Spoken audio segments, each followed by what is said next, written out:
about his Diluc.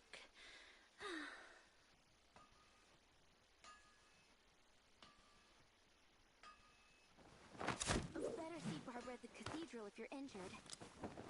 Come take a look. There will definitely be something that catches your eye. When you're high up, everyone can hear your voice.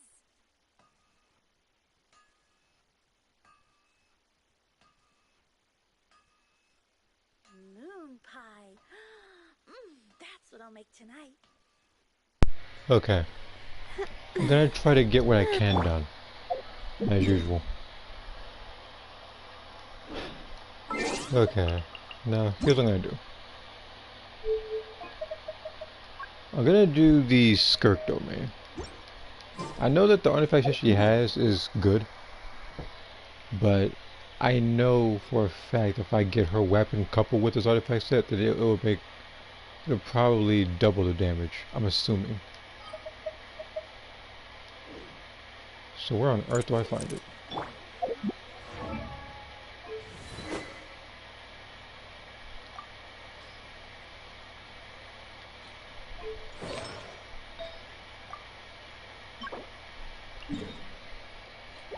Oh yeah, right here.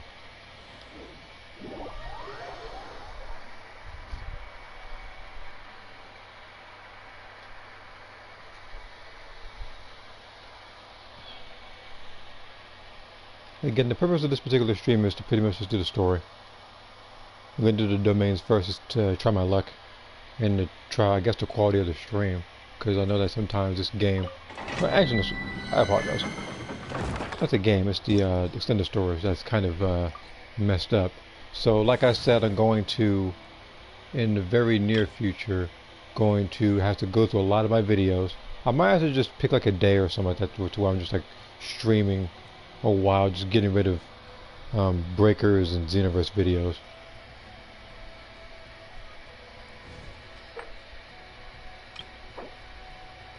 Oh, him. It's the plunging attack one.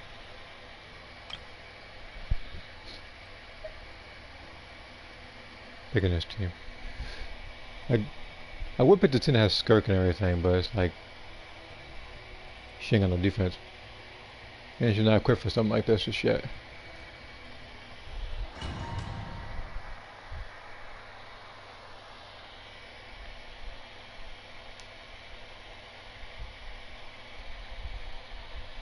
Now, speaking of videos, I actually do have a Xenoverse video lined up. I'm gonna try to get that one done, uploaded this week, because yeah, that one annoyed me a lot, probably more so than the other one, which I guess is actually an accomplishment.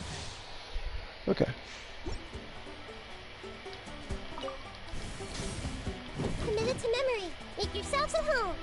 I must leave no stone unturned, as a dutiful maid would.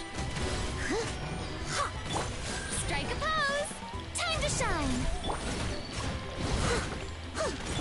Try and stop me!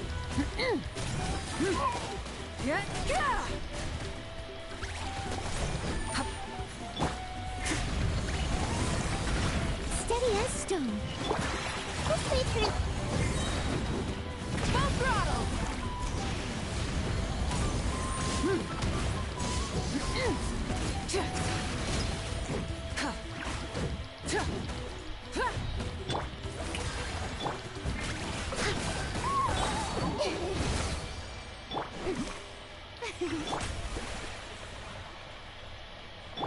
I think about it, I'm surprised I didn't fight that enemy in Spiral Abyss. Which also, by the way, I am working on. Just before the stream started, I actually managed to get the first chamber done.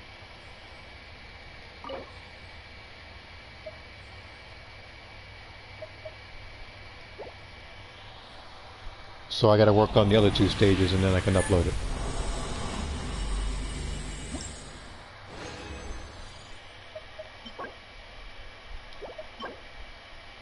Okay, this is actually pretty promising.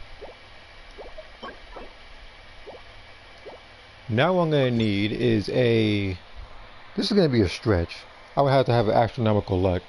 I would need, based on what I have with her and her artifacts, I would need the good cryo damage bonus, like category 4. Category 5 could be anything.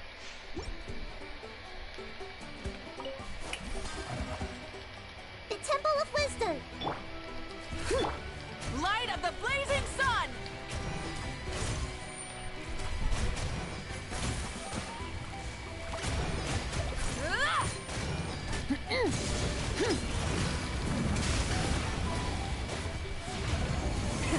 Rev the engines!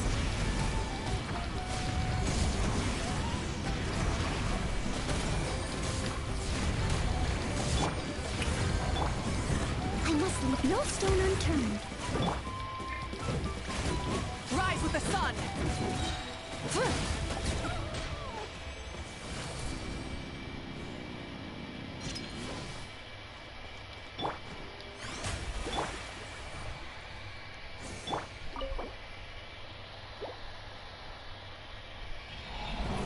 Okay, I gotta do this one more time. Then I gotta organize the artifacts and then I can get started on the story.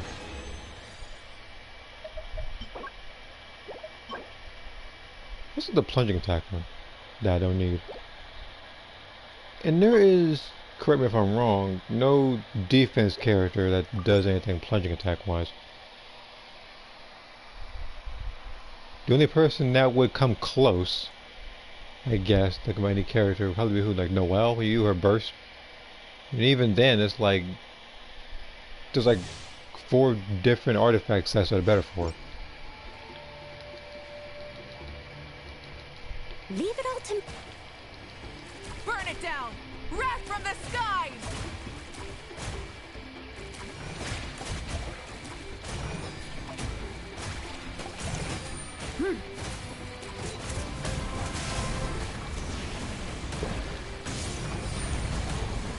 Light it up! Rev the engines! Oops.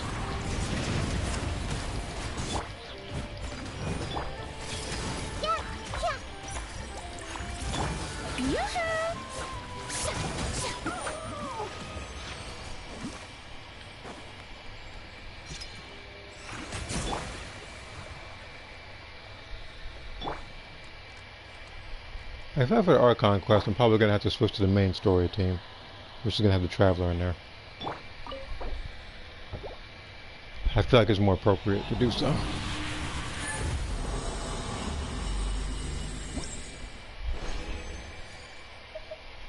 This is all the plunging set.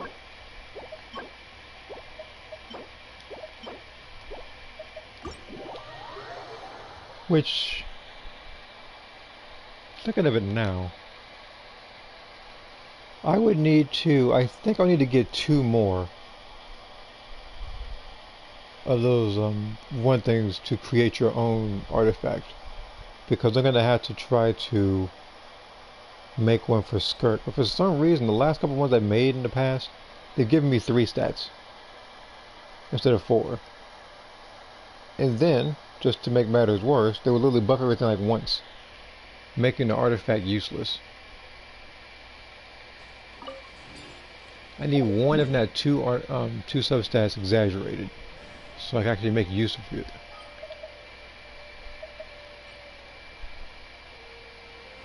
Right there. Right over there.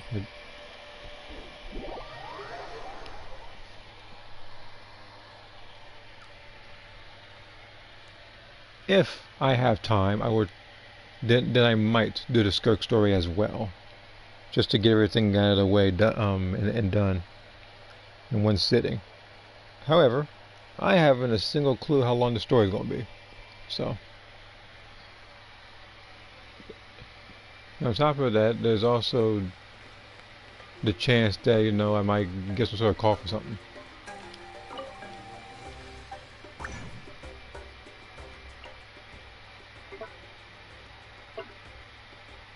Peace exchange. What would No, I don't think I needed any more of these, actually. I think I'm good on these particular artifact set. I will probably need the cryo set, actually. For both Risley and, Skirk.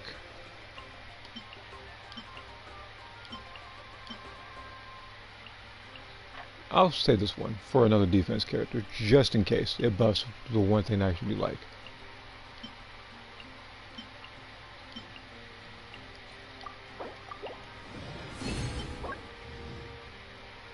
So this one could be beneficial for some for a health character like Molani or something.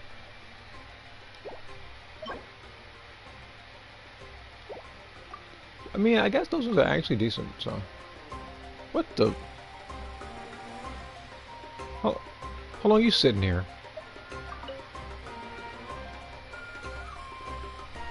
One, two... Should need to make a few more. Some topical injury ointments. One of our tribesmen, the idiot, put way too much weight on the barbell for his squats. He lost control and threw out his back. He's just lucky others reacted so fast. If they hadn't managed to rush in to stabilize the barbell...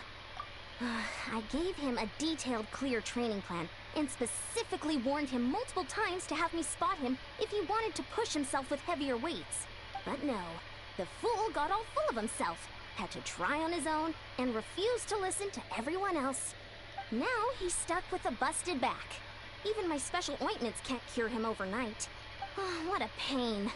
Now I'll have to go and give them another safety lecture in a few days.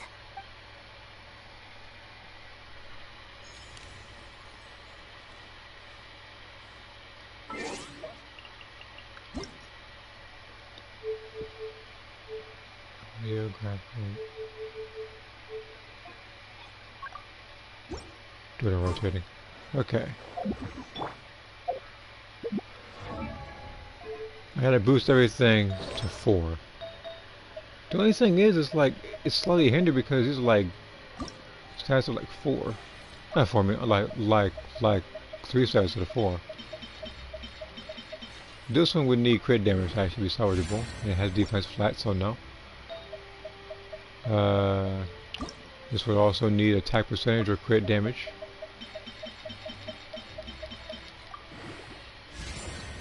Okay.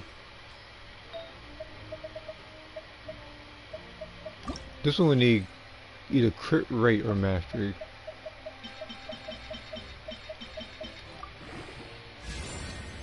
Attack flat. I guess that works.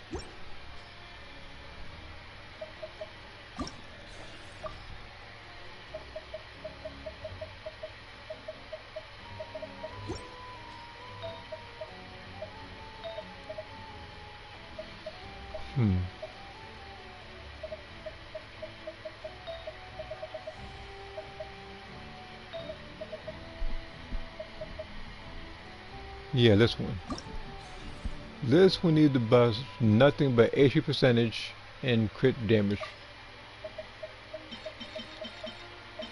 But I'm getting a feeling. Oh, never mind.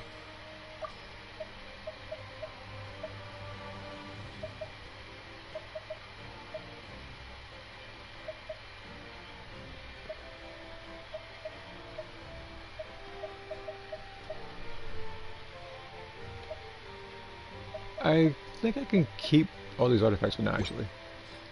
It's weird because I usually want to, like, trade it. Oh, wait a minute. That reminds me. Yeah, let's do this.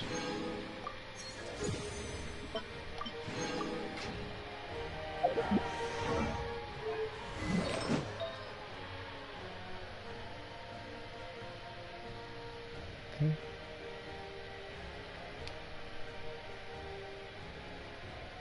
Okay.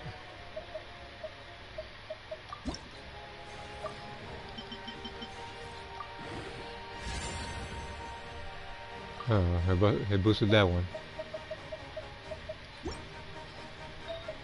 Okay, so here's what we're gonna do. I need to boost this one right here to its highest.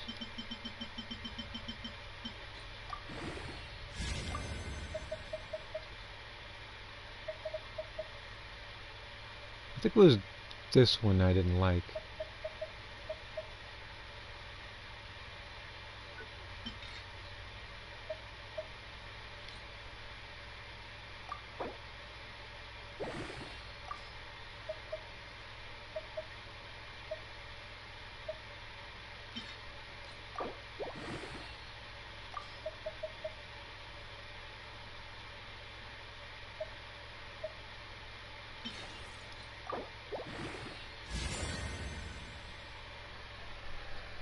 Okay.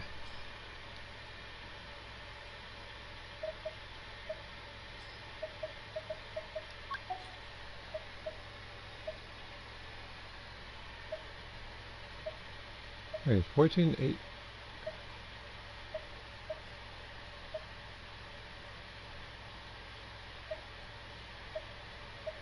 So which one's the best then? 14, 18. Like, if this didn't boost recharge and gave it to, like, anything else, this would have been way better.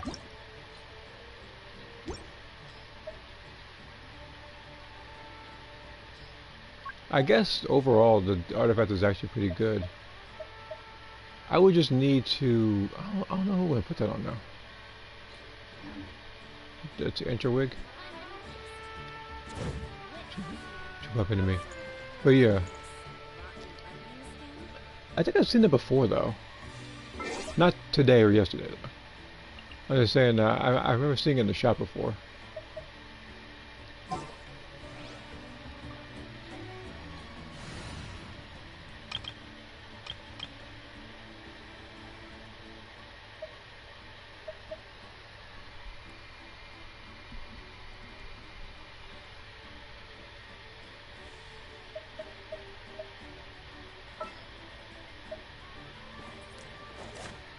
Let's choose you. Count me in. Welcome to the team.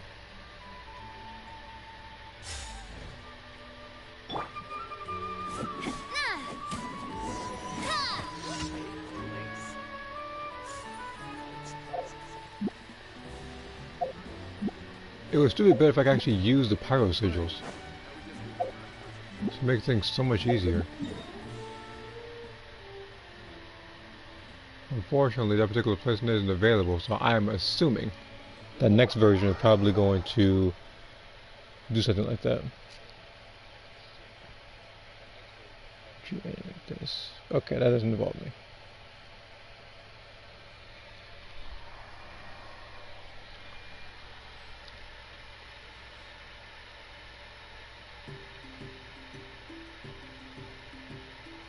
Man, this person, I just got from the other place. How are you getting faster than me? Oh, Tulani and Paimon. Fancy that. I didn't expect to run into you two here. Yeah, likewise. Oh, hey, Coach Yan-san. What are you doing here all by yourself? Just so you know, Paimon didn't come here to train. Paimon's not looking to sign up for any diet plan or bodybuilding class right now. Alright, got it. But seriously, what do you take me for? Some coach from hell? I'd never force a student into something they didn't want to do. That being said, a little aerobic exercise would probably do you some good. You could take over my patrol for a while. That would count. Yeah, all jokes aside, you're right. I'm looking for some help. The Collective of Plenty is holding a bodybuilding competition soon. And so many people have been busy squeezing in their last-minute workouts that we've run out of staff for patrols. Oh, so you've stepped in to cover their work. But don't you have a last-minute workout to do too? I'm good. For one thing, I believe peak conditioning can only be achieved through consistent training over a long time span. Cramming in a workout at the last minute does next to nothing for you. But more pertinently, well, as you can probably imagine, I'm not able to compete in any of the most popular weight classes, and there's no real competition in my own weight class. Yeah, that makes sense.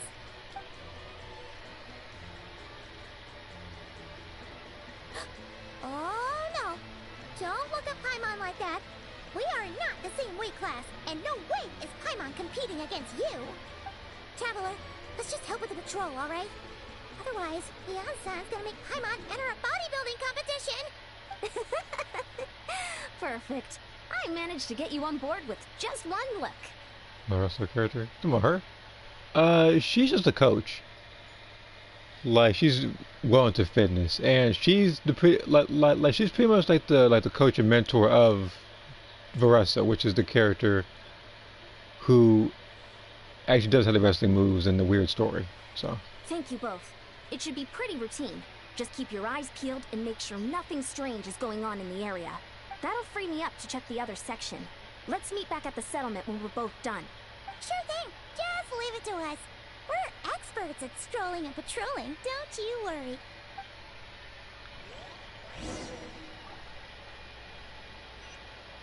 How far is that place? Oh, okay, it's not far. Try and stop me!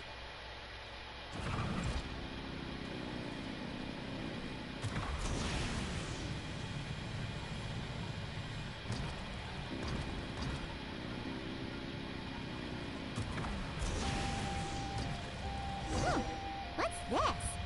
Was there always a cave here?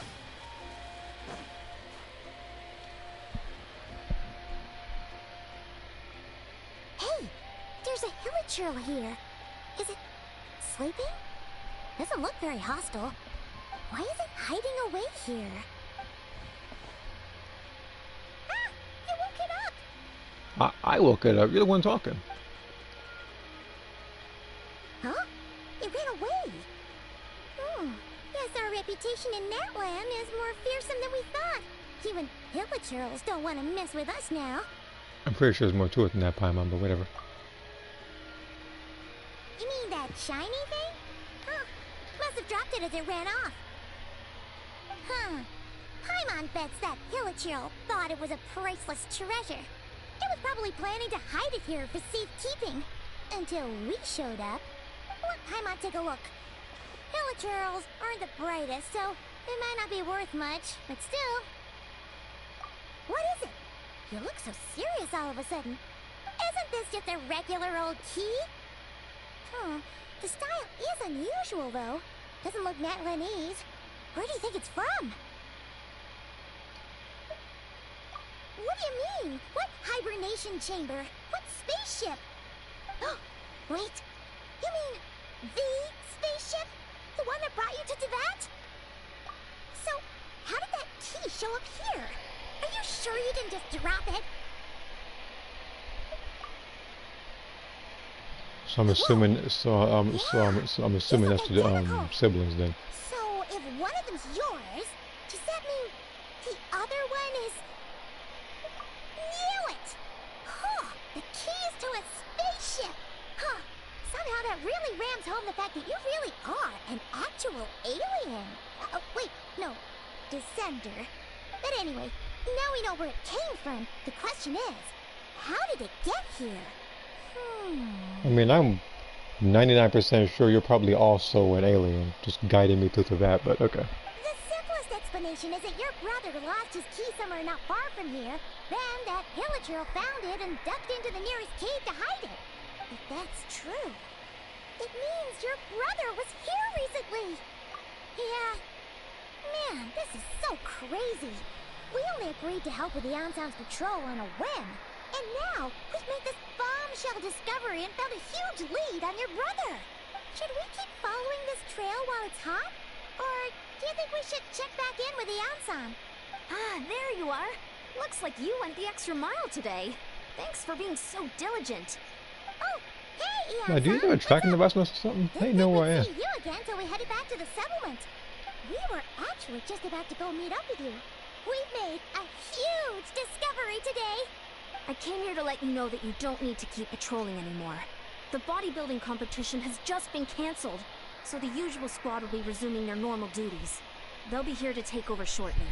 Wait, canceled? Why? What happened? The Abyss Order attacked. Huh?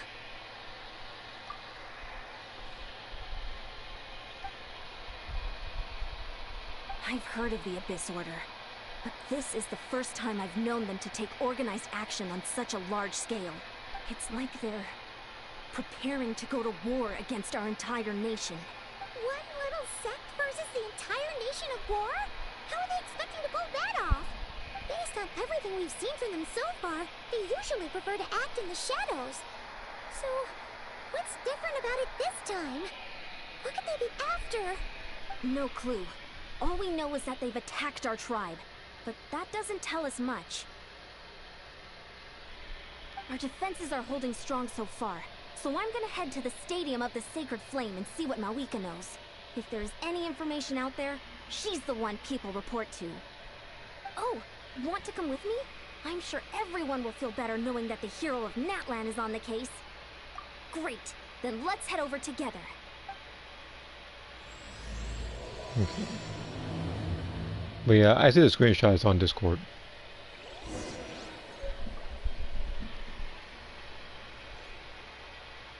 How far is this? How...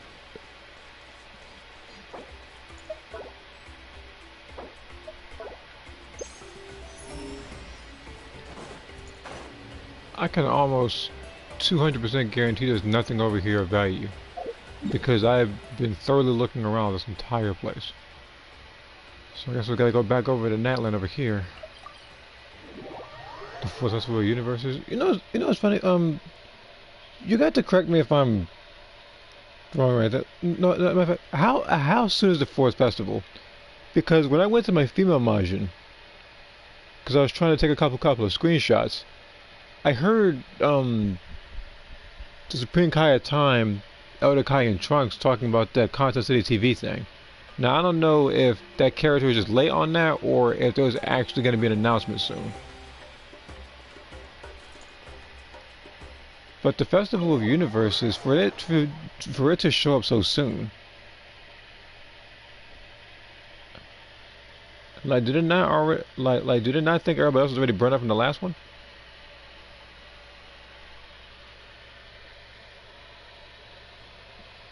I can guarantee you that there's going to be a little less people. I can't even speak all of a sudden. Participating in this one and the last one. So it's very likely that if you're choosing a team with less people, you're likely going to win it, because you remember last time Universe 11 won, which surprised the heck out of me. So I'm not going to jump on the bandwagon and pick Universe 11 this time around just because they won. But I am going to pick the team because that's the only team I haven't picked yet. Because, as I already said, I joined Universe 7, Universe 6, and then 7 again.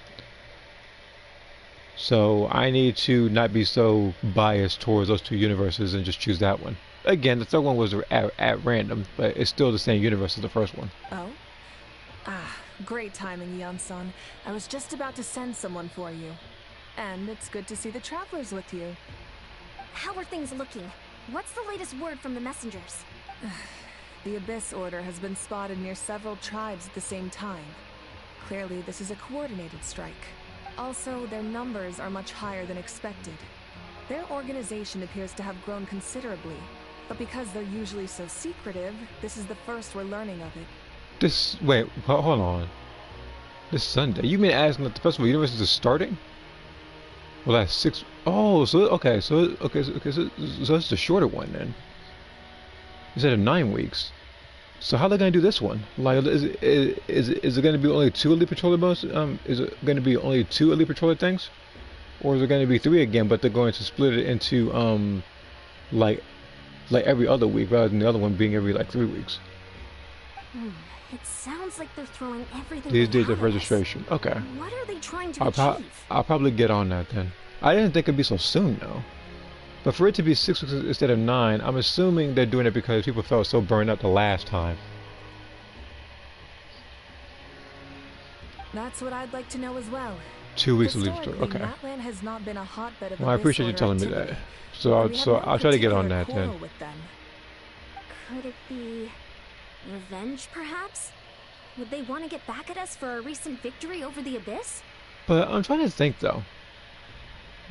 Why so early and why so short? Are they announcing something for Dragon Ball Xenoverse or something? Is that why they're doing this one so short?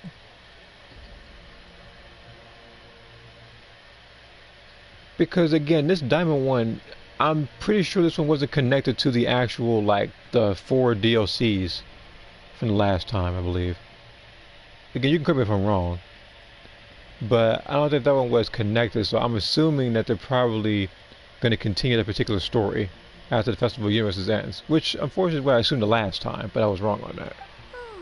Seems unlikely. No, but probably after the Festival wouldn't put anything past the Abyss Order. Okay. It's too early to say anything definite. For the time being, we should continue monitoring the situation.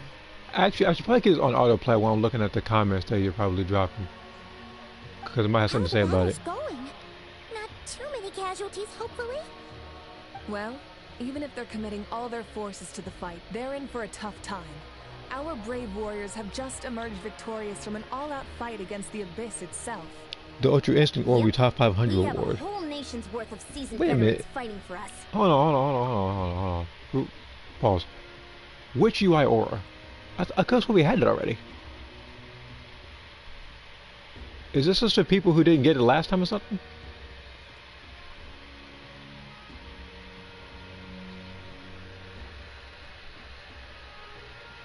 So, and then the custom Ribrian. So basically the love troop over there. You guys sign start, but oh, so what's the difference between the UI and UI sign then?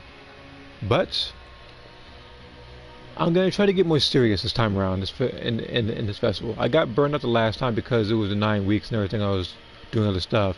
With this one being 6 weeks, I don't have to grind nearly as long, while simultaneously being able to grind my Frieza character and someone else. But I do know for a fact that the Frieza character needs to be 160 soon.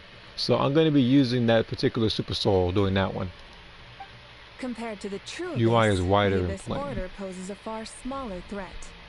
They cannot endlessly replenish their forces for starters. Me personally, I'm just surprised that well, not like a surprise. However, this is still a war.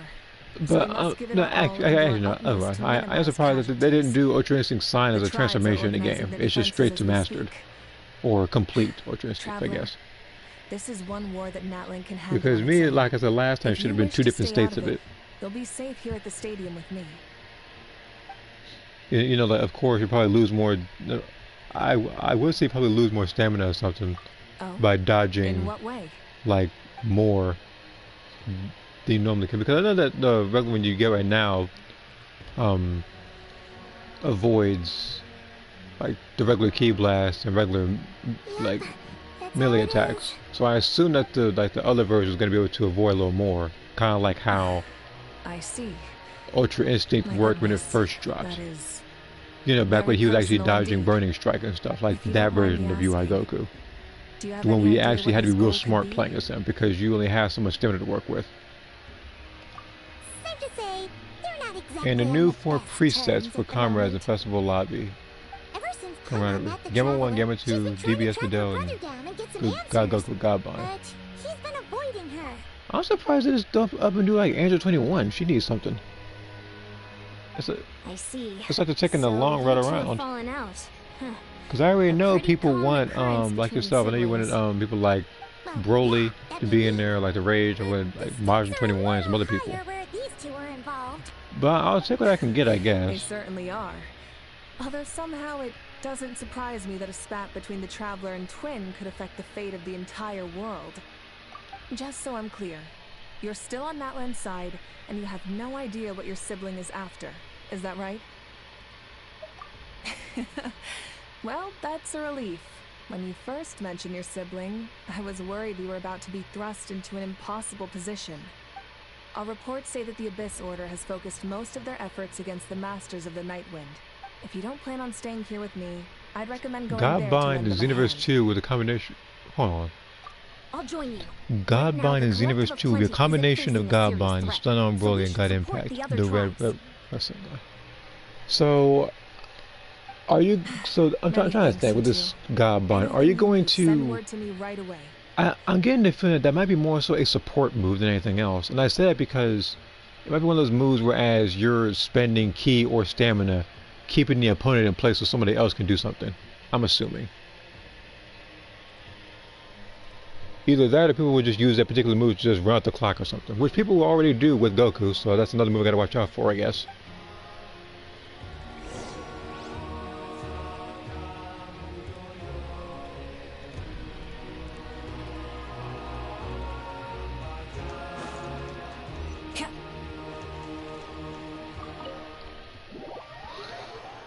Dragon Ball Super Videl special move basically looks like one of Akira's grabs in Virtual Fighter.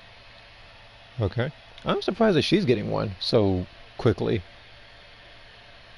Again, there are other characters who should have gotten the festival move. I'm thinking about it, I'm pretty sure Goten had one, right? Goten had one. And then Gotenks had one. So I said that Kid Trunks was going to have one. So I'm surprised he's not on this list. God binds the universe to attack and counter with super armor at the same time, almost like an evasive. So it's basically like, not, is it called psych? No, it's like psychic escape or something like that. Goto's evasive. That's what I'm assuming. So it's kind of keeping them in place for a little bit. But the thing is, rather than running away, your character's in place or something.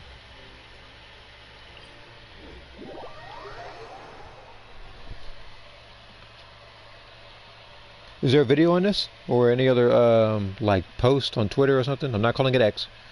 Is there any other sort of post or something that's about that or something?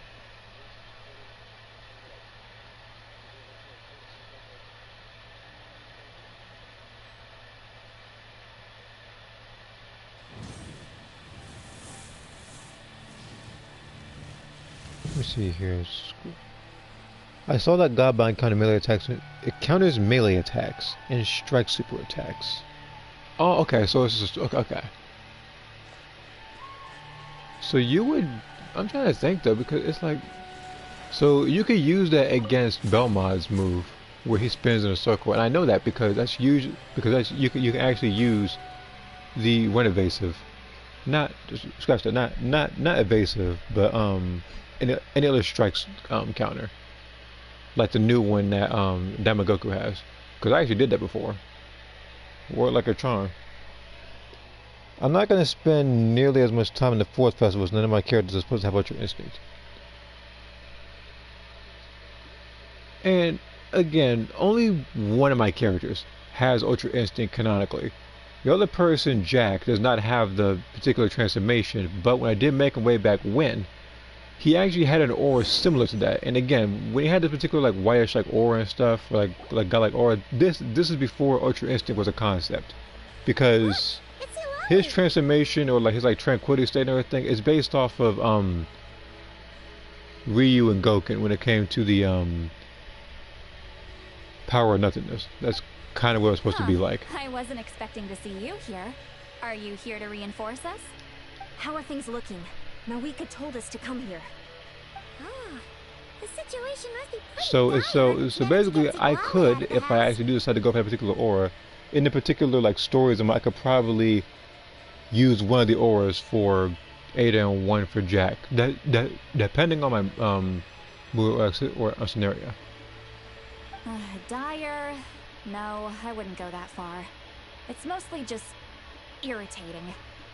I heard we're being hit the hardest out of all the tribes. What are they trying to imply? They just think we're pushovers or something?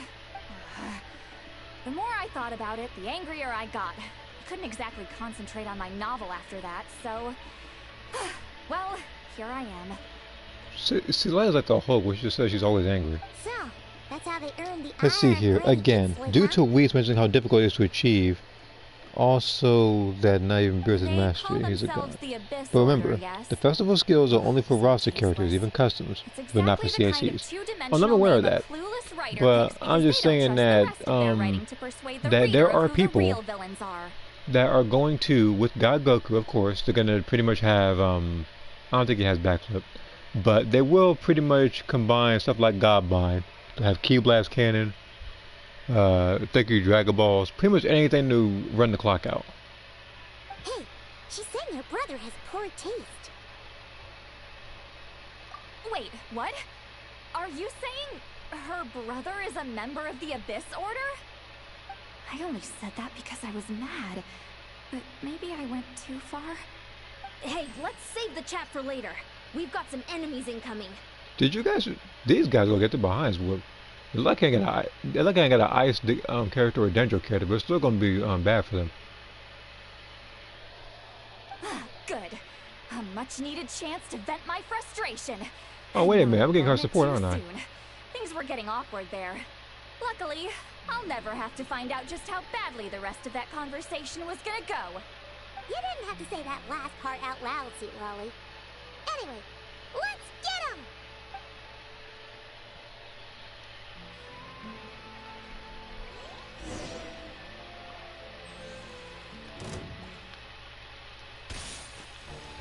Attack!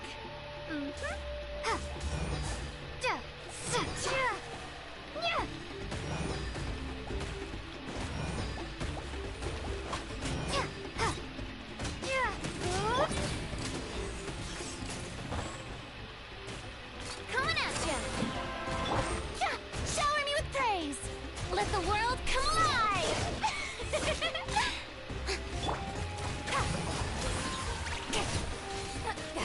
Suffer the wrath of Eastly! Light of the blazing sun! Well, you lucky didn't have any more health. Because I would have did a number that you wouldn't have liked. Much better. Because that was the entire That's plan. more like it. Whew, impressive work, Granny Eatsley. If I'd known you were on the case already, I might have reconsidered whether your tribe really needed reinforcements. If anyone should be reconsidering, it's the Abyss Order. They picked the wrong target this time. Experience says that if we head in the direction they were attacking from, we should find their stronghold. Why don't we press our advantage and destroy their base? They won't know what hit them. I don't think it's that easy. Yes, huh? Hey, was there a battle here just now? Need any help? The warriors from the Masters of the Nightwind are here! The battle against the Abyss is still fresh on our minds, so everyone's used to working together. Well, morale's high and everyone's here. Let's go take down that stronghold! Show no mercy! Burn it down! Coming at ya! Hiya! Coming at forward! Crush them!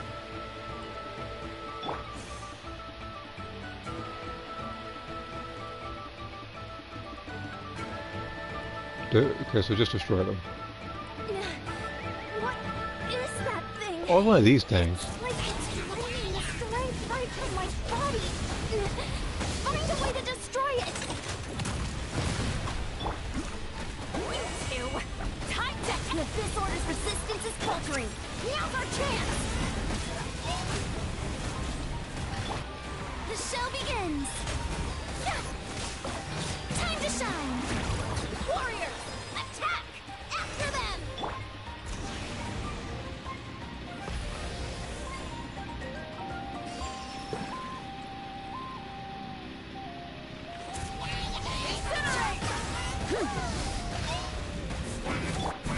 Watch out!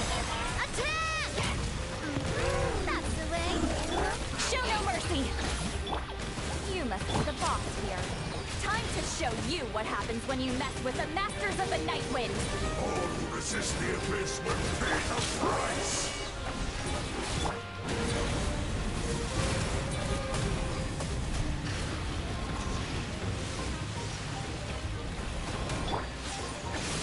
Get to work!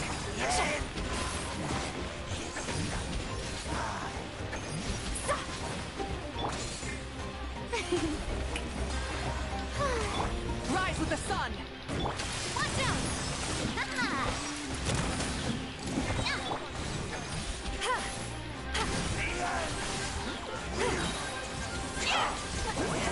Suffer the wrath of Eastly! Sha! Ha! Sha! Yeah! Sha! Ha! Watch out! Fulfill our pact! Sha! The Abyss shall rise!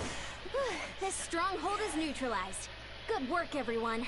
Which is, I don't come and did you, buddy. I know how to use her, I just didn't think on getting her. But if I do get her, she's definitely getting paired with Mawika, and she's gonna do massive numbers. Huh! The Abyss Order's all bark and no bite. I see you fighting out there, you're talking about Paimon. To be honest, this was anticlimactic. I was hoping for a Let's see personal here. apology Alright, at the very Christmas least. already confirmed. And Yeah. ideally, a So whole probably by speech Christmas or acknowledging the January, or superior even sooner. might of the Masters of the Nightwind. So I'm assuming that one's also going to be about 6 weeks. Because again, there's not nearly as much people, so it doesn't need to be that long. It doesn't need to be burning out a lot of people. Well, whatever. I'll just have to make up for it. And with some again, extra wine I'm with the cool with it victory being feast. like 6 weeks, I guess, instead of the traditional 9. With the stronghold cleared, this area should be safe for the time being. But still, something tells me we can't afford to let our guard down yet. So that makes me debate the question if Universe 7 is actually going to make a comeback this time around like the last Maybe one, it's just or me, if but an enemy history might under repeat siege itself. normally defends their stronghold With Universe at all 11 winning. costs. The fighting gets more and more intense right till the bitter end. They're probably, but again, they're probably trying to get all of this particular festivals out of the way and done in preparation for the next DLCs. But this time was different. Because again, there's like a couple other Dragon Ball titles that are already doing stuff like Genshin Squadra, and then Sparking Zero already has Charlotte in there, so people can be playing that. And this festival is in the middle of Kakarot Diamond DLC in July, and Breakers 9 season in July too. Man, Breakers ain't doing nothing right now. I'm not convinced. Breakers is over there Don't forget, freaking they're spending radicals who chose X to amount of wage war months on an entire nation. trying to rework a They raider. don't do things in half measures. Like, I already told you, Seems you could out of look at a character to raider, cut their see what's losses wrong and with run them, like and that. you could like pretty much, I'm not gonna say animate it right there, but you could pretty much write down what would need to be fixed in no more than 48 hours. So you're saying Now the animation there's process and more to actually this balancing than the meets stuff, yeah, it might take a eye? little longer, but it doesn't take months. I'm saying we don't know enough to be sure of anything at this stage. So let's stay alert and keep our defenses at the ready.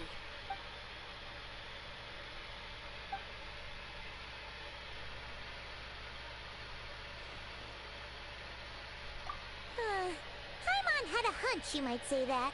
But you're right. If we can somehow use that key to track down your sibling, maybe we can end this war before things get serious. And maybe you can finally get some answers. Wait, you're leaving? But I was still debating whether to invite you to the first victory feast. Go ahead, you two. See, Lolly and I will take care of things here. Oh, for a second there, I thought Paimon was going to up and reconsider because it's food on the line. I guess for once she's actually being serious as well.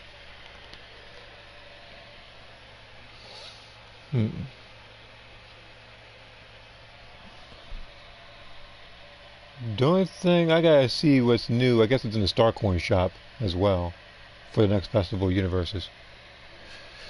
Speaking of animations, making a whole new character's moveset in Fighter Maker takes a long time to do, especially if you want the animations to look good. Yeah, like that's actually what my brother actually been doing. And no, it's not Fighter Maker, but it's more so Fire Pro Wrestling.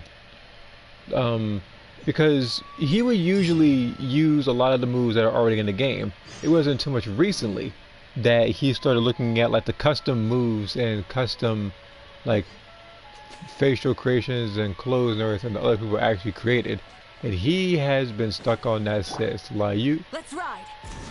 like you couldn't prime off of that nowadays.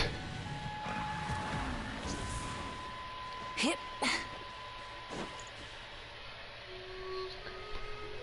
Charlotte comes on the 27th, but the season pass on is say he'll come this Tuesday. Oh, okay, so he'll come a little earlier for people who already got the season pass stuff. Villager probably found the key nearby, right? Let's look around for clues. There's no time to waste. I know a lot of people are saying, oh, you know, like he should have Super Saiyan and stuff. But again, we'll see what happens. Oh, we've scoured the entire area, but still nothing. How the heck did the key end up in that Villager's hands? Are we supposed to believe that it just fell out of your brother's pocket as he passed by? Does he even wear pockets? Seems kind of ludicrous to lose something so important in such a dumb way. But then again, who knows? Sometimes in life, things just go missing and that's that. Oh, thank goodness. Someone's here. Please help me. Huh? Who are you? What happened?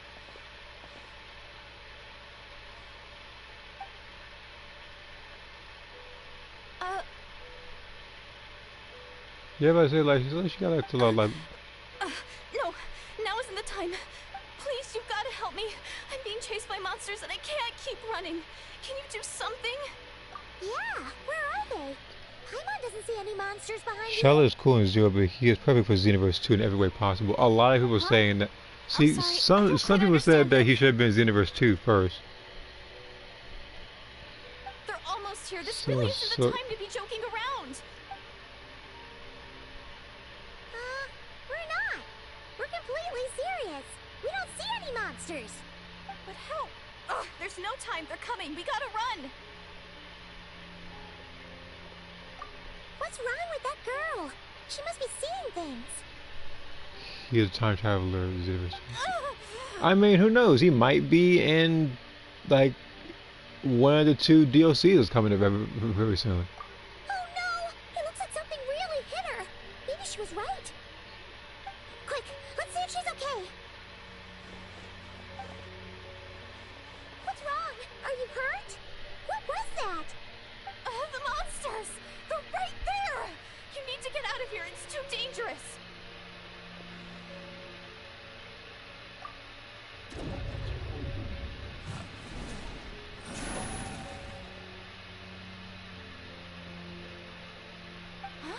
Oh, now you finally see them.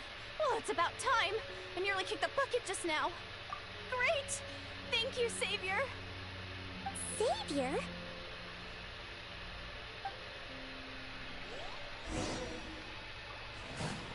Yoo-hoo! A proper send-off from the Spina with love. Hiya! Hey there! Ah.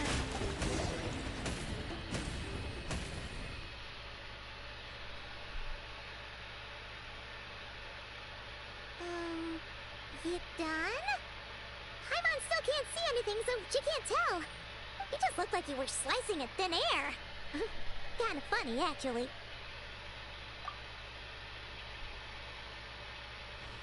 Oh, So what? This girl's like a medium or something? Sure.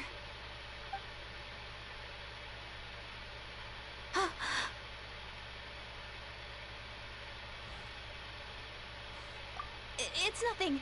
It's okay. I can see they're all gone now. No need for you to check. I didn't think much of it when the monsters were breathing down our necks, but now that I've calmed down, holding Besides hands with you like Ribery and this, I'm just Rosie a and little Cocoon's shy, outfits, that's all. the 2 Super Souls missing the festival points for us too. Here's the gum of Super Souls. You can boost your skills 50%. huh? Have you never shaken hands with someone before? You sure get flustered easily. That's going to be everybody's go-to when they start spamming jump spike at you. So be, Well, so be prepared for that in player match. Anyway, I'm not going to say ranked. You I barely see haven't had anybody the over chance there with the to exception of people who introduce pick myself like yet. Super Saiyan 4 Goku. I'm Deardith. Thanks for saving me just now. I'm really grateful for your help. No worries. Paimon's Paimon, and this is the Traveler. With her around, you'll be safe from any monsters. As long as they're visible. So, what was the deal with those monsters just now, anyway? Your guess is as good as mine. I could see them the whole time, so when you said you couldn't, I thought you were making fun of me. Whoa! That must have been scary. The idea that we'd stand by and laugh while some poor girl was being hunted down by monsters?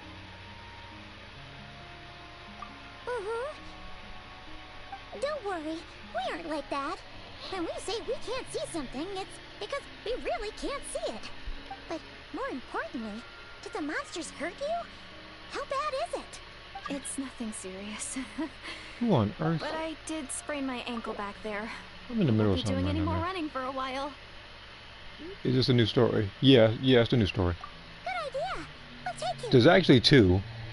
There's the main story, and then there's Skirk's character quest. I'm doing the former right now. If I had the time, I'll do Skirk's Thank you quest. so much. Just as long as Despite this getting injured, game I and still the feel much safer with you around. extended storage cooperate. I'm gonna stay here Because until I heal again, like up. I said in the past, it's Don't been wanna having a risk little running bit of into any more issues monsters. lately. Whereas we just randomly say that the game is corrupt and then you need to reinstall it. Yeah, you already I've took had to a do that bit of with risk the coming game a out couple here all times on now, your so it's own. likely, like I said in the beginning of the stream, that I'm going to clear off a lot of Dragon Ball Space and a lot of other games off my system, so I can actually reinstall the game back on the system storage, so everything will work properly and more A small consistently. village, far away from here. I walked for what seemed like forever. Oh yeah, and I haven't lost already my said it way, before. so- What's up? Yeah, I have no idea where I am anymore. So right now we're just, well, I'm just doing the story, and then we were discussing the fourth festival of universes that's coming very soon, like much sooner than you think, like less than a week soon. Maybe all these trials and tribulations are part of the journey. No one said finding the savior is gonna be easy. Huh. That's the second time you called the traveler a savior. What's all that about? Oh, sorry. It just slipped out. I was caught off guard. The resemblance is so uncanny. Anyway, let me start from the beginning. There was once a sage who passed through my village. People got the sense that she was truly omniscient. The sage said that doomsday was coming. But as that day approached, a savior would reveal themselves to us. The day of disaster is almost upon us, so my grandmother begged me to leave the village and find the savior before it's too late. Doomsday? I've heard people talk about the savior since I was a kid. Growing up, it really made an impression on me. The description is practically etched into my mind. So when I saw your golden hair for the first time, it was like this image that's existed in my mind's eye all these years suddenly came to life. Everything matched. Oh, so that's why you were lost for words when you first saw her. Well, the Traveler's definitely got what it takes to be a savior, and she's already got a ton of titles, so she won't mind one extra. Actually, I don't think it's her. What? But didn't you say that everything matched? Everything except the gender. The savior was described as a young man. Oh, for goodness sake. There are gender requirements to be a savior? Really? Oh, of course. If it's not you, then it's gotta be him. Who? Who is it? You have a brother? Well, then that's it. Oh, it's him. It has to be. Oh, thank goodness. Please, can you take me to see him? Might be a little difficult. Huh. Maybe, if you're lucky. It just depends if we can find him. Huh? But isn't he your brother? Sorry. Looks like Paimon steered this conversation back to the fallout between you two. It wasn't on purpose, but that's the reality, so it's hard to avoid. Okay, fair enough. But since you're looking for him anyway, why don't we team up? We might stand a better chance if we work together. Yes, everyone says that the disaster is inevitable.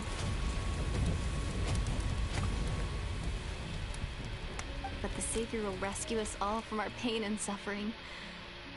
I've always dreamed of meeting the savior. Do you really buy this whole doomsday thing? Seems kind of far-fetched.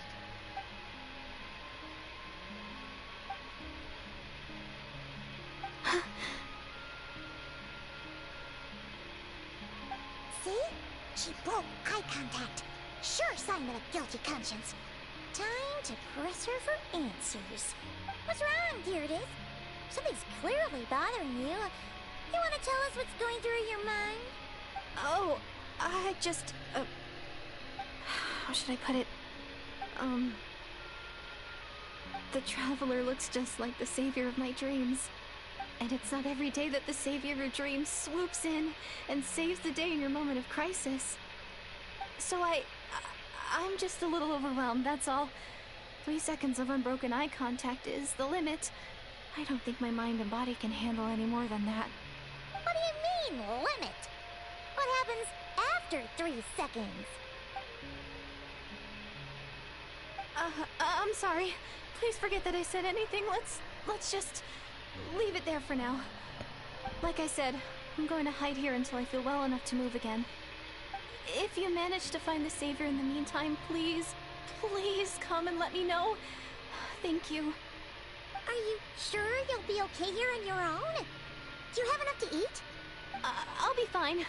I might not be much of a fighter, but I know how to stay hidden. And if I get hungry, I'm sure I'll find something around here. Don't worry about that. Alright then. Well, take care. Being on your own isn't easy. Like, can we not give her one of the many food items that I have in my inventory? Curious girl. should definitely keep an eye on her. And hey, Alicia seems to like you. And it sounds like she's gonna help look for your brother when she's healed. Anyway, this is probably all the progress we're gonna make for now. Let's head back to the Masters of the Night Wind and see if they need our help.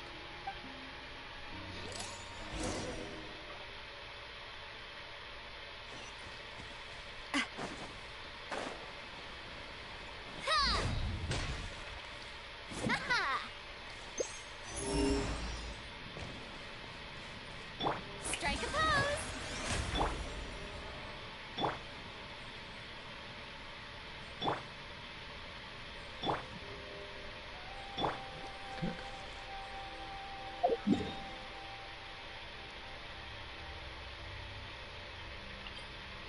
I could have just used this thing to heal, since it's literally right there. I assumed that the place I had to go wasn't going to be near a statue. But I guess when I go to the statue, it won't be using as much energy to heal me, so there is that.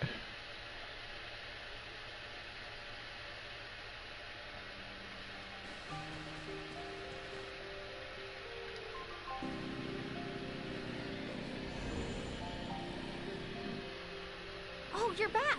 How did it go? Find anything? Nothing substantial, unfortunately. But we had the weirdest experience. So I take it that the war's still on? No, I know for a fact it's not required. I've just been doing that since the start. Because again, I could easily choose like Nugget or like Risey or something like that. I just Okay. choose the I just Traveler to wasn't give sure, her some screen time. Because things seem to be at a Because standstill while you were gone. I technically built her first out of any character that I've had. And she's kind of been pushed to the side in a lot of other side quests and a lot of other events and stuff because of how much more powerful they are against her. The Abyss Order hasn't attacked us. So that's why for these And since we don't stories, know what they're I do planning, use her, we haven't made a move but supported by like the main characters that I use, and there's always a healer. It's a stalemate. Because I don't want to go The there with guards just have been keeping 4 watch damage around the dealers and clock, nobody healing. But for everyone else, you wouldn't even know we're at war. Huh. Really makes you wonder what the Abyss Order's thinking. I was wondering, Traveler, if you have the time, could you go and pay a visit to the guards? They've been working a pretty demanding schedule. I was gonna go see them myself, but I'm sure they'd appreciate a visit from the greatest hero of our time. Oh, you're a great hero too, Yan-san. Great. Thanks, you two.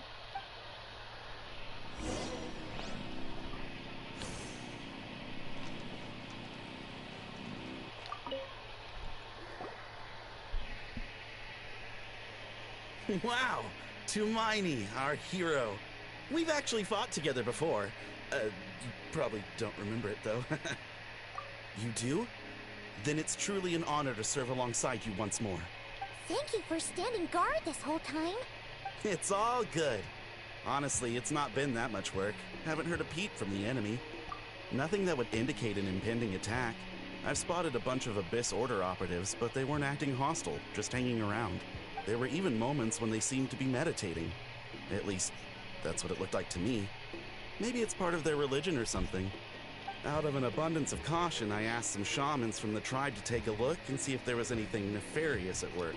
But they didn't sense anything untoward, so we just put it down to religious ceremony and left them to it. Huh. Interesting. Oh well, the more time they spend meditating, the less time they spend trying to beat us to a pulp.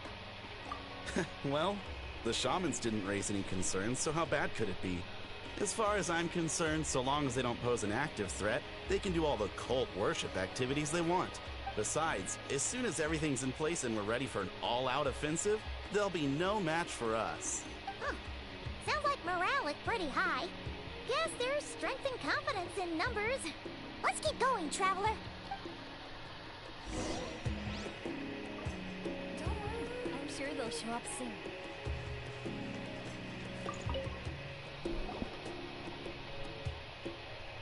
Huh? Is that Tumaini? What brings you here? Is this, like, a meet and greet? I wasn't... I'm so nervous. Hey, come on! You'd march to war without so much as blinking. What's so scary about a chat with a traveler, huh?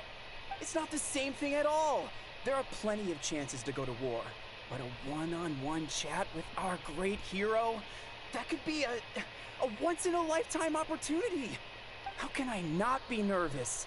What if I say something wrong? Or if my posture's bad? Or if I accidentally make a weird expression with my face?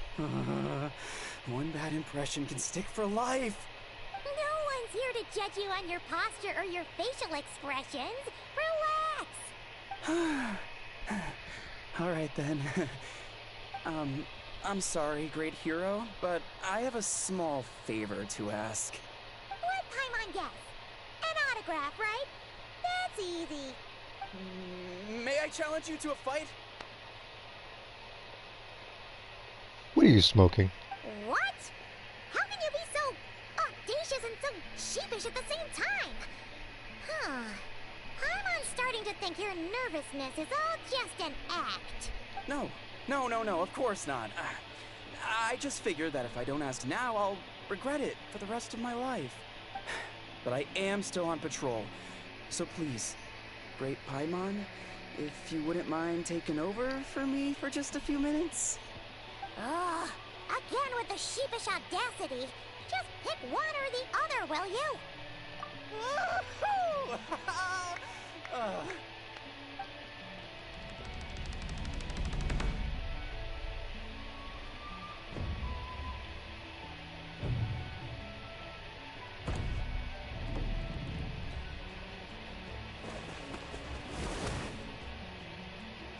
Obviously, I never expected to win, but until now, I didn't appreciate just how great the gulf was between us.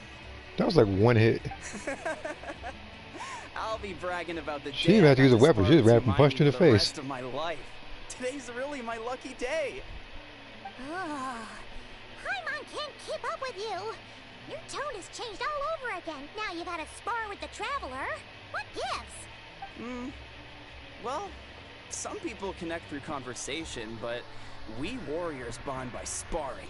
And now that I've had a bout with the hero, we're no longer strangers. Nothing to be nervous about anymore. Okay. Well, to each their own. But Paimon's still gonna stick to conversation. Not at all. We haven't spotted any new enemy movements. As Paimon expected, nothing here either. Let's do another lap and get back to Ian-san.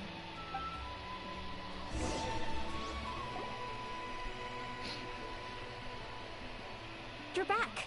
So, did the guards find anything? Nothing much, no. Someone mentioned that the Abyss Order has been doing some kind of meditation or prayer, but apparently it seemed harmless. Paimon wants to lodge a complaint about one of the guards, though. His name's Kentaro. Traveler? You're back already? And no one thought to wake me up, huh? In fairness, you look pretty hungover. Can't imagine anyone wanting to wake you up in that state. I'll have you know I'm perfectly sober when I'm hungover. Okay. I'll admit that sounds strange at face value, but regardless, what I meant to say is, I heard something about the Abyss Order engaging in meditation. Yeah, that's right. Does it mean anything to you, St. Lolly? I sensed something strange in my dream. It was vague, but it seemed as if some noise had found its way into Natlan's ley lines. Oh, what does that mean? Hard to say. I don't think it had any tangible effect on the Night Kingdom or on our ley lines, but still. It's like a signal that exists on a different dimension of reality. It might not interfere with ours or pose any detectable risk, but I just get the sense that something strange is going on. Oh. So even someone as familiar with the ley lines as you can't tell what's going on. No wonder the shamans that Satura called to the front lines couldn't sense anything. Ian-san, I think we should go talk to the chiefs. There's no point dragging this out. We need to take the initiative and drive the Abyss Order out of Natlan for good. If that's the Council of Granny Eatsley, I'm sure the chiefs will agree. But it will still take us some time to gather the required force. In war, adequate planning and preparation is the key to victory. Sure, but the finer details aren't my concern. Anyway, I'll leave you to it. Just remember to come find me when you're ready to talk to the chiefs. Oh? Sure, what is it? Huh, you mean only select individuals can see them? Now that's a strange one. I guess they could be manifestations of a disturbed psyche? Or extreme negativity embodied in physical form? It could also be a simple case of dead monsters whose souls got stuck here somehow. Well, I say simple. Things quickly get confusing when you start looking into monster souls. For starters, trying to figure out which classification system to use is a real pain in the— Alright, we get it! Granny Eatsley's learning and wisdom knows no bounds. But could we just get the short answer? Hey, I was just thinking out loud. You really think I was just trying to flaunt my knowledge? Anyway, the short answer is there are many potential explanations for the kind of phenomenon you describe. That said, it's not something I've ever encountered in all my years. Wow. Okay. Well, if Granny Eatsley's never seen it, it might as well not exist, right? Hey, I'm not that old! Care to elaborate on what happened? This all sounds rather mysterious.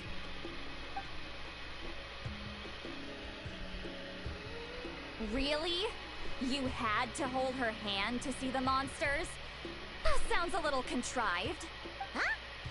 That's the part that bothers you? Maybe the point is more that it requires direct physical contact, whether that be hand-holding or otherwise. But that's neither here nor there. What bothers me is, it sounds like she's convinced that your sibling, the leader of the Abyss Order, is a savior. Let's see here. Well, actually, there's a couple of... Since this game gives players so much time to grind, does it mean you're already too OP for the new story? No. Because there are some enemies that will give you a hard time. Again, some stuff is made easier with newer weapons and getting like more constellations or more buffs for the character. Because the thing is, with this particular game, when you level up your characters, when you level up just do like world experience, the enemies go up in level with you. But in turn, the harder the enemies are, the more rewards you get. So what I'm doing right now, all the enemies are pretty much higher level than you. It's just a matter of building everybody properly.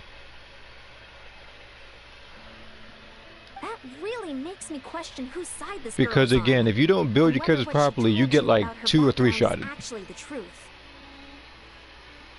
Sorry if that comes across as paranoid.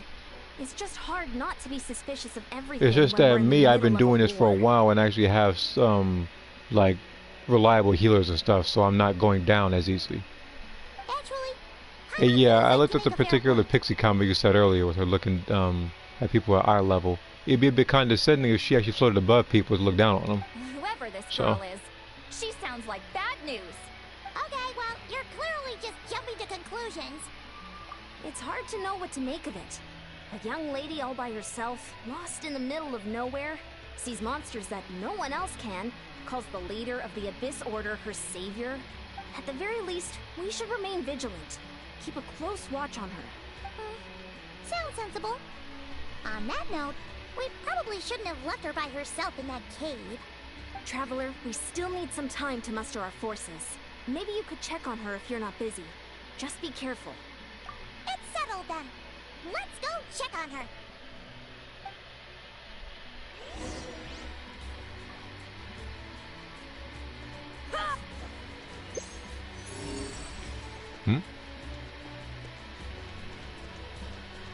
Try and stop me!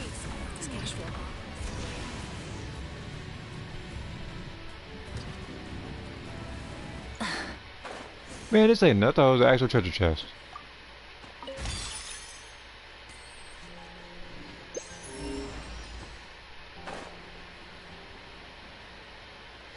I was like, I done got my hopes up for no reason.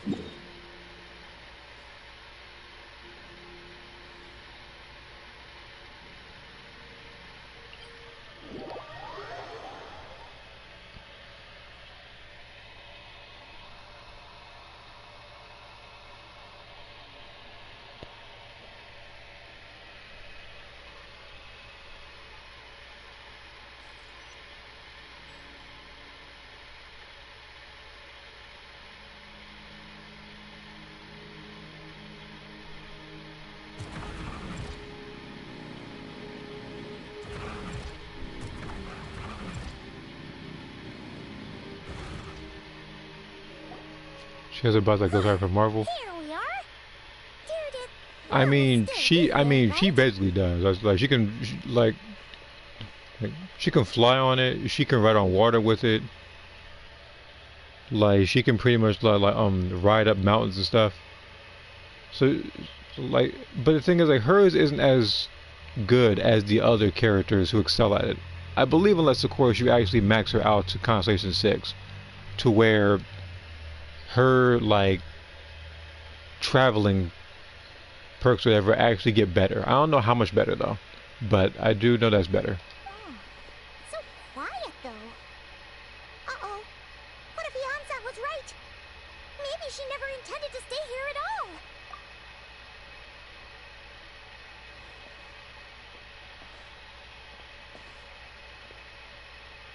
Traveler, watch out!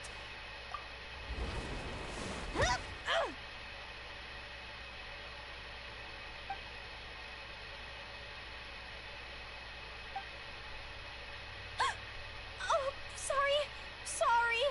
I didn't know it was you. I heard a noise and I thought it was the monsters coming to get me. Did I hurt you?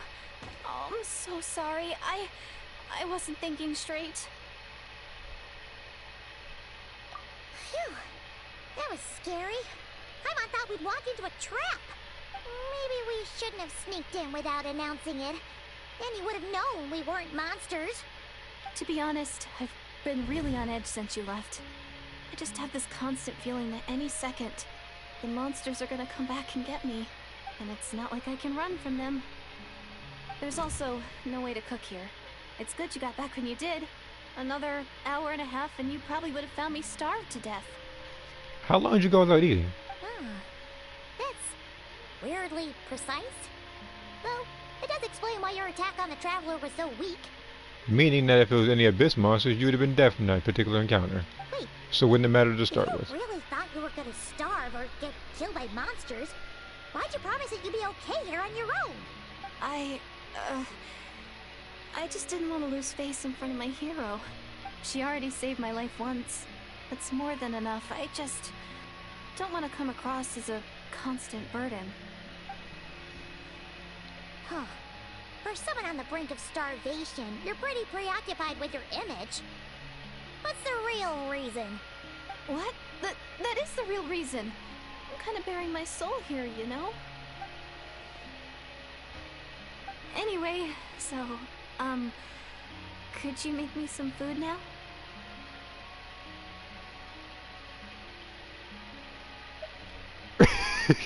No, I can't do that. Oh, Paimon's getting hungry now too. Go on then. You Would can they be join us co- for dinner.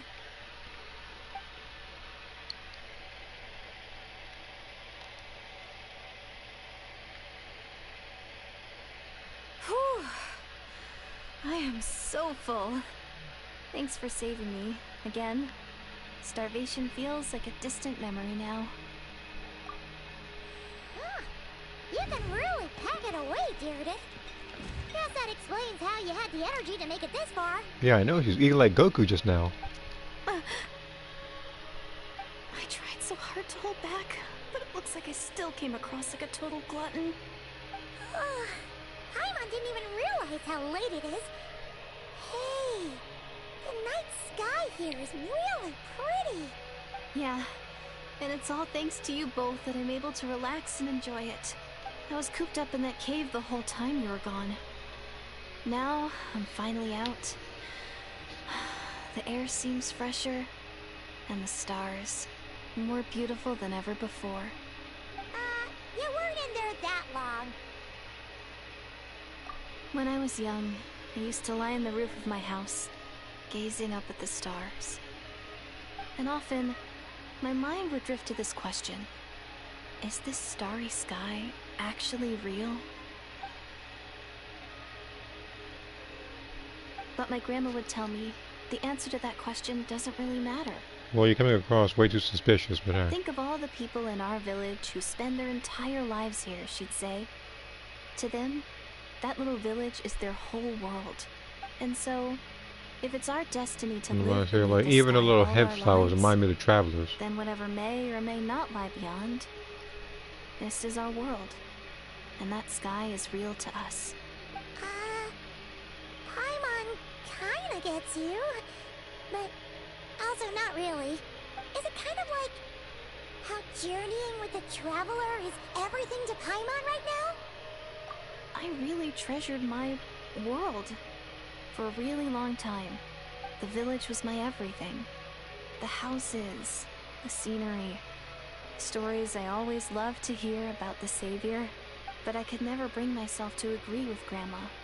Even if the village was my entire world, I still had to know what lay outside its borders. Yeah! Go you! So, I finally ventured out, and set off on my journey to find the Savior. I'm going to make my world bigger, one step at a time. And I'm not going to stop until I've seen what's beyond the stars. Maybe then, I'll finally get an answer to the question I had as a child. Who knows? Maybe one day, I'll be sitting and chatting just like we are now, but with someone from another world. Yeah, one day. Oh, if only we could tell her. But it's probably best not to open that can of worms right now. I need to find the Savior and protect my world. Then, I can make sure it continues to grow. That's the most worthwhile thing I could think of doing. So I've been giving it everything I've got. So the rest of the cast has voice acting in the story, but the main protagonist does not. The main protagonist, her voice will come. It's interesting. Very rarely will you hear the Traveler's actual voice. Unfortunately, nowadays you get to hear it even less because even the main characters are also on this voice actor strike. Now, other than that though, every other character in the game also does have their own voice. It wasn't until, I guess, like the last couple of months, or for a while actually, that the English voice actors have been on this particular strike. Whereas, at face value, it looked like a noble thing, but it was actually more so for selfish reasons. So, that's why a lot of characters, especially those not from Natland, you won't hear their voice like that. However, what I did hear, that the voices will likely be coming back in the next version.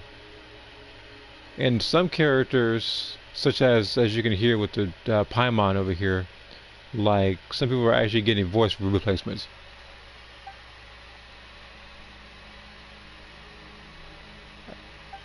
Sorry. I didn't know about right there though. I don't know what happened there. I always get chatty after a hearty meal. Just like my grandma.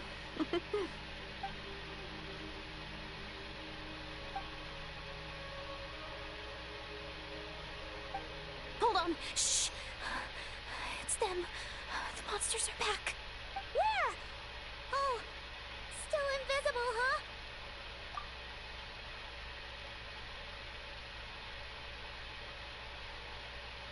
Can you see them now?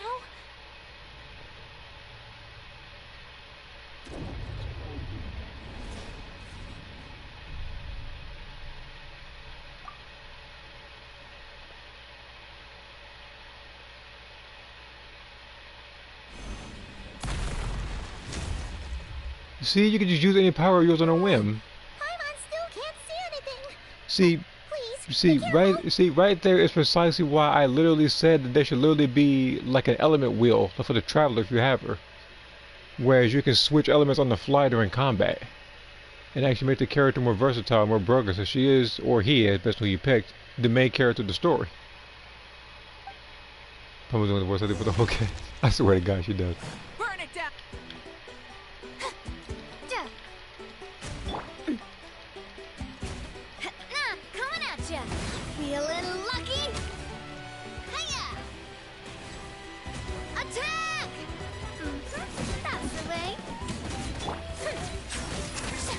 Let's ride! Full throttle!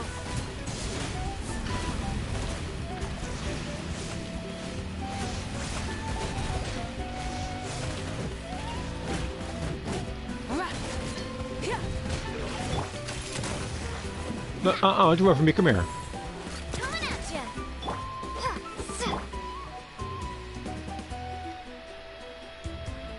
Rise with the sun! Shower me with praise. You're gonna get so far, so you know that. Come on. Umbrella warfare, I guess. Ah! Hiya! Cha!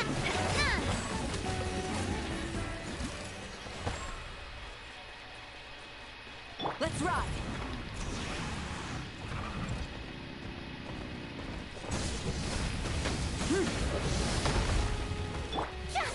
Strike a pop!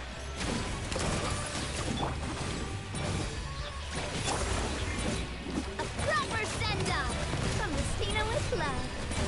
This one's got your name on it. Huh? Wow, that was fast. Did you get all of them? Oh yes, I did get all of them, but not as fast as you would have thought, because one of the enemies was sitting there, like, literally just sitting there, waiting for me to come to him, after he's supposed to be the attacker. But she does say feeling lucky. She doesn't say punk, though.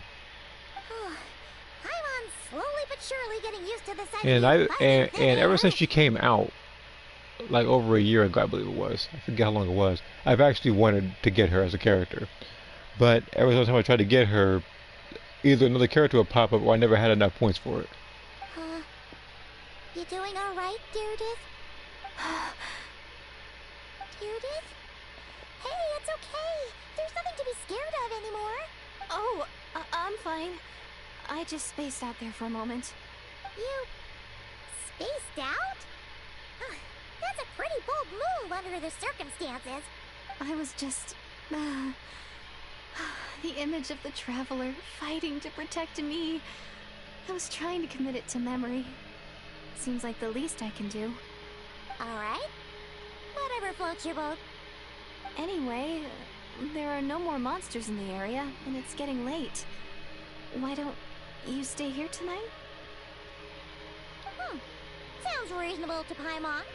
What do you think, traveler?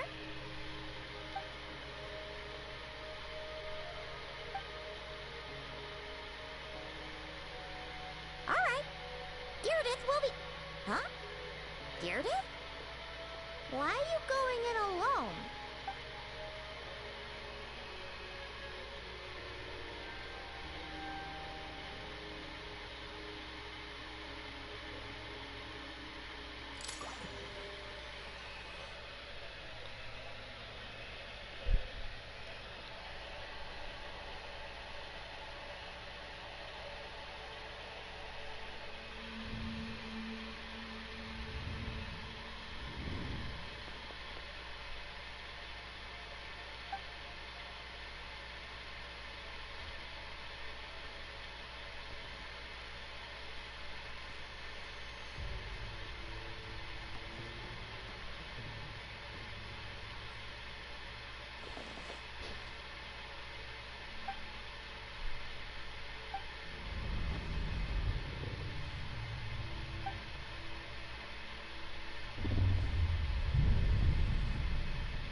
Doomsday, a fitting name indeed. A blood-red sky, wild beasts that slaughter all in sight, endless pain, a terrible curse that cannot be reversed, and the birth of a savior.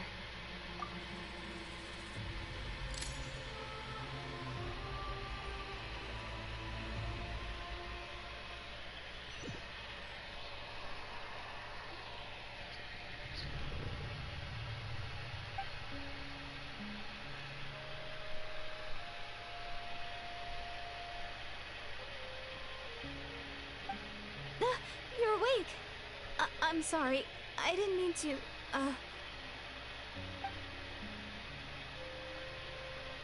You just look quite distressed, like you were having a nightmare. I thought if I took your hand into mine, you might find it soothing. At least, that's what my family always did when I had nightmares. But it didn't seem to work on you. In fact, I think I made it even worse. I'm so sorry.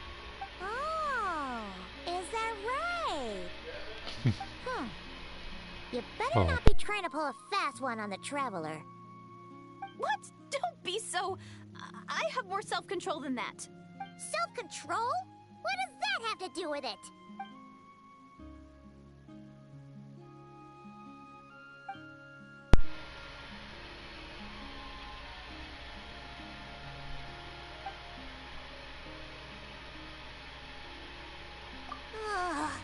No way is Paimon getting back to sleep after this.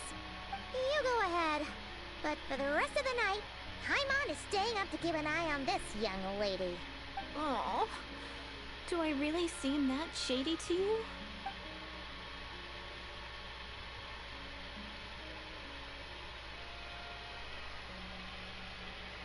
Well, Deirdre, there should be enough food for 3 days. Make sure you eat the perishable stuff first, so nothing goes to waste. You can't tell which stuff is perishable, right? Yeah, I can tell from the ingredients. Thank you so much for making all of this for me. 3 days will definitely be enough time for my ankle to heal. Then I'll continue on my journey to find the Savior. Alright, then we'll be off. Bye for now, Deirdre. See you? Wait! But if this is goodbye, how am I supposed to find you again? Oh, I mean, what if I find your sibling? How am I supposed to let you know? Ah, that's a good point.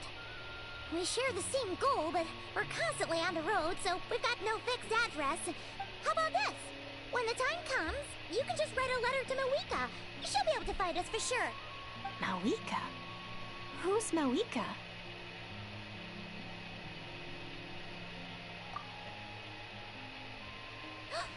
It's the Abyss Order! They're here! But it doesn't look like they're marching to war. More like they're... running away? Where? What are you talking about? A bunch of Abyss Order thugs! You don't see them? They're heading right this way! That's strange. I guess it's my turn to not be able to see the monsters.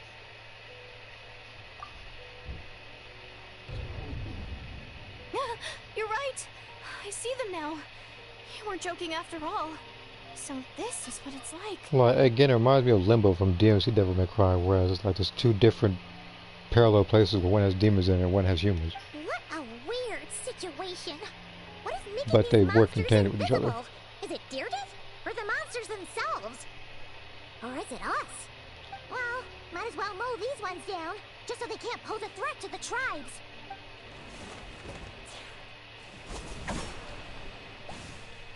Woohoo! All done! Their morale seems super low.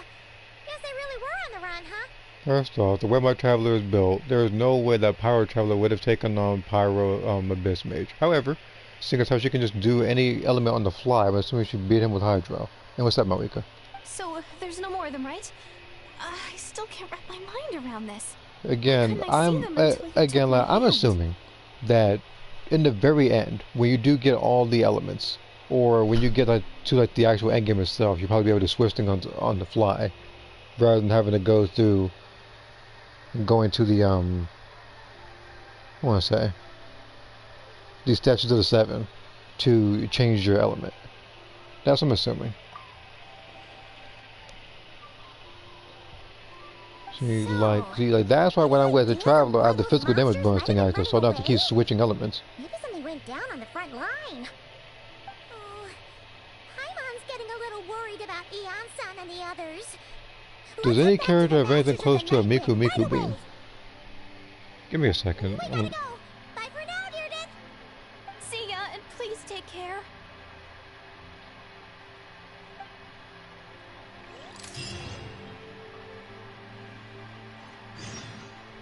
Oh, like that. I'm trying to think. Like, move-wise, I don't think it's that per se. I think in some animation when he's idle, I think one look kind of close, but not precisely that. But no, nobody has any Miku Miku beams in this game. Don't worry, unless somebody might have one in the very distant future. Hey, Archon! We're back!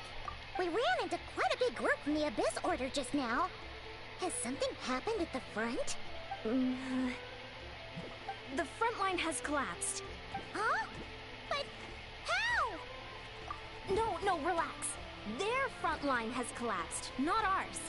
Oh, feels like you could have phrased that more clearly at the start. But this is good news, right? Why'd you still look so serious? No. Skirk is so we're broken. still mustering Again, I'm still working on Nowhere building her. near I need her ready to go actual. defensive. Here's the thing. I have the ice artifact set. So when they get frozen, it basically puts her crit rate at 100%. I do want to get her specific artifact set though to see a comparison, to see which one does more. Because they did recommend both of those. One of them I already had because of Risley and Chon Yun, but Chon Yun hasn't been of most like he hasn't really been of use lately. And Skirk is, like you said, pretty broken. I've tested her. But I am going to see more on her, just as long as... I was also confused Actually, one more about thing. what exactly There happened actually is out one there. more thing that I need to take into account. The weapon. That's what I'm trying to get. I need to get her weapon. That would be how I can grade it. But the thing is, there's no guarantee I'm going to get it. Although it would be really appreciative if this game actually gives me that particular weapon. But just now, I got the full story from a guard who was on the scene. He watched the enemy lines crumble in real time. What did he see?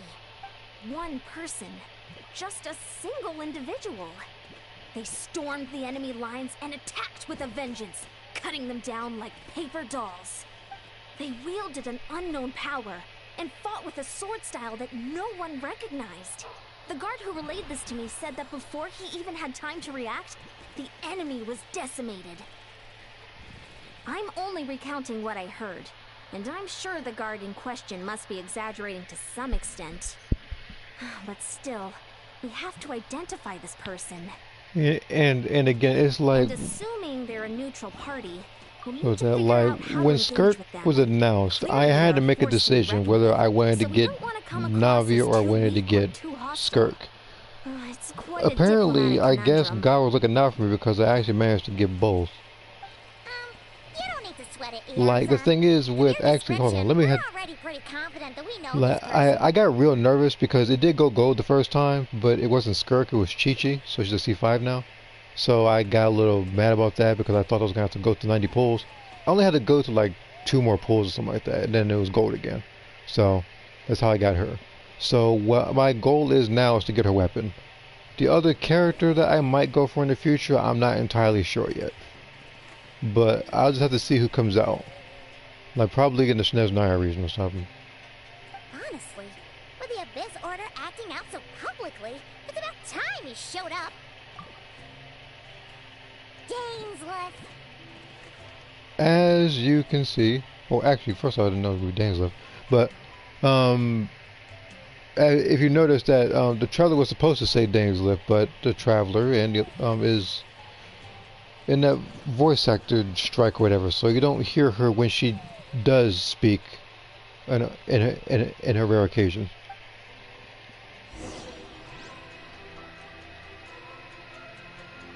Which makes me beg the question, Dainsleif, are you muted too? Because I don't think I've heard you in a long while, because I haven't heard him in a long while anyway. Let's ride.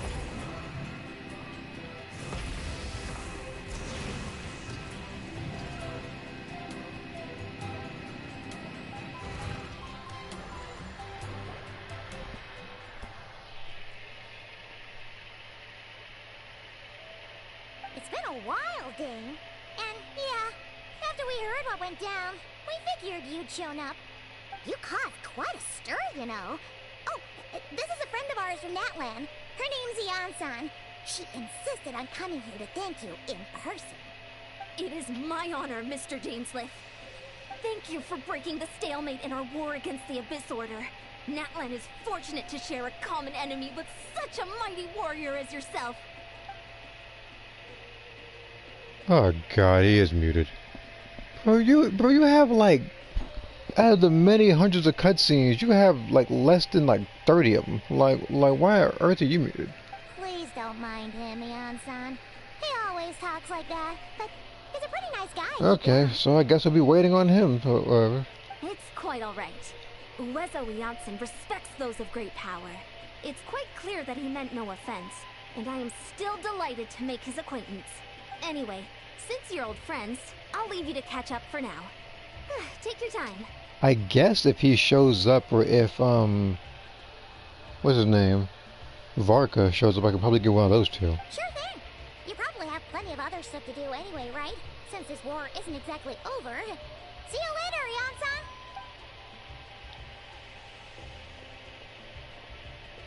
Hey, dang. Would it have killed you to be a little more polite? She's our friend.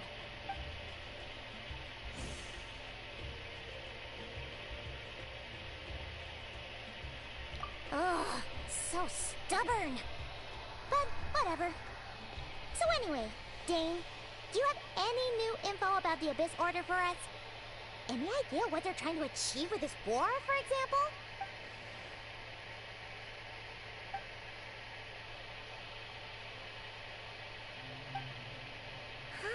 We thought so too. But it sounds like you're no closer to learning what that goal is than we are.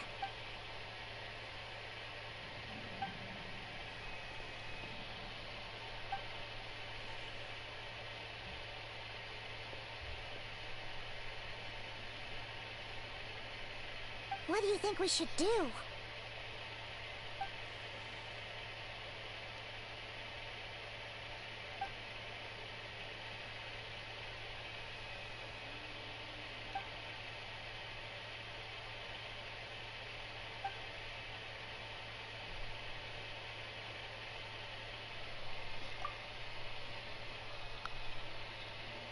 Paimon gets it. Nothing in the world can satisfy you like making mincemeat out of the Abyss Order, right? Wow, okay. A rare, candid response from Dane. Well, actually, we found her brother's hibernation chamber key near the Collective of Plenty. He must have lost it. Oh, and there's more! After finding the key, we also ran into this weird girl. She kept seeing monsters that we couldn't see, and then, this other time, we saw a load of monsters, but she couldn't. She also said she was on a journey to find the Savior. Her description of this Savior matched the Traveler pretty closely, so we figured it's probably her brother.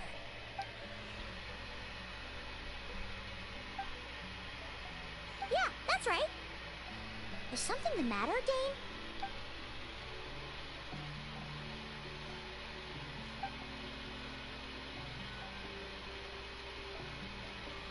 Wait, wasn't her brother called the Prince, though? Where did this Savior thing come from?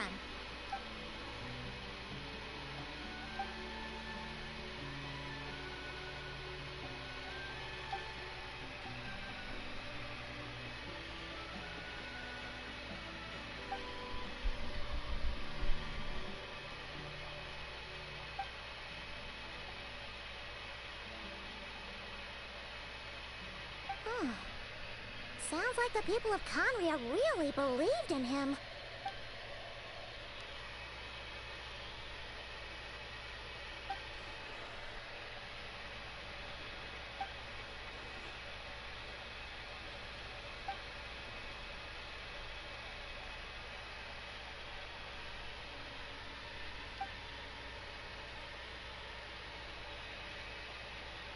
Ah, Paimon gets it now. So, a bit like Kaya. Please don't speak of Kaya. She grew up somewhere more isolated? Man's irrelevant to me. I don't like keep bringing him up. This man, even without even showing his face, he still makes a verbal appearance in this thing.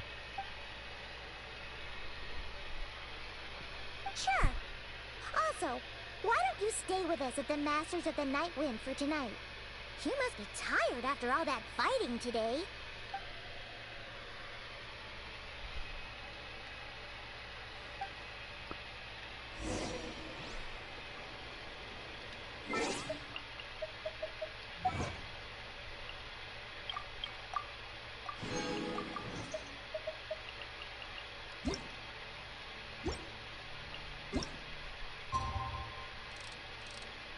Wait, we have to wait like 24 hours? Jesus Christ.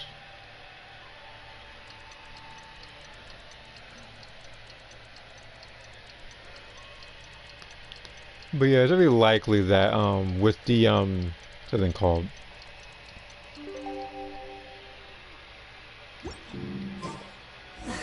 Instead of Because I keep forgetting what they're called.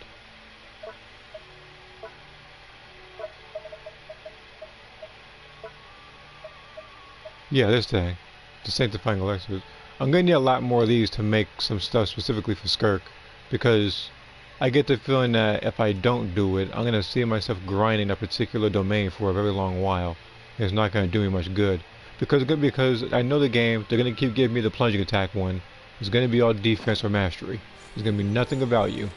And then at the event it is the particular stat I'm looking for, it's gonna be health percentage based.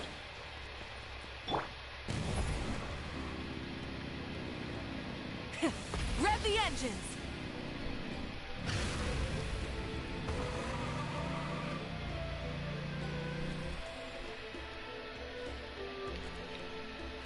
So that's why for the flower and the plume or whatever, that one's gonna be normal. I can just grind for that easily, because there's only one main stat each. It's the other ones I'm gonna need attack percentage, crowd damage bonus, and then crit damage, depending on if I have the crit rate weapon. Is that Dane and the Yansan You're gonna grind forever discussing anyway. strategy together? I mean, that's what the Looks game like is. they're getting along just fine. It's just that there's multiple things to grind in this game. That's why they give you a lot of stuff. Morning! What are you guys talking about?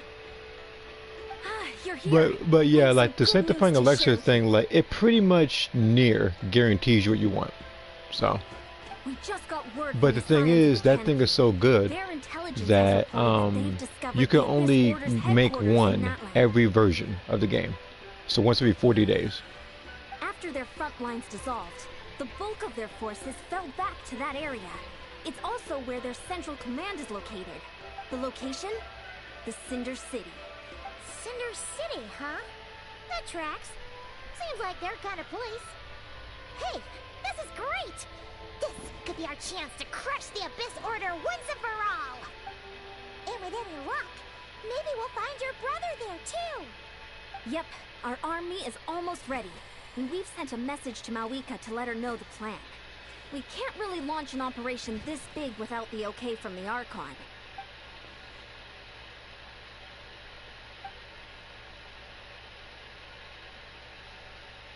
I've already explained my reasoning, Mr. Dainsleif. I understand your concern, but an immediate strike is not on the cards for us. You're gonna go on your own? Come on, be sensible. Just wait a tiny bit longer, and you'll have a whole army going with you. It's all right. I support your decision, Mr. Dainsleif. Huh? Shouldn't you be talking sense into him? Let's see here. Are the vehicles the fastest method of traveling, excluding fast travel? I admire his courage, and I believe There he's are strong some enough to characters in take the on game that are Abyss faster than Order on certain his vehicles, own. but vehicles are, again, And even if things the don't more go viable way to plan, go. he just needs to There bide are his other time until characters we though in arrive this with particular game reinforcements. that kind of excel through exploration without the use of a vehicle though.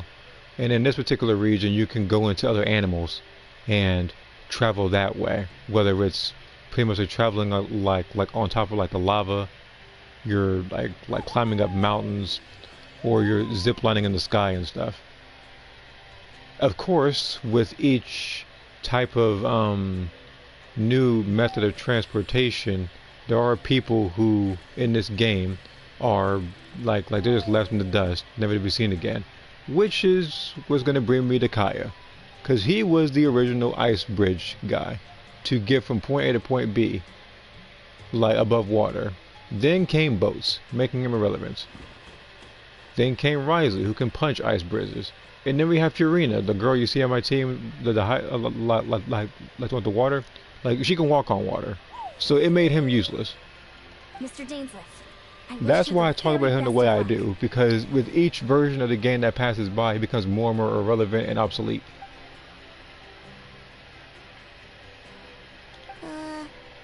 Looks like he's waiting for you to say something, Traveler. Oh, for a second there, Paimon actually thought he was gonna brave it alone. And then he called his own bluff.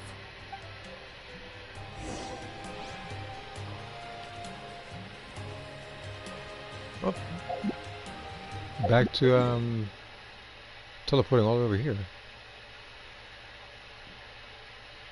This is also precisely why when you do play this, before doing a lot of like the story, always make sure to explore first and get the teleportations, like the teleporting waypoints active. So this way when you're doing a story like this one, you're able to just go to it on the fly. Higher, huh? That's not higher, that's lower. This game sets the directions law off.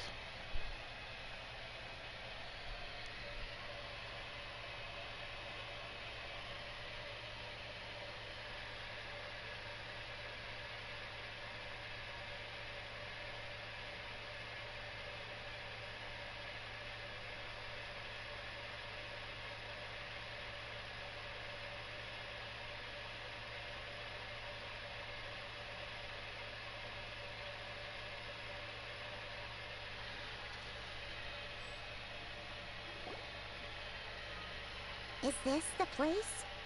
The Abyss Order's hideout in that land?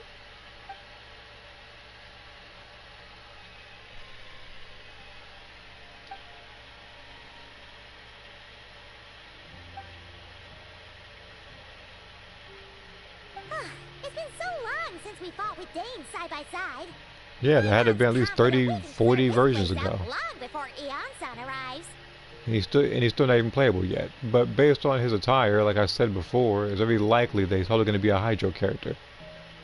And if you And hello, bird. brother again, even better. Let's go.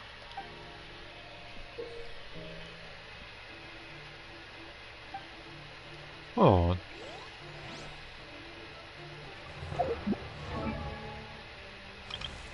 Oh, for a second, I thought it was going to be a little too easy. For a second, I thought it was going to show up right then and there. It's a party setup.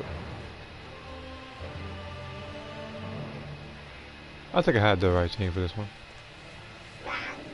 Light it up! Let my name echo in song!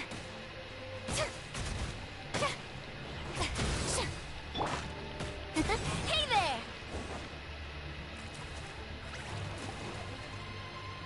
Do you play Fortnite? No, I do not.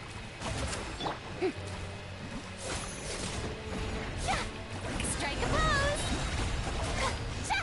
Time to shine! Watch out! Coming at you! Attack! That's the way. That is the only game where I get to unfortunately see people like Hank Hill defeat someone like Wolverine. Shower me with the...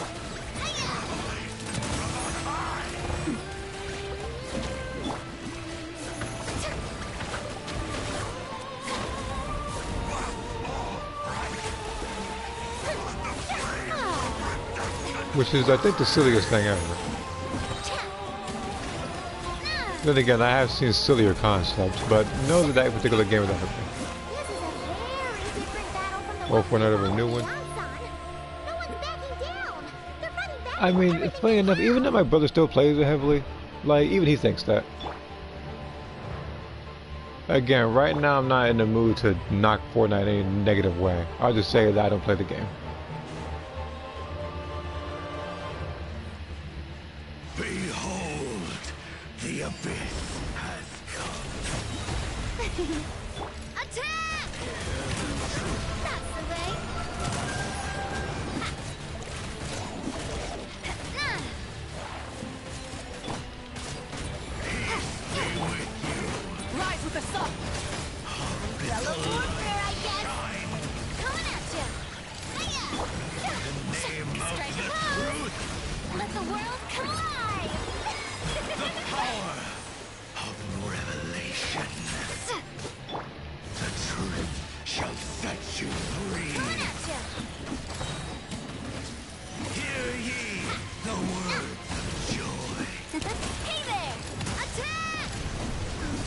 Tell your brother I found an unlimited crown win glitch. I doubt if he's playing the game he's going to take advantage of any sort of glitches in the game.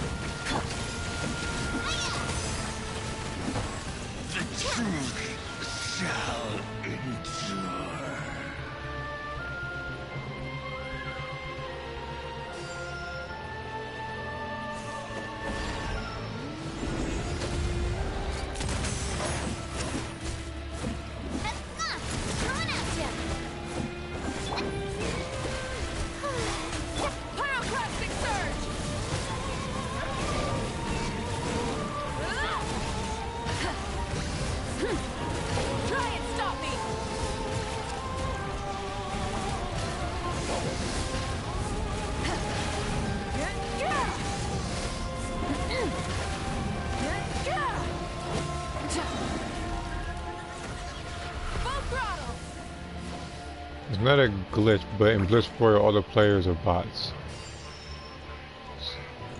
Again, I doubt he would want to do something like that either, where he's just fighting nothing but bots. And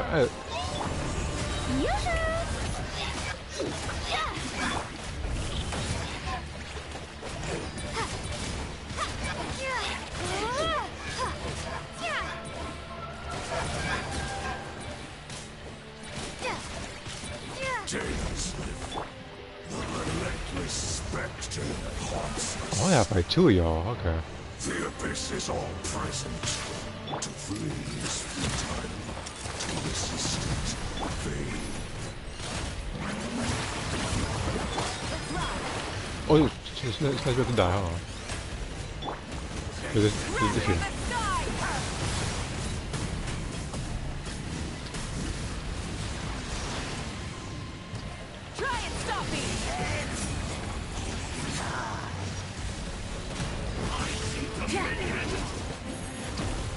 Oh, does it work? Oh, it did work. He just does it instantly. Rise with the sun.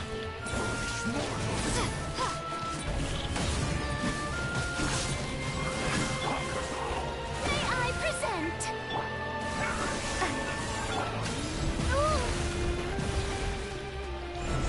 Coming at you.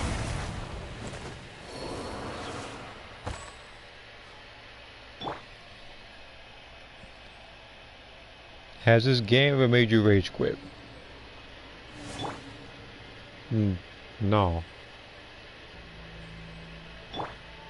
I've already said it, but I've already said it a couple of times. I've only rage quit willingly in one game I've ever played. And that was Black Ops 3, because in mid-match, I was sucked into an entirely different match with rules that don't apply to anybody on Earth, where nothing made sense. I was getting freaking spawn killed every time I would, like, again, like, I was already a character I didn't like. I was Prophet. And then every time that I was spawn, I would get killed by some person that was just waving a flamethrower around the entire time. So literally every half second that I got up, or even like so much as a millisecond, I would get killed instantly. And that happened to a point where I just said, you know what, I'm gonna just leave, because it's not worth it at the end. Regardless of whether or not I get a win or a loss in my record, I didn't care about it. Any other game I ever played, I've never really rage quit.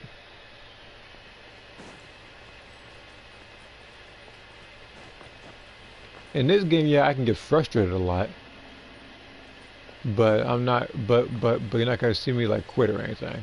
Sometimes I'll take a little bit more time before I come back to an event, but I never ultimately give up on it. No, that's nothing like it. Okay.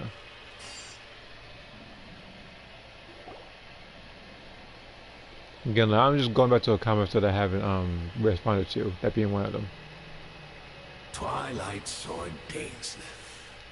Is this really what you want?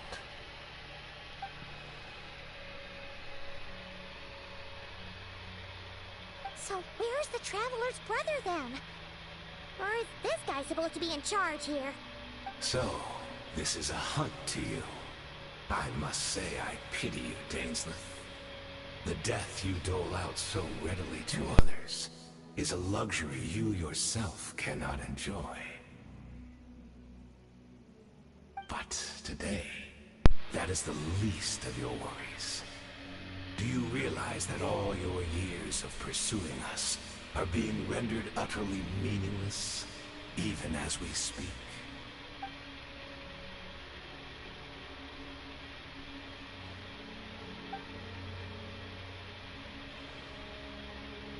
Then allow me to be frank. As far as we are concerned, our prince has already won by other means. And I do not merely mean this battle. No. His Highness has achieved something far greater.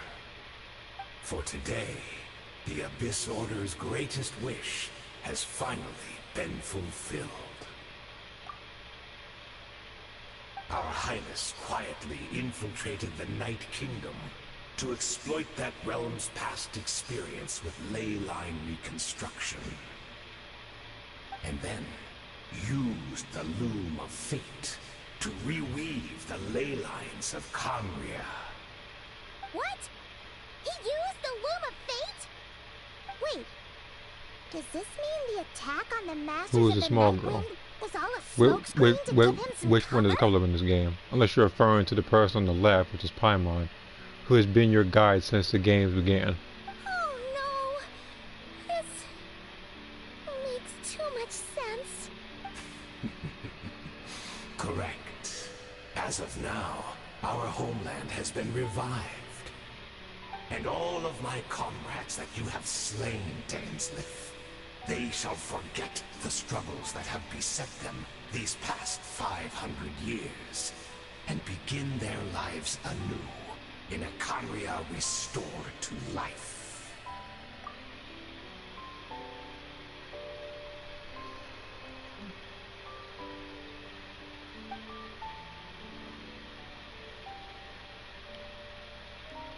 I never heard somebody, well technically I can't hear them, but I never hear anybody say my ears tire of your tedium. Like protein You still need bars. a few steps after that, such as finding a place to host the ley lines you That is just a very rewove. random question, but I haven't had a protein bar in a very, very long time. In fact, I don't even think I even had a full one. I think somebody had me try one. And while I didn't think of it as bad, I actually thought of it as being okay. I never really had any sort of need to eat any protein bars. Plus, if it was really so easy, Malika and the captain would have had a way easier time during the war. Who is inviting me to freaking Xenoverse at this freaking time of day? I'm not in the mood for that right now. Oh, you poor fools. Clinging to delusions, even after the truth has been plainly revealed to you. Think back on the past few days. Have you truly not noticed anything amiss since the start of the war?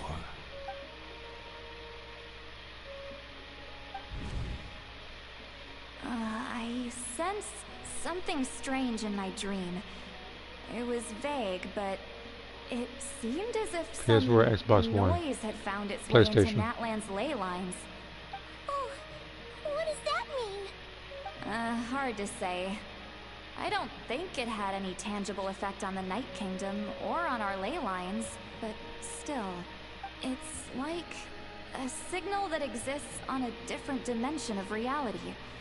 It might not interfere with ours or pose any detectable risk, but I just get the sense that something strange is going on.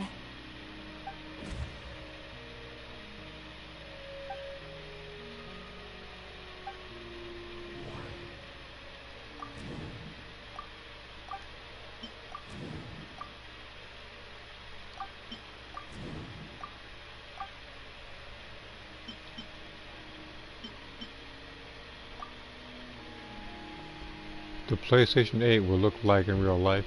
I mean, I don't think they can get any better, but we want to see in holograms and stuff.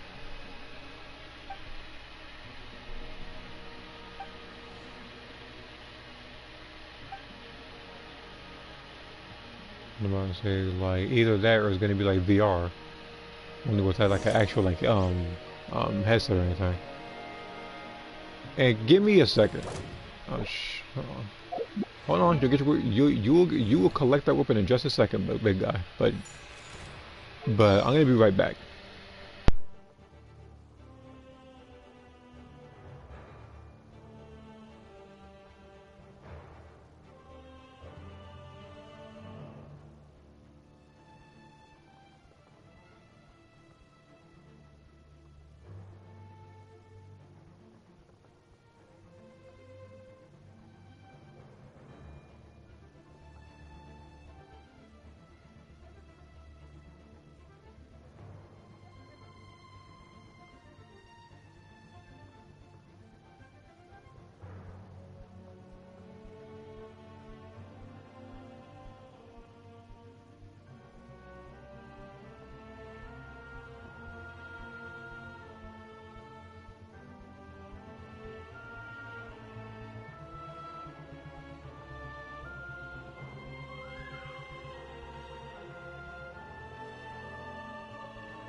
Okay.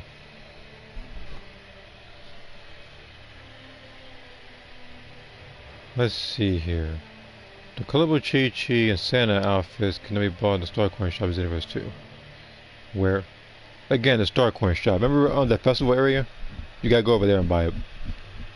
And if you've been saving your Star Coins from the other festivals universes, then you should be in luck. Alright, buddy.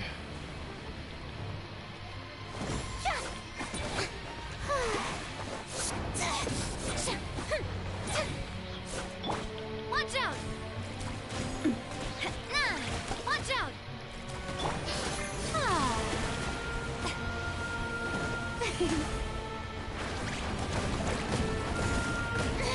Stop that!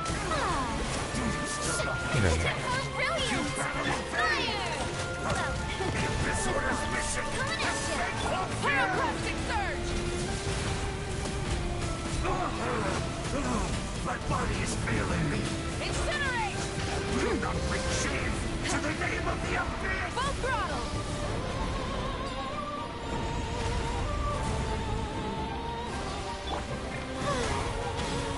Let the world collide! No, I didn't. Well, I was busy doing something else. Well, believe me, I wasn't in the bathroom. If I was in the bathroom, I will let you know.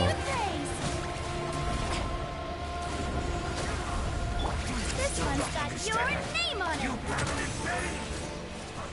The Abyss Right in the face. has been That should be all of them, right? So, we've destroyed the Abyss Order's headquarters. Let me in see that here. land, That's weird. but My somehow, capture card broke and that crashed my didn't laptop, so I got a new one for satisfy at all. 2025. Okay. Yeah, like, I did see that in a community post or whatever. Well, actually, that might have been that one, or might not. But I understand that I think recently you were having some issues trying to stream. Might be when it was. Ready to go poop. Oh. Again, like I said, no, I didn't have to do that. Like, whenever I have to use the bathroom, I usually say that's where I'm going. That time I was just busy doing something else. Are you still thinking about what that guy said? You look really worried.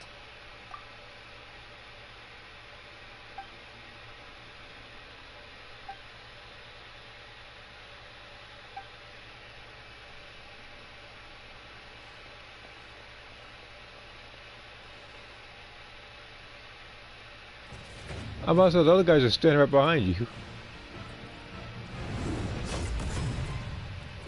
Oh, that's not good.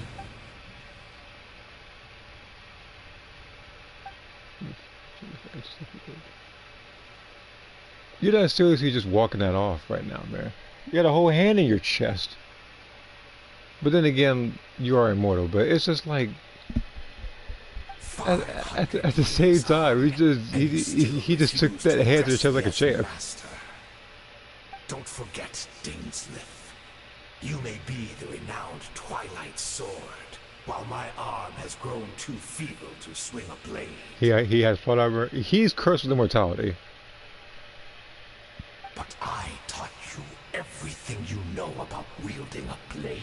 Which is going to make it very weird when you actually get to have him as a playable character and you get killed by a lesser enemy. Be that as it may, under the circumstances, I see no further reason for us to fight. The curse of immortality means neither of us has a way to completely Right back? All right. destroy the other.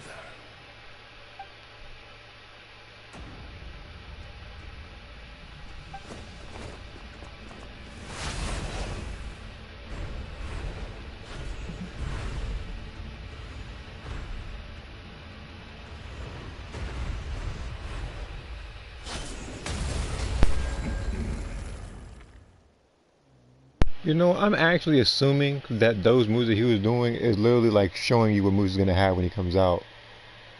Those might be his elemental skills. It might be a hold in charge.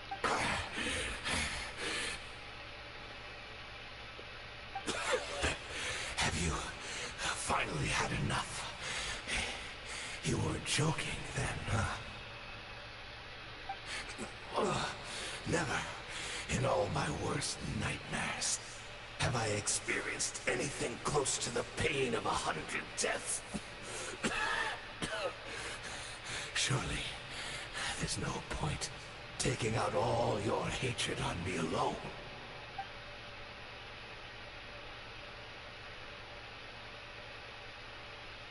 All right, I believe you. Still, aren't you at least a little tired now? Why don't we sit down, perhaps? Chat a little. Man, okay, so you're getting your behind was so bad that you just want to chat it out. You just said, now hear me out after that. What? Not I'm about to say, like, ain't... reminiscing about old times. Well, I suppose you don't have many fond memories to look back on. I know some people joke around or mean when they say stuff like we can talk this out. Or something like, we could talk about this. Like, he's literally doing that after getting his behind whooped. Yeah, welcome back. Why is this part again like Kingdom Hearts? I have no clue. Indeed. Like, these particular characters and everything have been here for a while. Everyone prayed for the Savior to deliver them, but he was nowhere to be found. Yes, we knew that the great abyssal power within him had been divided up. Yet we still despaired at his choice to leave us. Still, I believe that everything he's doing now, including his regret over what happened, comes from a genuine place in his heart. And besides, who else can we place our faith in? We are proud Conrians, are we not? I mean, we can hardly turn to the gods.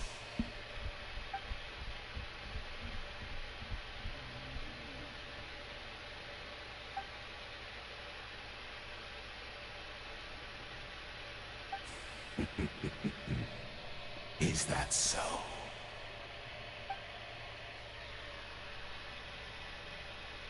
And again, you may have already noticed, but if you actually wish to hear a lot of people's actual voices and stuff, you can go to the any other dub. It's just the English ones that are affected.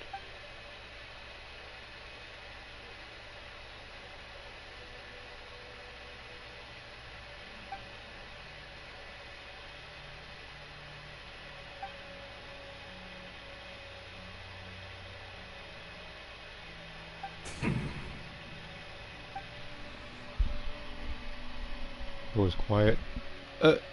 Again, like I said in the past, like some of the English voice actors are going through a strike,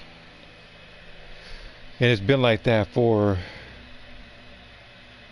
like a while, like months on end, probably close to a year actually, if I'm going to be honest.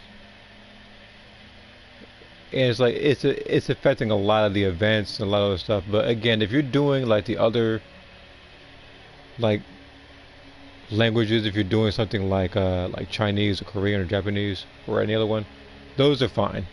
Oh, I'm sorry, Dainsleif. But again, it only affects a couple of characters because certain characters are on strike. But the fact is, I honestly can't remember them anymore. Look at me. Look at what has become of me. Only by the Abyss's grace have I managed to maintain this physical form. But as for the rest, memories, spirit, emotions, Spanish or Spanish? they have Wait, Spanish or Spanish? Become The heck is Spanish? It's Spanish. fragmented beyond recognition. Even if mine was a past steeped They're gonna use in AI sin soon. or in shame I No, once that's what longed to hide. that's what this whole thing was about. They said that they wanted to protect their voices and stuff, and wanted to have a particular voice actor strike, and then people were, you know, in agreement with them and stuff, until they figured out what the particular voice actor strike was, what it was really about, and that wasn't it, because their stuff is like protected. It was actually them trying to unionize like the voice acting and everything, so they could have a monopoly and pick and choose who they would actually want to voice act. Without my history, I fear I will become another person entirely. Needless to say, this whole voice acting strike was a colossal fail, and people should be voiced very soon after that. Some of the people are willing to come back to work. Some people have been wanting to work, such as one of the voices for Venti. Then we have other characters such as like Ketching or Paimon, who are, if not haven't already, gotten their voices replaced.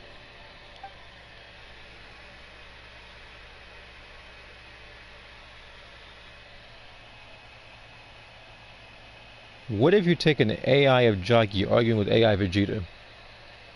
I still win the argument, regardless.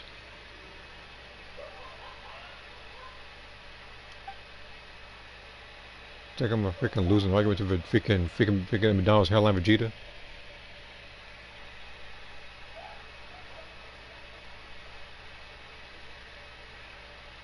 You seem to remember much. Could you tell me more about it? About our golden age? Is that so? What a pity. But this will be quite sufficient, as long as the loom of fate heard what I could not.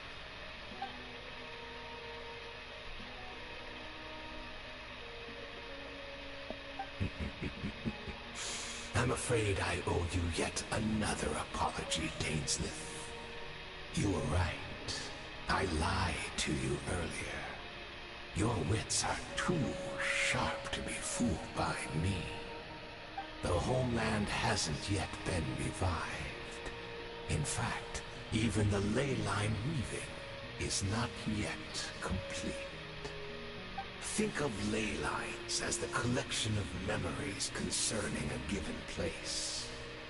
To reweave Conria's ley lines as they were 500 years ago, we would somehow need to retrieve almost all the memories of Conria from that age. The loom of fate cannot weave without an abundant supply of memories. And so, we relied on everyone in the Abyss Order to provide what they could, even though fragments are all that remain in most cases.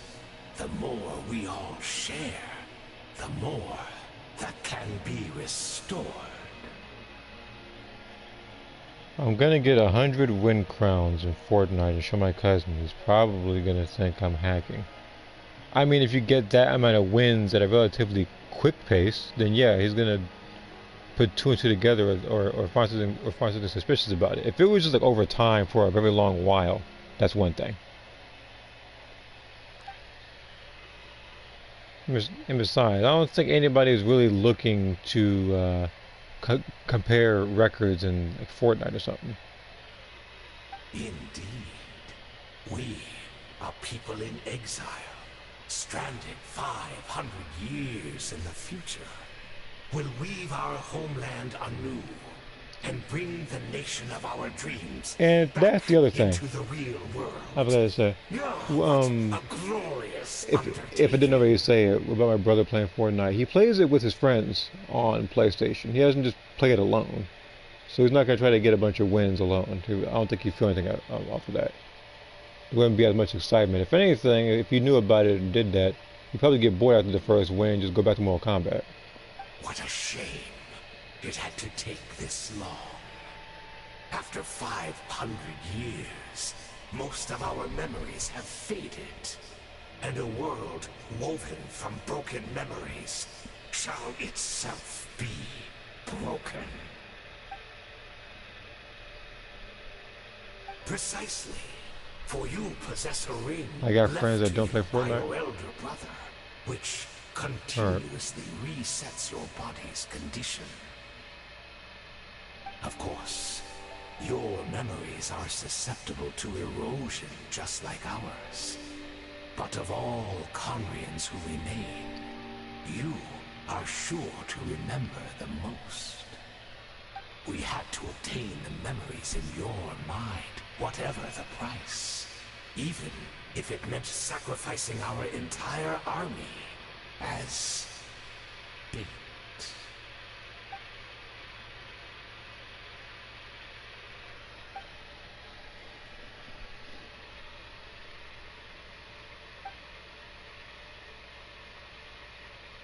Perhaps. But that is the gamble our Highness has chosen to make. And thanks to you, the loom of fate has now finished weaving the ley lines. New Conria is complete!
She's still here!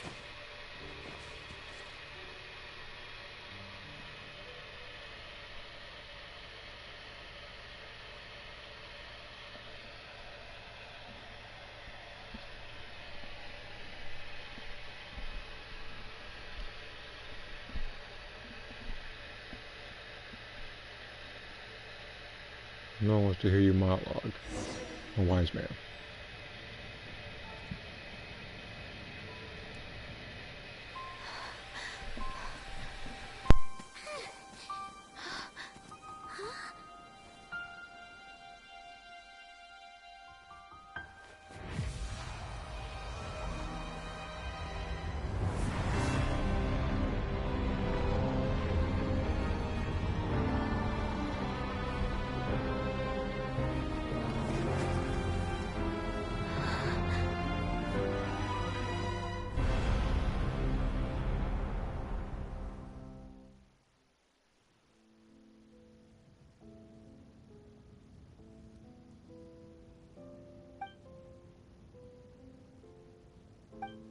We're not from the same world, are we?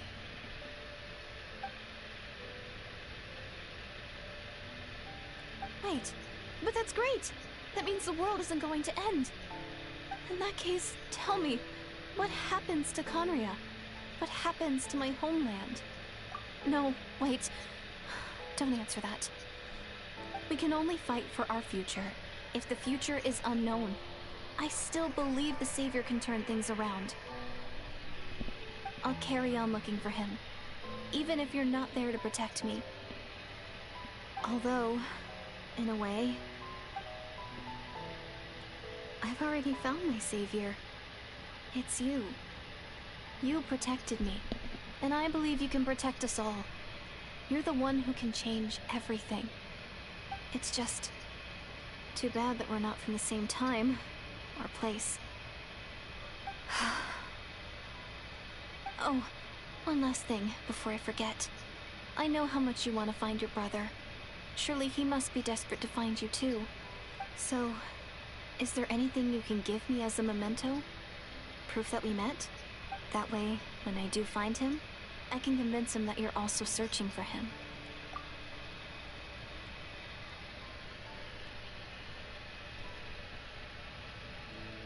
Huh? What is it?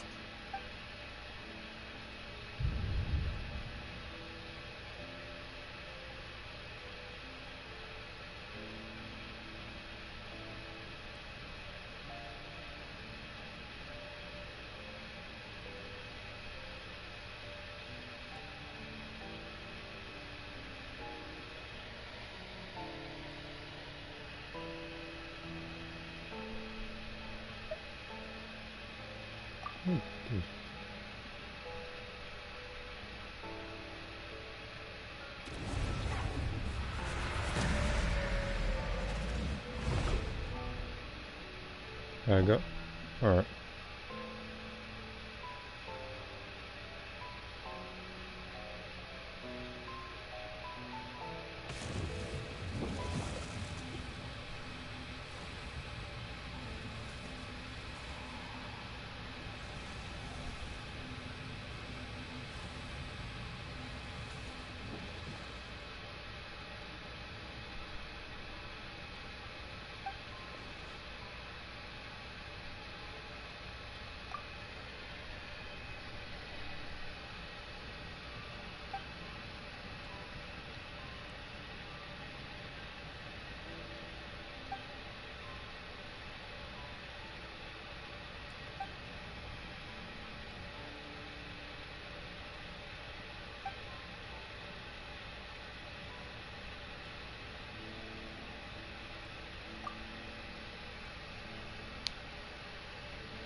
Game what's up?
Archon Universe 11. Alright. Again, like I said earlier, I'll probably do the same. But, again, I say it's because I've already chosen Universe 7 twice, Universe 6 once. Universe 11's got no love for me, so that's why I'm gonna do it. Even if it means being I don't want to say like having a clown as representative. Oh, freaking Belmont over there is glazing stuff. Yeah, again, it's like a lot of stuff was affected because of this freaking VA strike. It makes everything like not nearly as impactful as it should be. Whether it was the Malika and Traveler boss fight against the Netland boss, whether it's this cutscene, like, and there were some other ones too. It's just like it doesn't really hit as different because you guys just read the subtitles, unless of course you are listening to this through any other voice language that isn't English.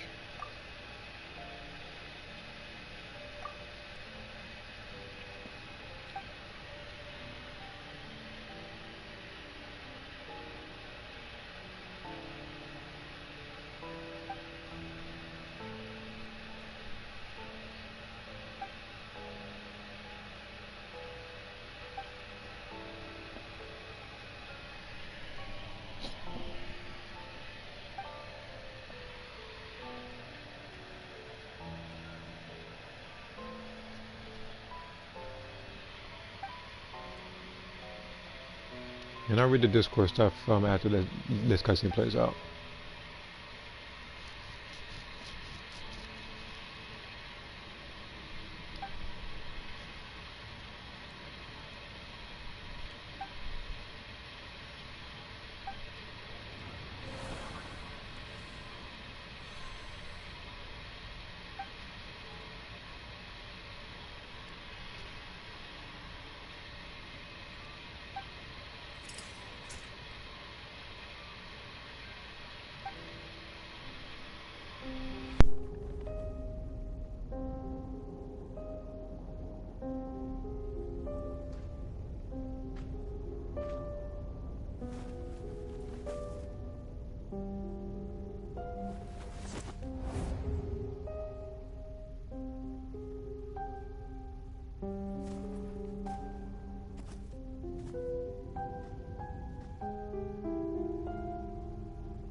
Our hero is back!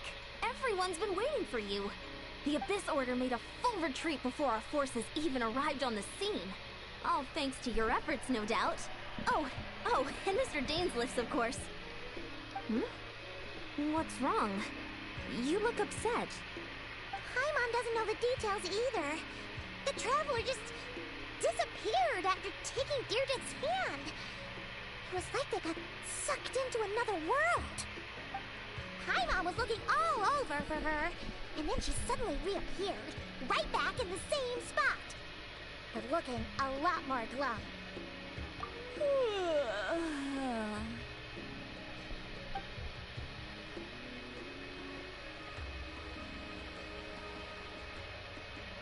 I think I got the gist of what happened. Okay, she's either drunk or just woke up. Something to do with your brother?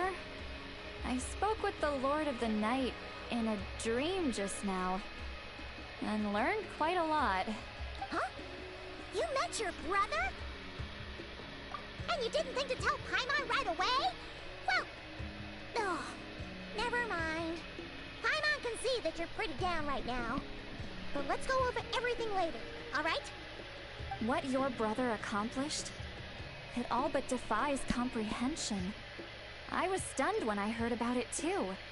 But what surprised me the most was that the Lord of the Night actually chose to allow it. The Lord of the Night did try to explain it to me, but in a word, it's complicated. During the war with the Abyss, Malwika had an argument with the captain. Malwika believed that we should fight to protect our culture and memories, while the captain believed the preservation of the ley lines should come before all else. So, the Lord of the Night was very intrigued when presented with the Loom of Fate, and informed of its ability to weave ley lines. She saw your brother's actions as a potential third option, namely to preserve an entire nation in the form of an atlas. Preserve a nation? You've definitely lost me now. You're not the only one. Paimon's got no idea what's going on either. With that in mind, the Lord of the Night gave the go-ahead once she was satisfied that the Loom of Fate wouldn't have any real effect on Matlan. However, I believe she imposed an additional condition of her own. An additional condition? Did she ask for something in return? No idea. She wouldn't tell me what it was. Huh. Alright, well, let's not overthink this for now. We just won a war. Time for a well-earned drink to celebrate. I trust the Lord of the Night unreservedly. I'm sure she only involved herself to take a problem off our hands, so it's one less thing for us to worry about. Don't you agree, Traveler? Come on, let's head back to the Collective of Plenty. Oh, Veressa should be there too. We'll treat you to a real feast. Huh?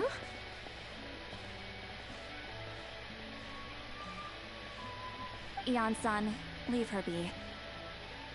This might be hard to understand for an extrovert like you, but some people need alone time to recharge every once in a while. Traveler?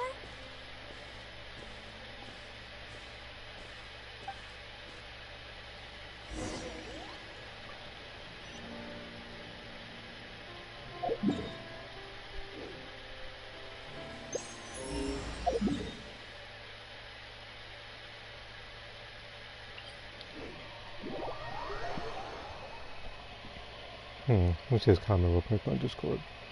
You're planning on doing a group drawing of other people's pseudo characters, including one of your own. I think this particular thing was suggested to me a while back, but I probably will. Again, right now my focus is on, like, I'm working on a couple of drawings right now. Some of them being the summer drawings, and some, one of them is like a redesign of a character of mine, and then the other ones are just requests.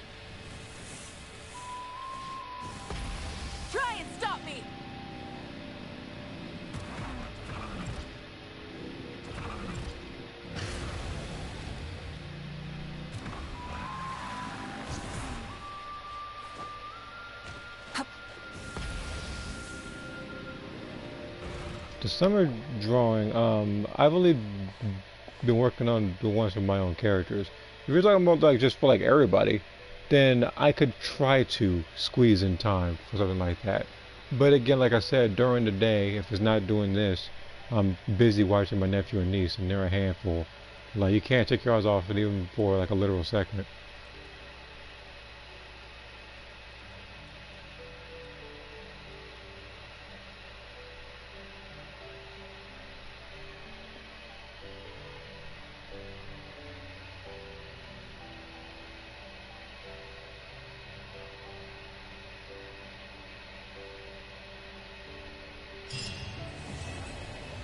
Oh, that was it.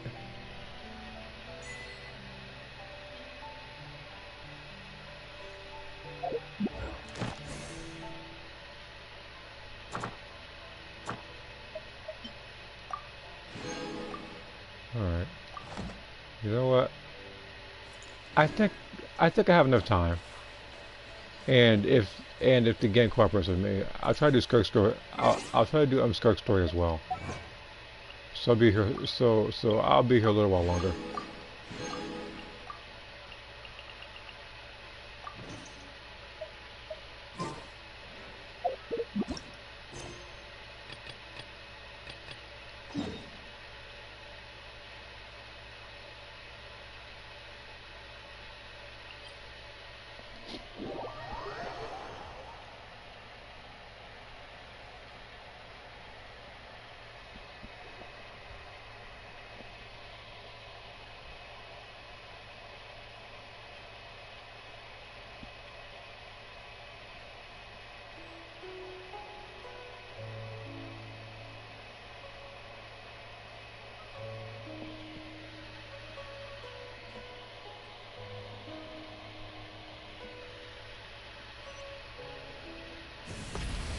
Alright.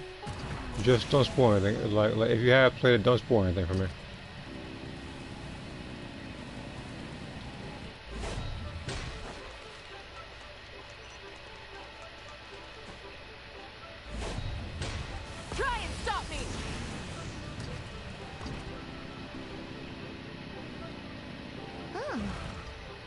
Baiju isn't in his shop.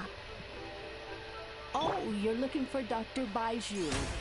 He's resting today, but he said to send any patients to the back room. Ah, okay. Thanks. We'll head on through.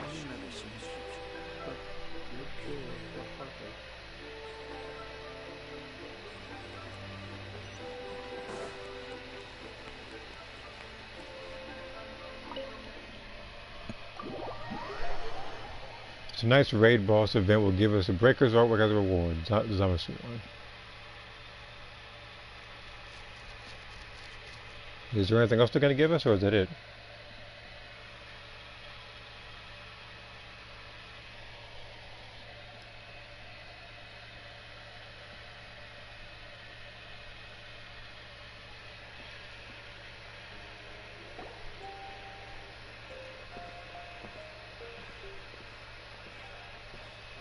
Traveler, Paimon, welcome.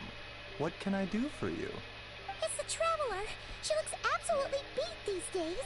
She has these huge dark circles around her eyes, like she hasn't slept a wink. And she keeps spacing out. You have to call her name several times before she snaps out of it. What do you think it is? Is she sick? We have to do the raid and wait until next Wednesday, 50k damage to get it. Again, I usually get up to like 100k before calling it. Oh yeah, and by the way, if you might not have noticed, yes, even that little snake there is muted. So I told you a lot about the voice actor strike. Very peculiar. In all the time we've been acquainted, this is the first time you've come to me with a health complaint. Come, let me take a look at you.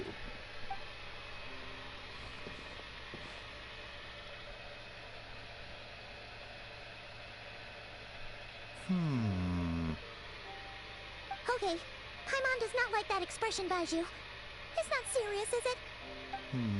Complexion is good, eyes are clear, breathing is steady, pulse is strong. Physically, you appear to be in good condition, Traveler. In theory, your energy level should reflect that. You should be feeling right as rain. Hence my concern. A clean bill of health is usually a good thing, but in this case, it likely means your situation is more complicated. Physical illnesses come with detectable symptoms that can be used to diagnose, medicate, and cure the condition. But afflictions of a non-physical nature, they fall outside a doctor's realm of expertise. Huh? What do you mean, non-physical nature? Curses, dark magic, it's hard to say. It could just as easily be a simple case of mental fatigue. Why don't you rest here for a bit? Whatever it is we're dealing with, clues to your condition are sure to reveal themselves in time. Once we know the root cause, we can administer the right treatment.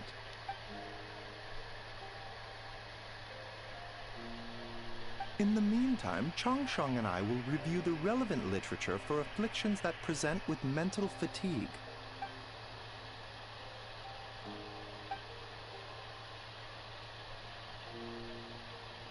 Oh, must be a rare condition if not even Baiju and Changsheng have seen it before. Well, all we can do is take their advice.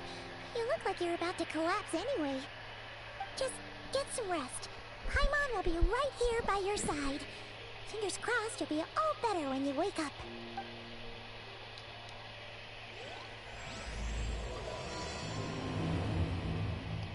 Difference of, yeah.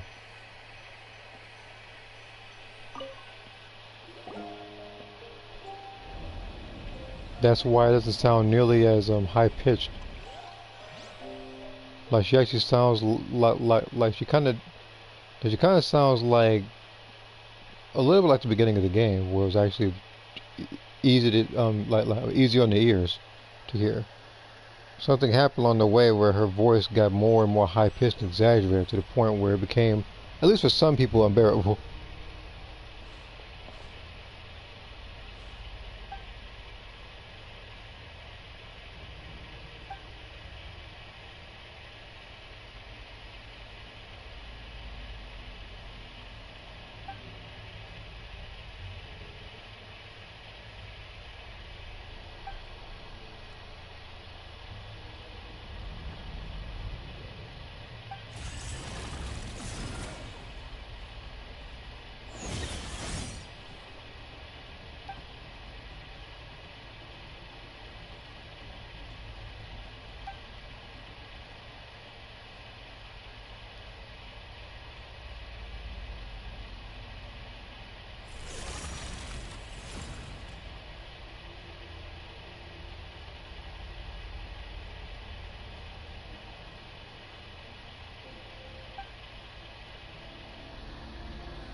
sunshine, time to wake up.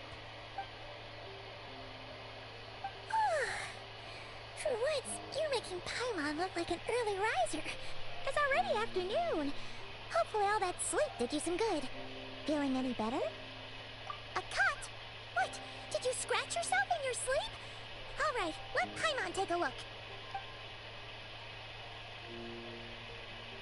Nope, nothing there.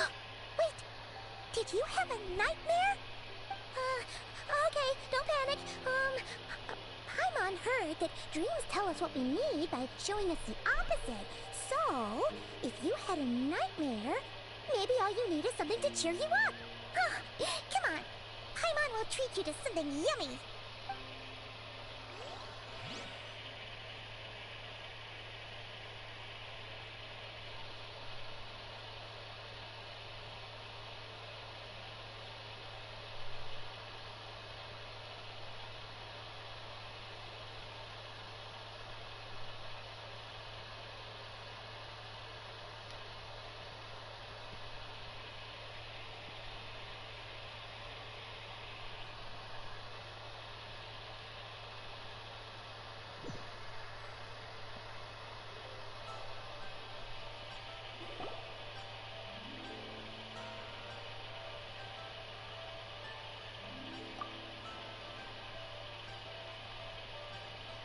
What?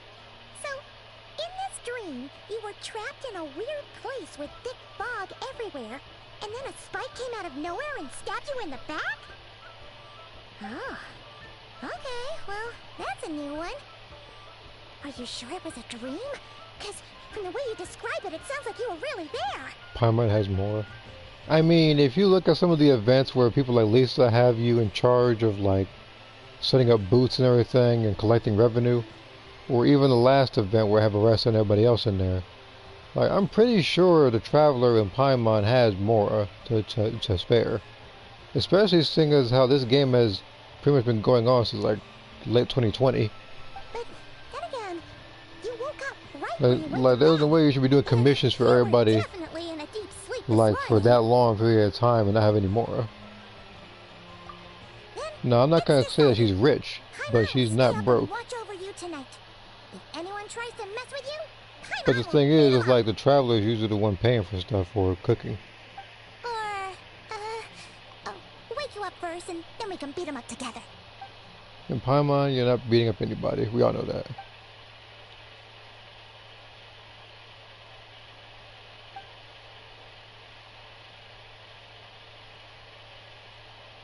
Something is missing? Did you just say something? The flesh remains whole, but the soul is incomplete. Left unresolved, the mind will wither away along with it. What the? Wait! Paimon remembers you! Your child's master!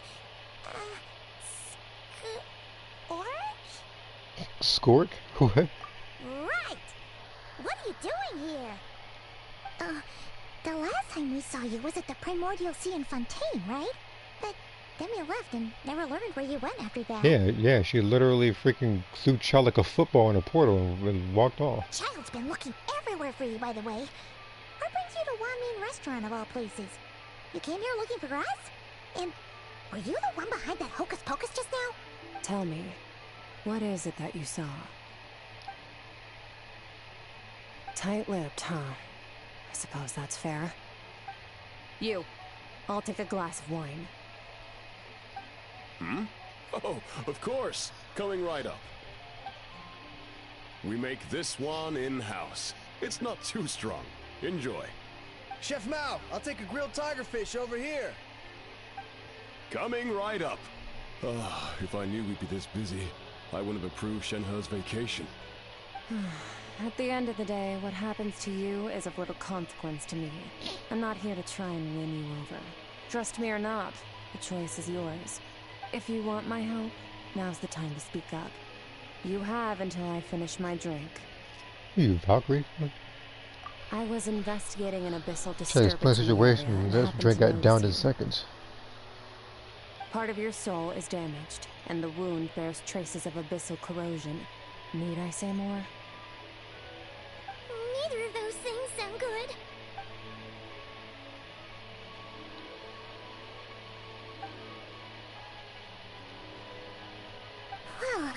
Should we trust her?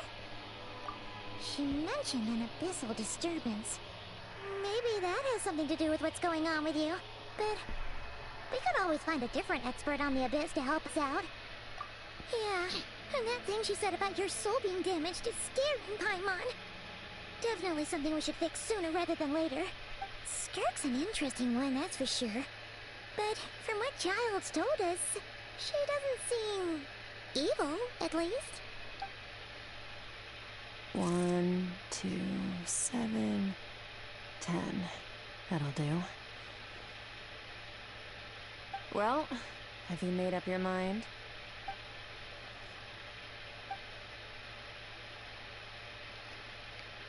And again, you like for a lot of these cutscenes, for some reason you see the trailer's mouth move, which means that you should be able to actually hear her. Unfortunately, that ain't the case. She's been doing a lot of talking since the Natlan region came out. That's all we know, Miss Skirk. Ma'am, can you help us? So, you couldn't disperse the fog. I understand. Come find me in the Glalie Plains when you're done here. Oh, and I left cash for the drink on the table. Settle the bill for me, will you? Oh, okay. Huh? She disappeared.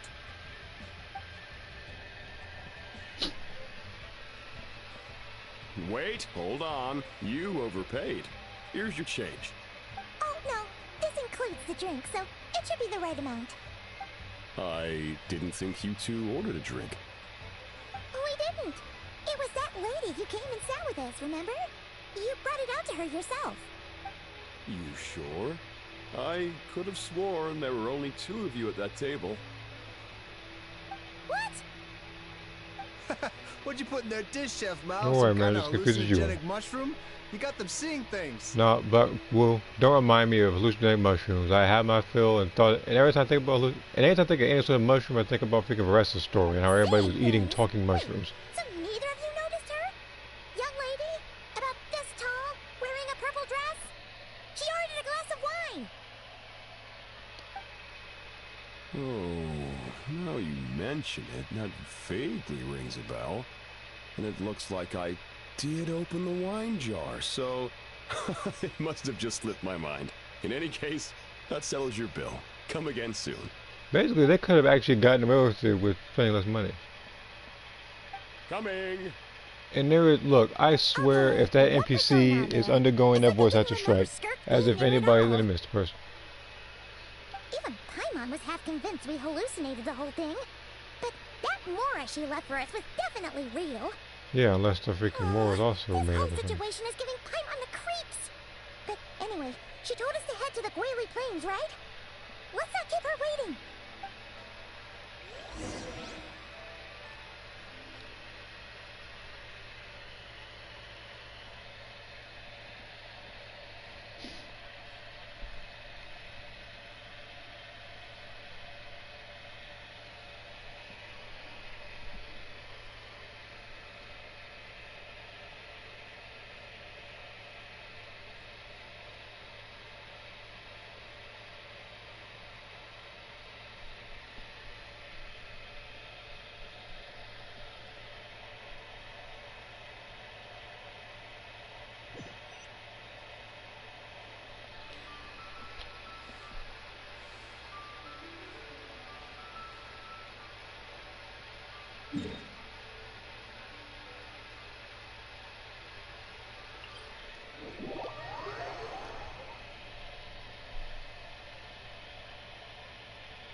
Whoa! What are all these Rift Hounds doing here? These Rift Hounds are like in like every story nowadays. Huh. Looks like they're collecting As long, something. as long as the game knows that certain enemies can't damage everybody in your groups, they have it to where these guys do uncorrosive things, and it's like no matter if you're shielded or not, everybody starts losing health, and it seems to be the case. Let's go check it out. Alright. So, Everyone hold hands.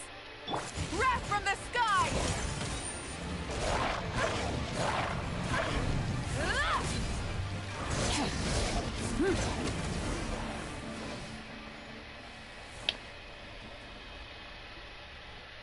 So, this is what they were collecting. It looks kinda like... Yeah. What is going on here? From the moment they are born, all beings with great power have an impact on this world. Even if their body is sundered and their soul extinguished, their influence remains. Gods are the most common example of that. The remnants of gods who fell thousands of years ago remain buried deep within the earth, carrying within them a warped will and a dark curse.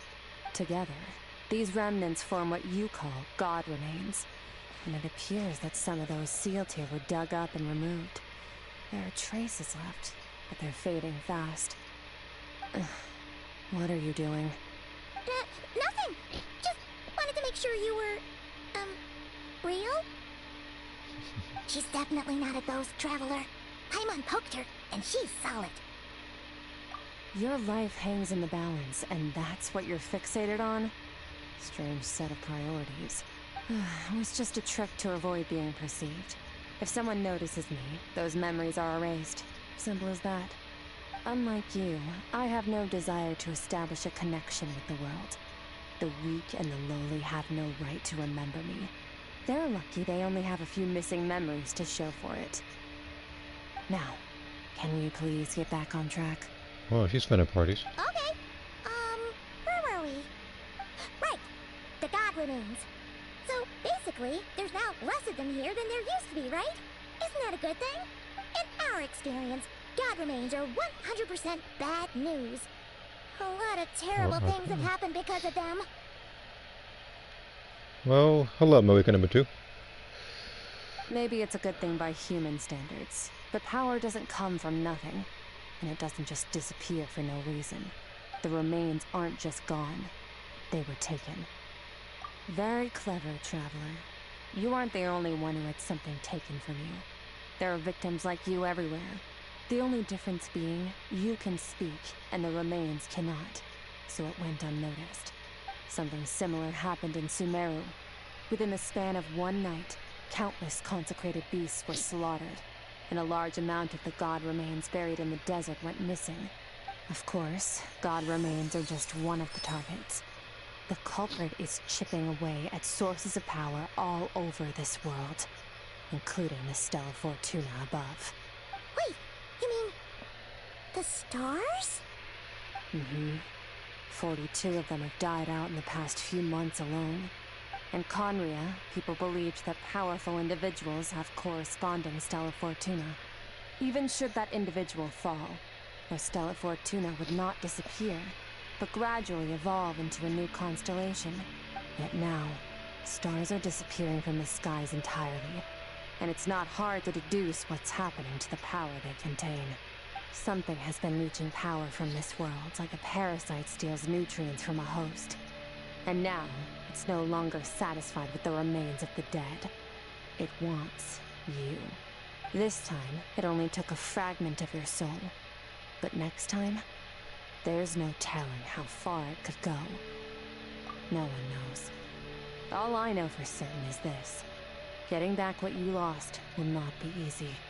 Considering how much power this entity has stolen, it must be a god-level being by now at least. But that's not the real concern. Souls are fragile things, and yours could easily be crushed if you go up against it. So you're gonna help us, right? We're going to help each other. You are my ticket to uncovering this thing's true identity. Well, great! You seem super strong, and you know a lot about the Abyss, so Paimon will take it. Don't get all mushy on me. All I'm doing is helping you get back to normal after a sudden crisis. And I should warn you, getting mixed up with me can have unforeseen consequences. We're on very different journeys. You don't want to be in my debt, trust me. You help me uncover the truth behind this entity, and I'll help you recover what you lost. This is a transaction, that's all. You would do well to remember that. Now, come along. Yeesh! You'd think she'd be a little friendlier since she's agreed to help us. But nope, she's just like when we met her in the primordial sea. So cold. Well, whatever. If that's how it's gonna be, then she doesn't deserve our friendship. What she does deserve is a super embarrassing nickname. Ah, Paimon's got it. Frosty the Lavender Melon. Serves that ice queen right. Anyway, the important thing is that we get that piece of your soul back. So, let's follow her and see what sort of plan she's got.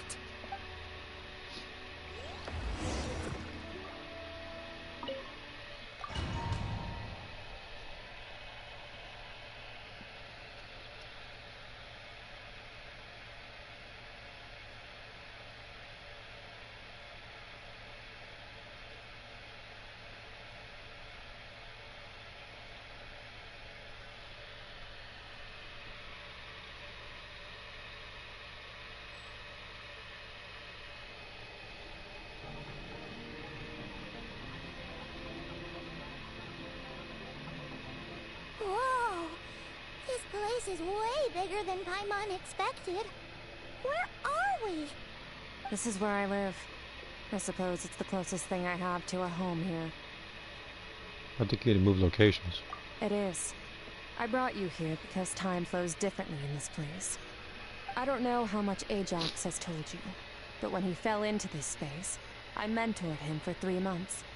In that time, only 3 days passed in the outside world. Ajax? Oh, right! That's Child's real name! Yeah, Paimon remembers him mentioning something like that. Yeah, you know, Ajax, Child, Tartaglia, take one. So, a month here is equivalent to 1 day in the outside world? That should mean we're safe from that power-hungry soul snatcher for now, right? Yes, well, I didn't bring you here just to show you around. In the outside world, the Traveler could be attacked at any moment. But coming here has bought us quite a bit of time. Now, we just need to figure out how to investigate that place you saw. The one full of fog. Both your description and the abyssal disturbance I felt point to that space having some connection to the abyss. It could even be a domain similar to this one. The thief who stole that fragment of your soul is hiding there. But the abyss is a chaotic and turbulent place. If we want to pinpoint their location, we need to see what that space looks like without the fog. Abyssal power can grant a special form of sight. Have you ever wielded abyssal power before? Okay. Do you plan to learn? That tracks. All the information you have suggests the abyss is something sinister, and that abyssal power is a wild and dangerous force that always spells disaster. And you're saying that's not true? Depends on your perspective. Floods and hurricanes take countless lives too. But if one day you gain the power to control them, what was once a calamity is now just another tool in your arsenal. I'll respect your opinion, though. Just means we have to turn to the second best option. A little abyss crystal that contains my power. Wear it on your head, and we'll be able to perform dream mirroring when we fall asleep. Dream mirroring? It means experiencing whatever the other person is dreaming. Everything they see, think, and feel. Since you haven't studied the art of using abyssal power, and have no plans to jump in the deep end right now, I'll have to do the investigating for you.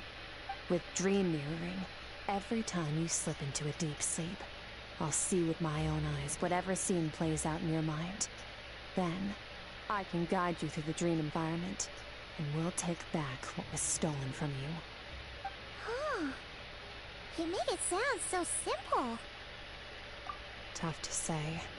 This is an unprecedented situation for both of us. Even assuming we do manage to find where this entity is hiding, Like I said, getting your soul fragment back won't be easy. To play it safe, I need to give you some special training first. Wait, you're gonna teach her some of your martial arts? Does that mean the next time we see Child, we have to treat him like our senior? Do as you want.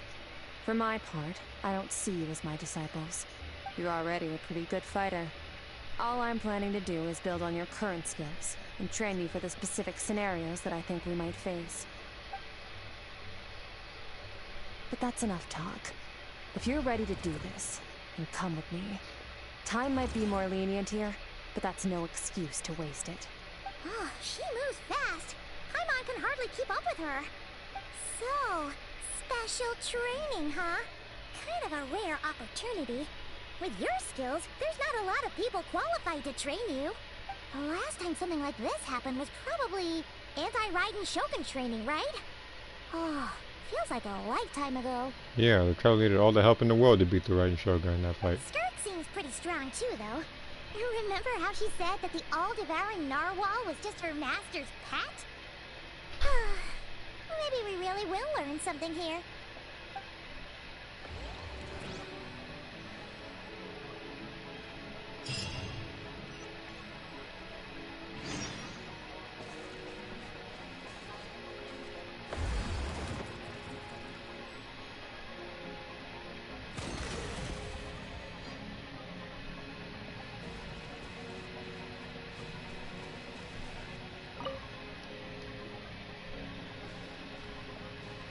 Ready? Bring it on! Your training will be split into 3 stages. Testing your blade work, elemental abilities, and reasoning skills. We'll start with blade work. You're no rookie in this area, so I won't bore you with the basics. During your long journey, you've no doubt sparred with a lot of talented sword fighters. Consciously or not, you will have picked up all kinds of techniques from them. You bet! There's Kaya, Master Jin, Kuching... Oh, and Kazuha, Ayaka... Yeah, we've met sword masters like you in every nation we've been through. Glad you found Kaya sword mastery has the same exact moveset as Bennett. It's hilarious. Anyway, there's other characters that you can think of rather than Kaya being literally everybody's story, like, verbally mentioned. You sparred with a bunch of them too, right? Nice to know it's all gonna come in handy now. Don't get too smug.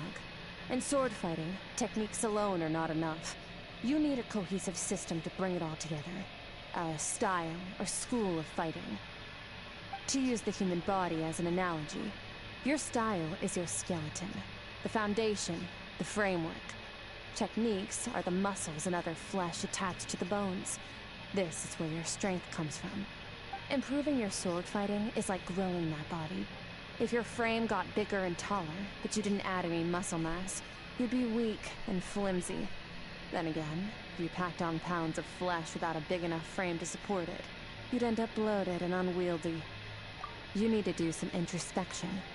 Take a good, hard look at your past experiences, and figure out which parts of what you've learned are just techniques, and which parts can be used to form your own system of blade work. Only then will you get the full utility out of all your thoughts and observations along the way. Only then will every strike you deliver make perfect sense. Wait, is that it? Paimon thought you were gonna teach her some cool new moves! Like when you went swoosh and opened a tunnel to another place! There's more to it than that, Paimon. One day, you'll reach a new level of power where you realize that even that's as basic a trick as any other. But right now, our sword styles are so wildly different that teaching you mere techniques is pointless. There are no shortcuts in the pursuit of power. Failure is your best teacher, and rigor is your coursework. That's all I have to say. Time to make a start. Train until you're satisfied with yourself. Now focus. Destroy the crystal columns as swiftly as you can. Right. 50 seconds.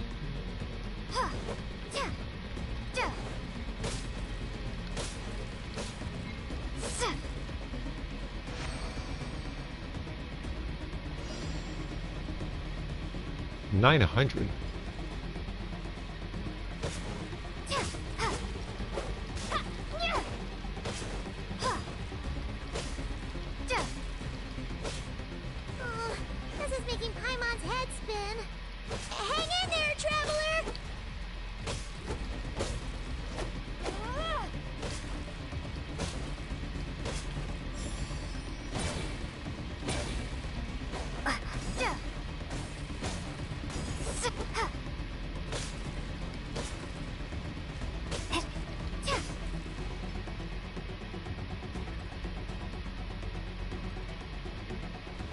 Okay.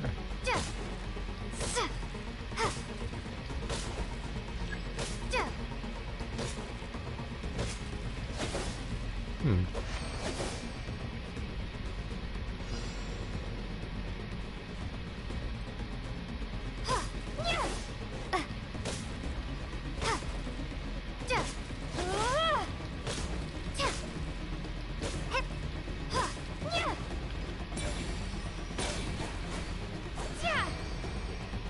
Stay calm. Use your head. You have to keep it together.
This moment will be frozen in time.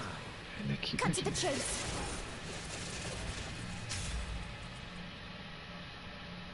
Consider a moment of true mastery that you've witnessed in another person, and ask yourself, what lies beneath the surface? What's their guiding philosophy?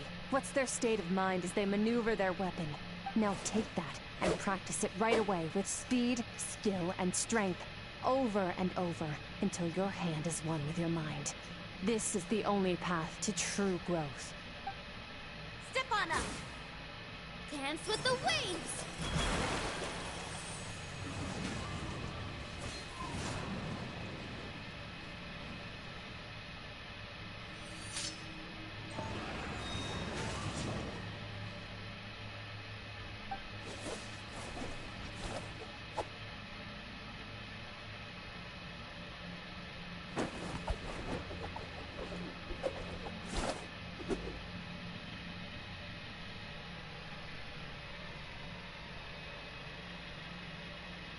Yeah, I know.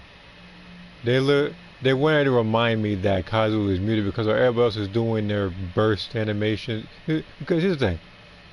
Kaya, from what I understand, is muted. Keichin, from what I understand, is muted. Nilo, I forget because she appears once every 30 years. And then Lynette, I believe, was also muted? No, wait. I forget which one was and was not. I remember Lenny. I think Lenny was voiced. I don't think she was. But yeah, and then but what happened? He's when he gets his full blown out quote that you can't even hear. And the worst part is he is one of my favorite. The thing is, he's one of my favorite characters in the game. I have to be reminded I can't hear him. If you start to tire, empty your mind, but do not stop. Stay in that frame of mind as you keep up the fight. Get rid of all redundant movements. Imagine your sword is an extension of your own body. Wield it just as you wield your arms, hands, and fingers. 'Twas on a deserted, moonlit night that the hero approached the vile dragon's limpid lair. Rain Cutter! Oh, I gotta hear freaking Sing Show though, don't I? Feathers fleeting wet. The white heron treads water. A sight without flaw. Master of Inazuma Kamisato Art Tachitsutsu.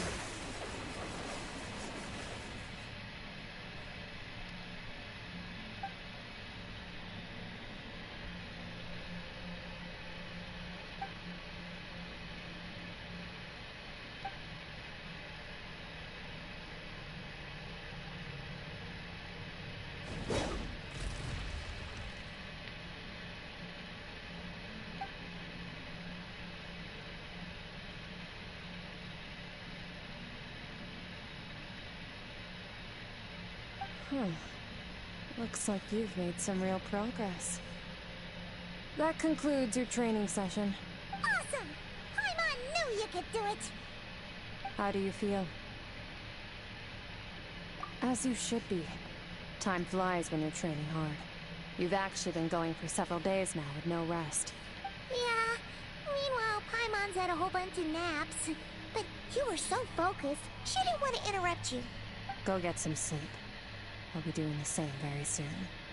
Let's hope you see that foggy place in your dream, so I can get this investigation over and done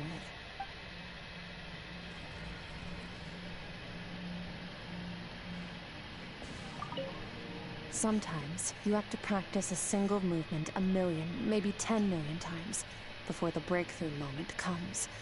Nothing in the outside world can help you in this process. The most important thing is to remain patient.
Skirk, why are you skipping classes again? We've talked about this.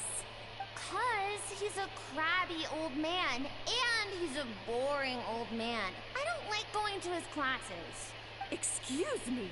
You shouldn't talk about your teacher like that. It's very disrespectful. All right, let's not get into a big fight about this. Skirk's learned what she needs. There's no point forcing her to sit through more classes if she doesn't want to be there. But I'd still love to hear about what you got up to yesterday. Why don't you tell your dad all about it? I went diving, and I saw this huge fish. I never knew they could get that big. It looked kind of dumb, though, with that stupid big fat head. I tried to shake its fin, but it just spat water at me. Oh, and today, I'm gonna go to that prairie up north. There's supposed to be this giant bird there that can spit fire. I bet if I climbed on its back, it could fly me all the way to the stars. Then I suppose your old dad should get one as a pet too. Otherwise, how are you gonna hear me call you for dinner up there in the stars? When it's time to eat, I'll come back on my own, Zilly. Anyway, gotta go.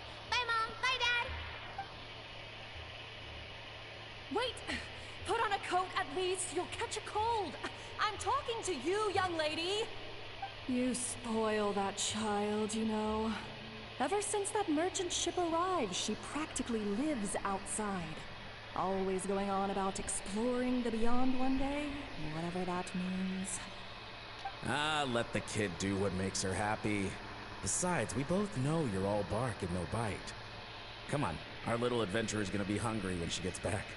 Let's get started on dinner.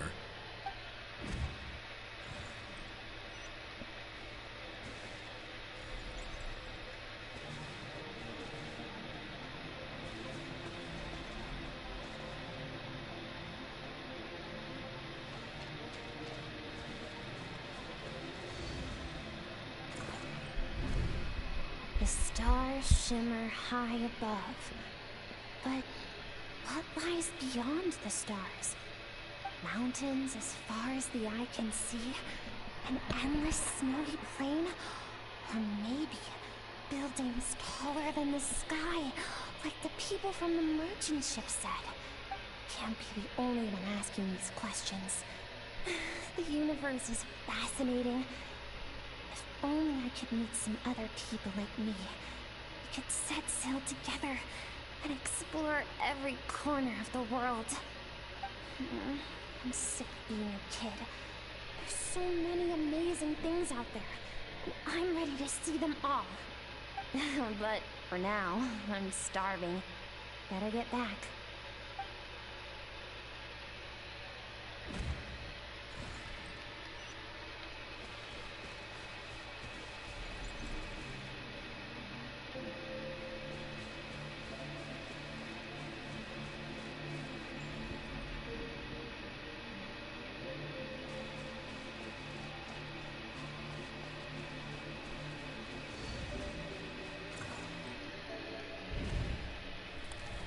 Don't let a single one of them get away! No, please, spare the children! Stay back! They're coming! Run! Help! Eliminate the threat. Take them down. Don't be scared. Help! This way! We'll never make it! Where? There's fire everywhere. What happened? I told you we shouldn't have trusted these outsiders!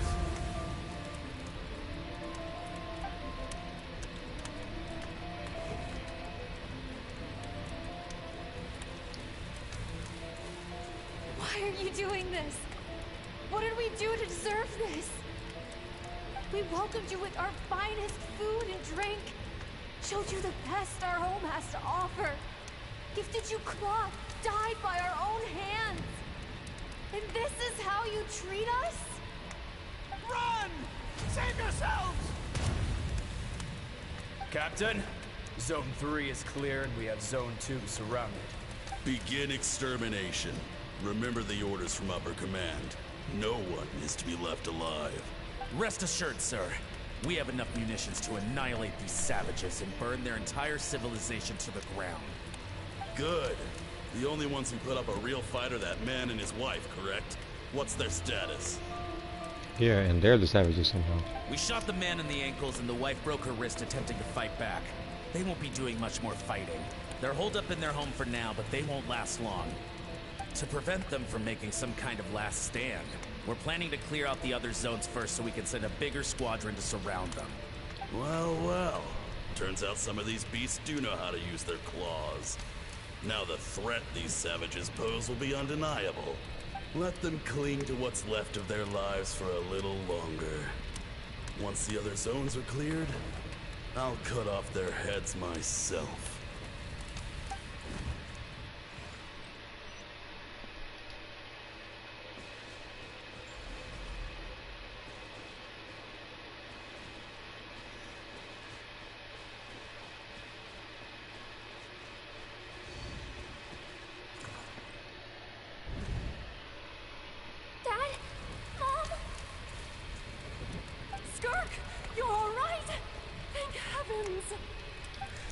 So happy to see you, sweet girl. But you need to go. It isn't safe here. They'll be back any second. What happened? You're bleeding a lot. Dad?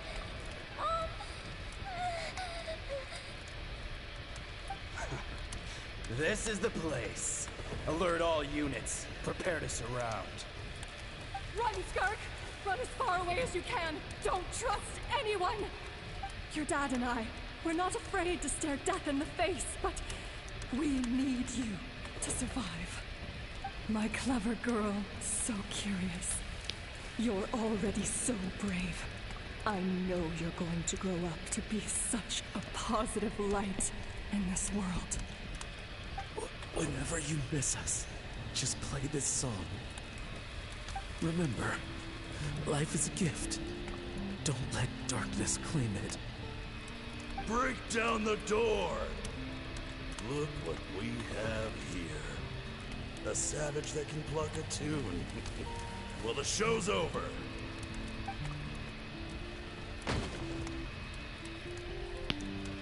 You! Stop singing! Shut it! I said shut it or I'll make you! Fine. Have it your way.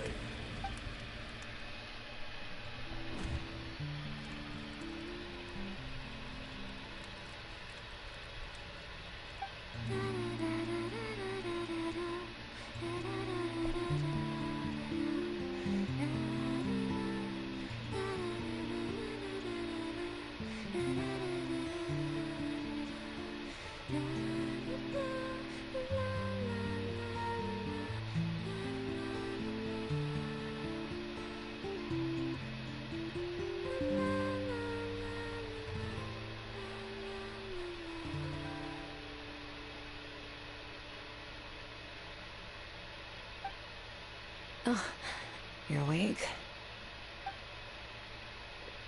I found a few clues while you were asleep, but it's only a start. Now, time for the second stage of your training. This time, the focus is elemental energy. Come find me when you're ready to begin.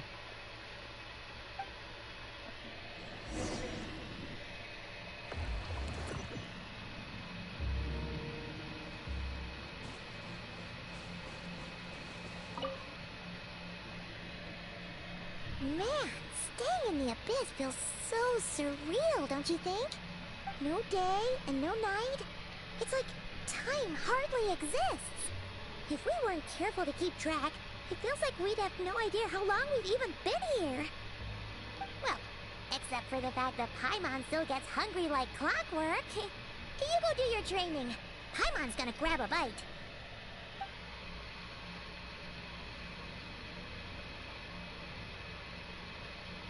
The way I see it, the pursuit of power is divided into 3 stages. The first is mastering the use of standard weapons. Next is learning how to harness natural energy. And after that, you're free to challenge even higher dimensions.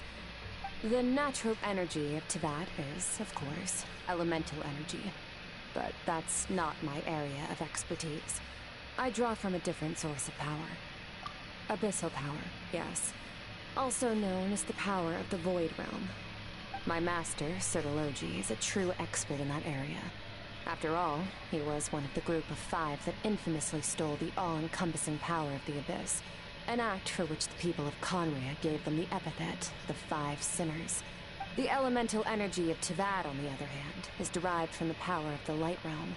These 2 forms of energy exist in direct opposition to each other. Suffice to say, there's not much I can teach you this time. A keen observation, traveler. Call it respecting local norms. The Abyss stands in direct conflict with the will of this world. So, to make my life easier, I disguise my power to make it appear cryo-like in nature. It's a technique I learned from some Conrian ruins, known as the 7 Shifting Serpent. If you ever change your mind about delving into abyssal power, I can teach it to you. So I've heard. You seem to have a knack for removing abyssal power. But is purification really what's going on there? Like I said, power does not simply disappear. Just thinking out loud. Let's focus on your elemental training.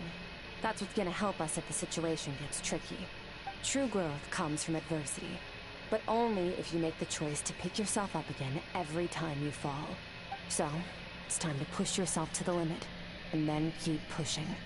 This is the only way to advance at pace.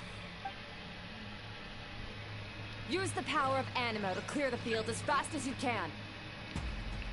So, oh, okay. Is it?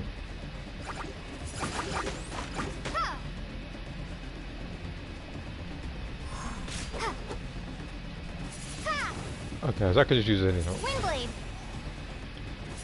Man, I haven't heard Windblade in years. That was big ever traveler like that.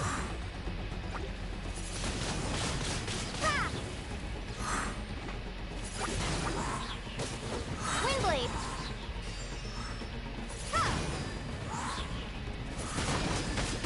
Windblade.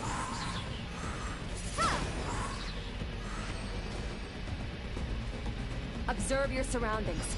Look for things you can use to tilt the scales of success in your favor.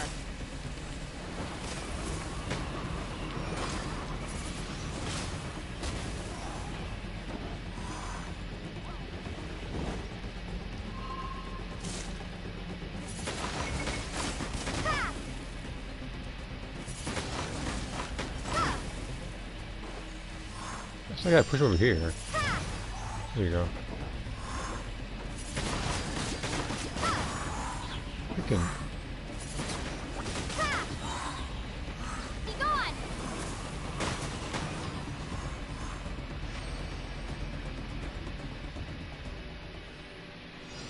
And it was Hydro. Of course, it is. Use the power of Hydro to destroy the spikes.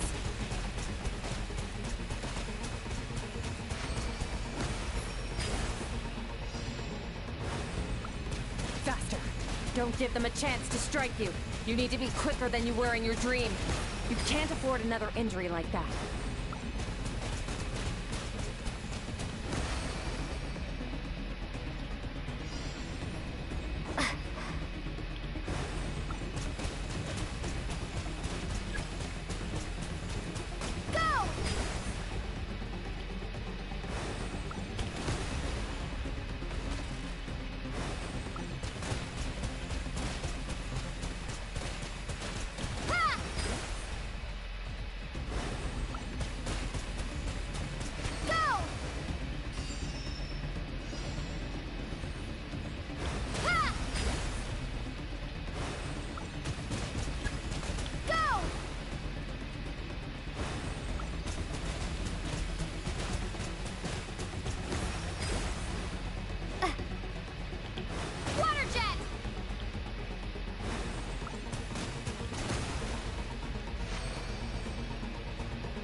You need to understand what makes you special.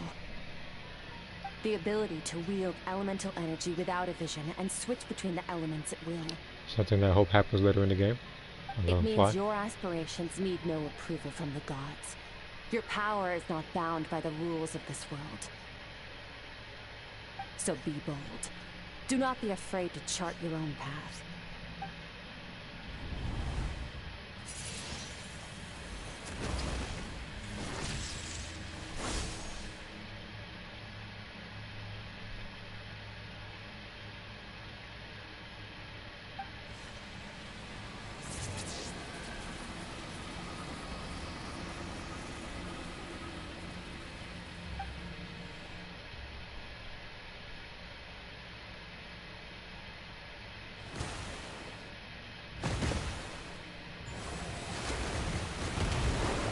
Very good. It seems you've reached a deeper level of connection with the elements. Long enough for you to lose yourself in your training, which is a good sign. Relentless practice with the elements has drained all your strength, but it's also what allowed you to make progress. Get some rest. When you wake up, we'll proceed to the final stage of your training.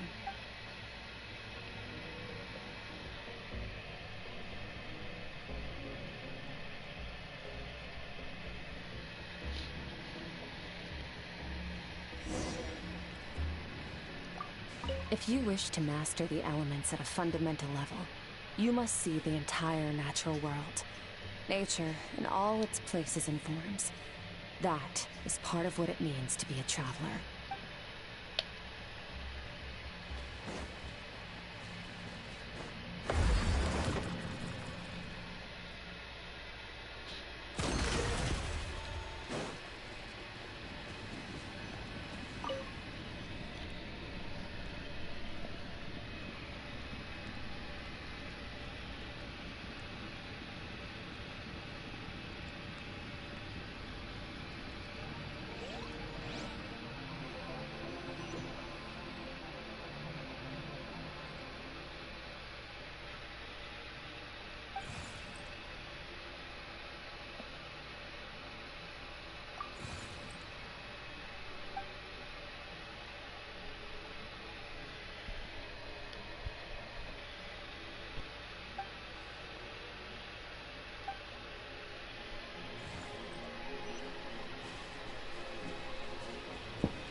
What is the secret to power?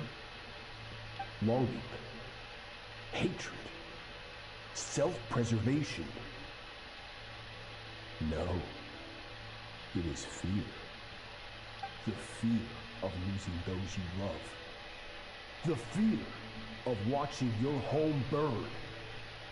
Fear of loneliness. Fear of death. Fear is the source of evolution. It forces humanity to adapt to their environment and overcome hardship. It is in the process of prevailing over our fears that we surpassed first ourselves and then the rest of the world. That fear is now part of you. It calls on you to evolve. And it is time to answer.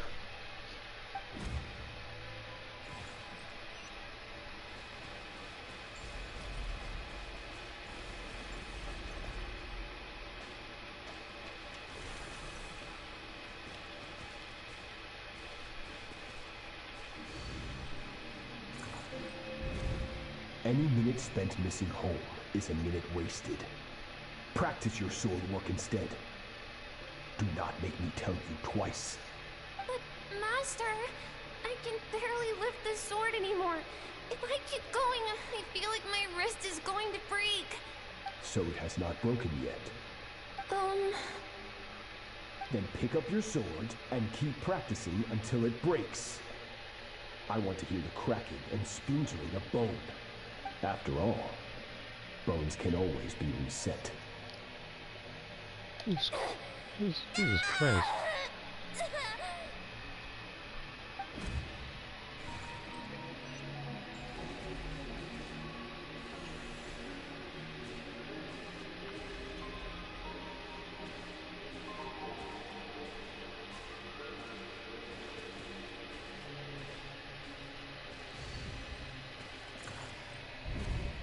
Good Skirk.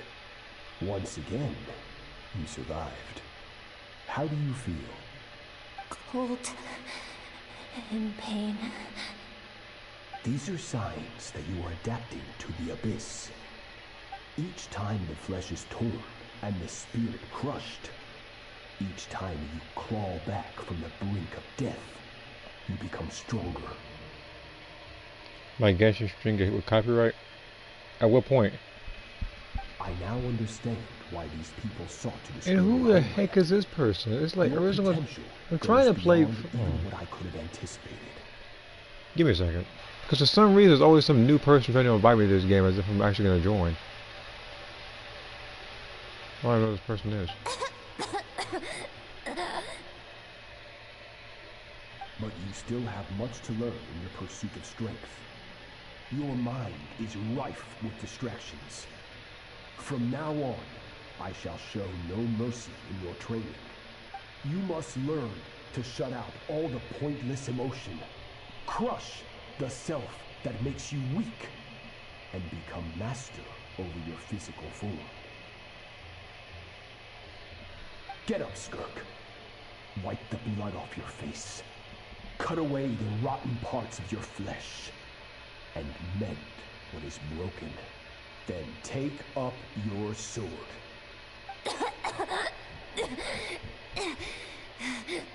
Yes, Master.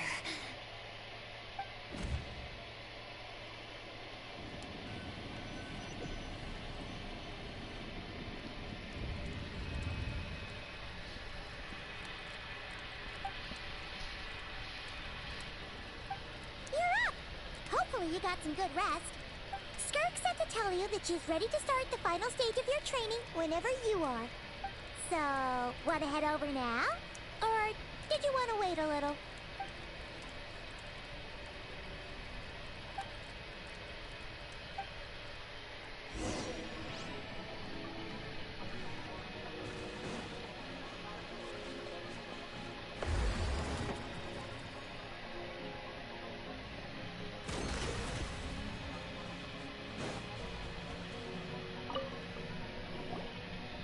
From your training so far, you have gained better command of the sword, and more control over your elemental abilities.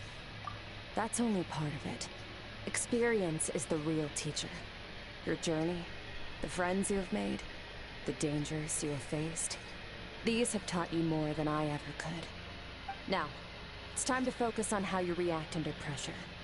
You must be able to think rationally, even in unpredictable combat situations. To simulate this, I'm going to attack, and you're going to block. Ready?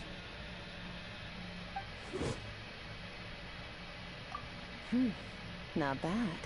That defensive stance looks near unbreakable. Just like your brother. Oh, that reminds me. You still don't know what happened to him, do you? No, I know what happened to him. That happened about a good hour ago.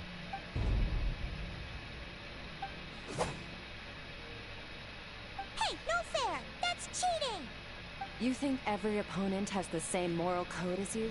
You can denounce their deplorable methods all you want, but only if you live to tell the tale. The dead don't get to complain. Strong emotions will always arise in combat. Anxiety, anger, fear. But a true warrior is never at their whim. Only when you are free from the influence of emotion can you make the right choice, no matter the situation. How amusing. Almost sounds like you think you know me. But you don't. You can choose your own path. We are not the same. Let's begin. Try to use reason over emotion. Make the most rational and advantageous decision in any given moment.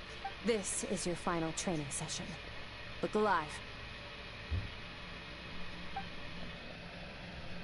Same drill as before, but this time I'm going to interfere. Hold your focus.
I understood the guys up top.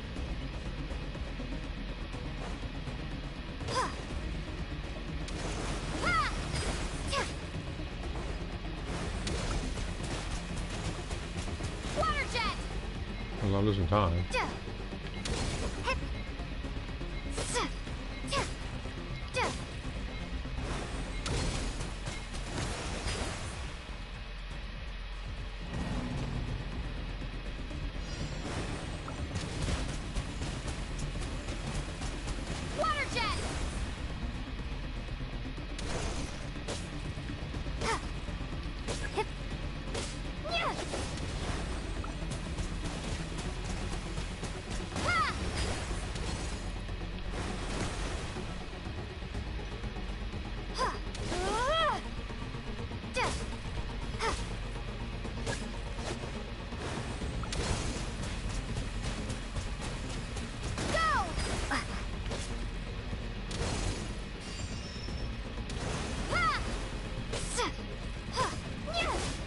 Not bad. Better than I expected.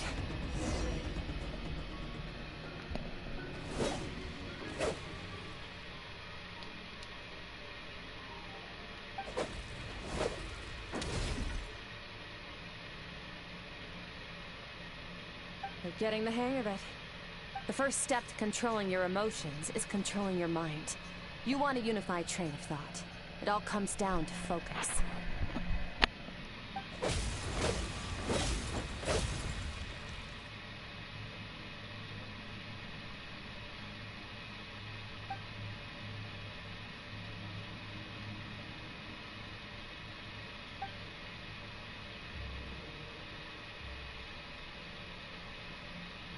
Your mind is rife with distractions. From now on, I shall show no mercy in your training. You must learn to shut out all the pointless emotion, crush the self that makes you weak, and become master over your physical form.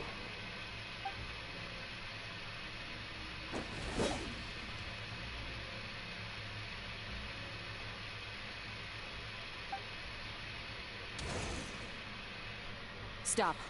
Let's pause here. One look, and I can tell your mind has wandered. That's to be expected. There's a limit to how long a human being can concentrate on one thing. Staying calm and focused sounds simple in theory, but in practice, it's more demanding than sword work or elemental abilities.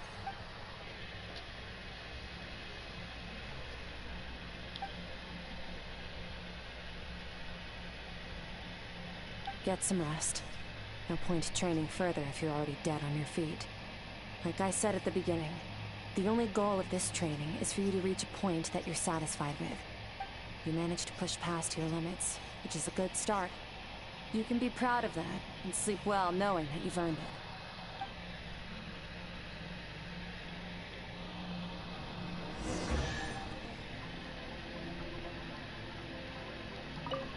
Warriors will train day and night to perfect their skills. But when the battle comes, their fate may be decided in a matter of minutes. One mistake, one moment of hesitation. And just like that, all their blood, sweat, and tears were for nothing. You need to push yourself to perfection, or you might not even live to regret it.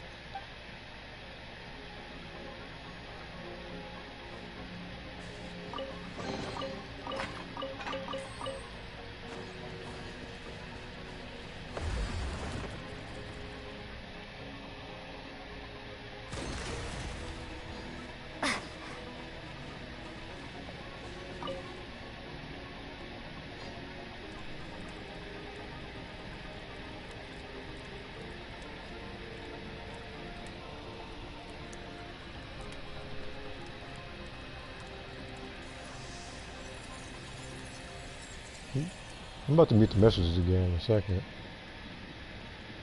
The reason why I didn't a while back was because it was actually much more chill than before.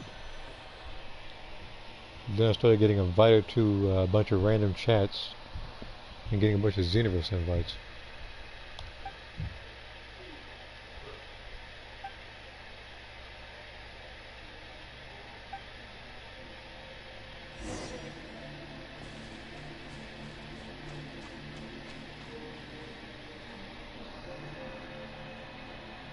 Skirk is amazing. She faced down that terrifying giant and cut its head clean off. Oh, she got hurt though, didn't she? I heard it was pretty bad. Yeah, well, that's a given. But the moment she was on the mend, she got right back to practicing her sword work. I heard Master suffered a grave injury once too. Lost an arm and a leg and still came back stronger than ever. Skirk's becoming more like him by the day. Incredible. I wonder if I'll ever reach their level. They're always so resolute, so unshakable.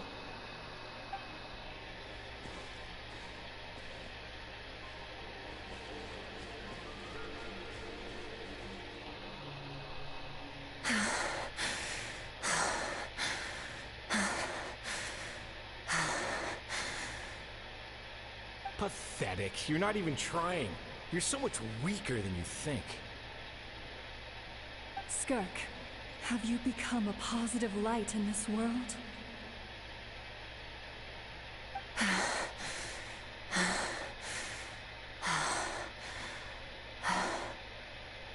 Do you even remember how many of us perished in that fire?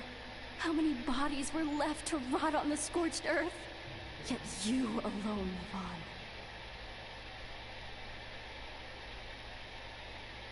Keep your gaze fixed on your blade. You don't deserve to rest. I have so many questions.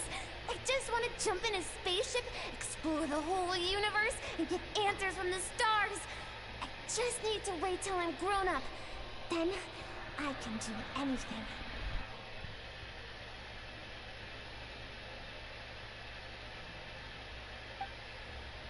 Now, you must bid farewell to who you were in the past, and become someone stronger.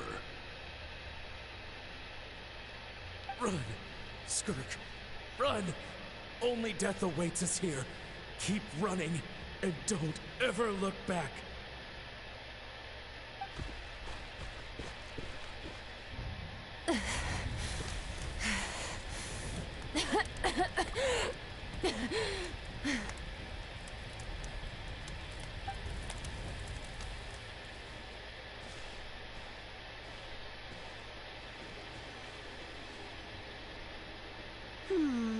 Let's see here. First things first, you need a new identity. Going around telling people you're from somewhere beyond the stars won't do, now will it? How about saying you hail from beneath the earth instead? As the Conrian saying goes, venturing out into the universe and down into the abyss are the same in that both are braving the dark unknown. Well, I'm a visitor on this planet, so I'll follow the rules. Ah, splendid. That saves me quite a bit of trouble. Let me offer you a piece of advice in return, although it might not be what you want to hear. I know the pursuit of strength is important to you, but taking a moment for yourself every once in a while is never a bad idea. Ignore her existence for too long, and there will come a day when you can no longer hear her voice.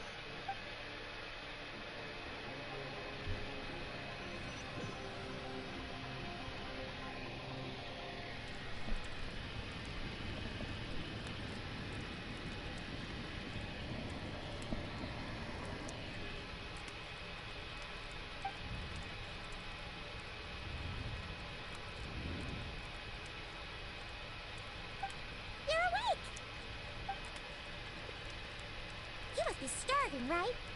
Ta-da! A barbecue feast just for you! Of course you are! That's why Skirk and Paimon got this all ready for you. Dig in! Before it gets cold! Ah, well, if you're around someone long enough, it's bound to happen. Plus, Skirk can cook! So, Paimon decided she can forget the whole Ice Queen thing. Paimon's not one to hold a grudge. I don't know. You still call Ito a bull chucker to this day. Here's an idea. Let's save the chit-chat until after the meal. And if a tone-deaf bar is vented.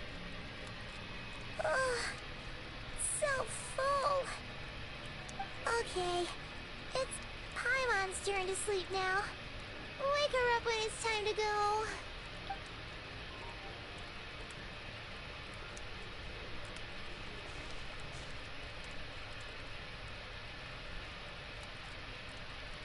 I have good news.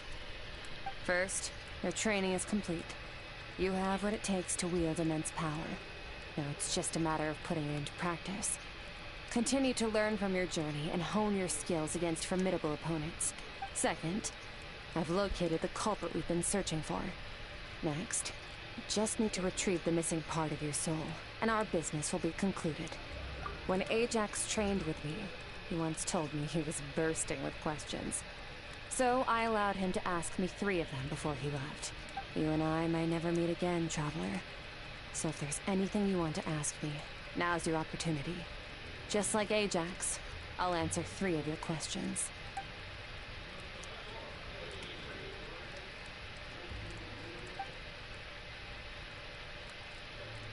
Okay, not the angle I was expecting.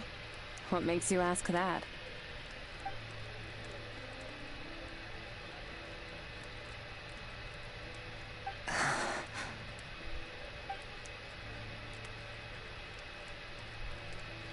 I knew that was a possible side effect. Closed off my mind to you for that exact reason. Even with the dream mirroring, you should have seen nothing but endless darkness.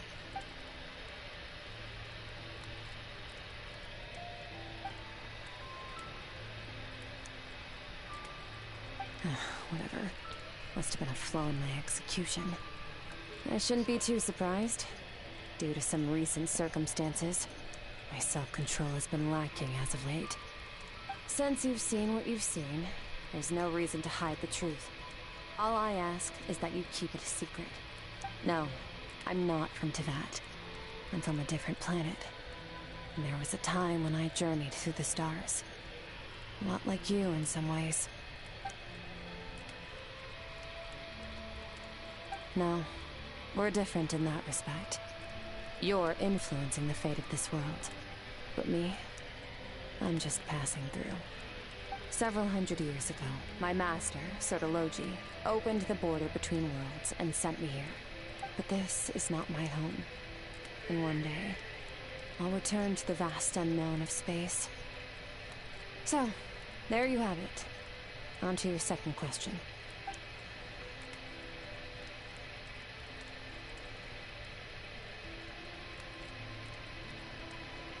To become stronger. For certain reasons, I need to bridge the power gap between me and my master as quickly as possible. But first, I need to understand the source of his strength. To do that, I need to follow in his footsteps, walk the path he once walked. And somewhere along the way, I'll find out how to defeat him. That is my sole focus and purpose. Okay. You have one question remaining.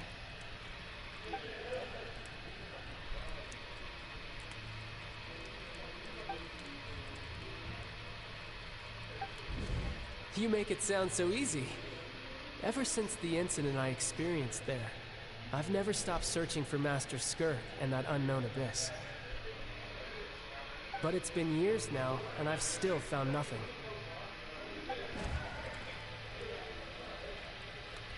Well, your last question?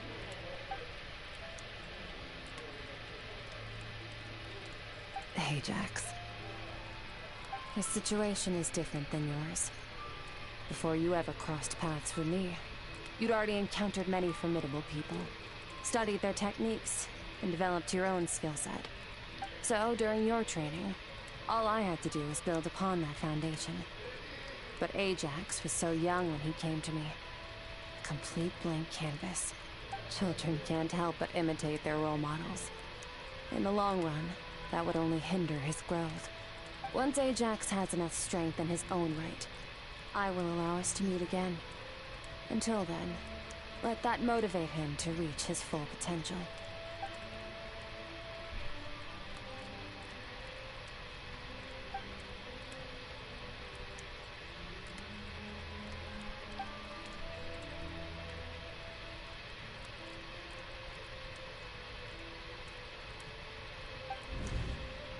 Unlike you, I have no desire to establish a connection with the world.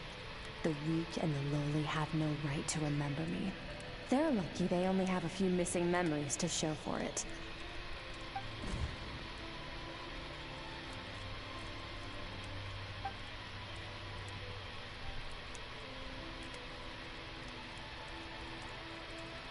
Wake up your companion. It's time to go. Oh, and everything I just told you. Best keep it a secret from her as well.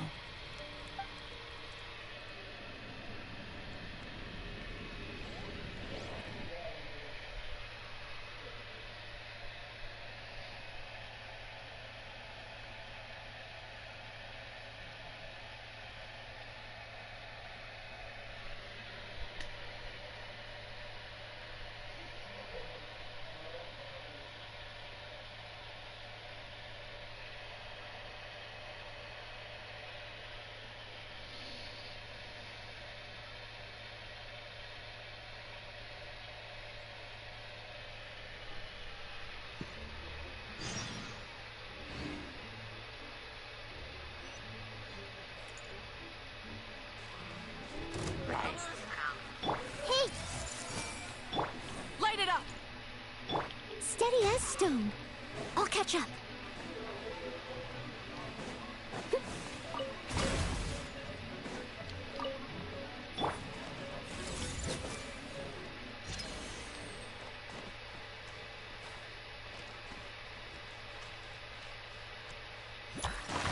And what's the dialogue? So it's like all that was muted.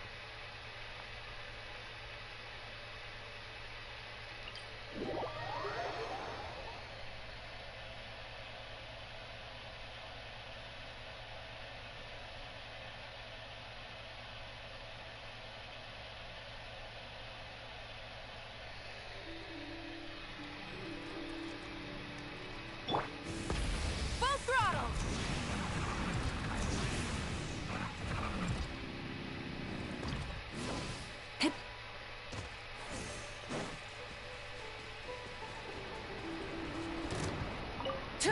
Rise with the sun!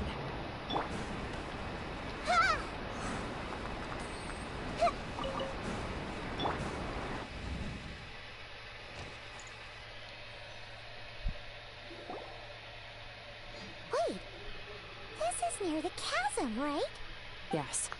If we enter from here, we'll be able to reach that place from your dream. You have some experience with abyssal domains by now, but still, this is someone else's territory. Best to proceed with caution.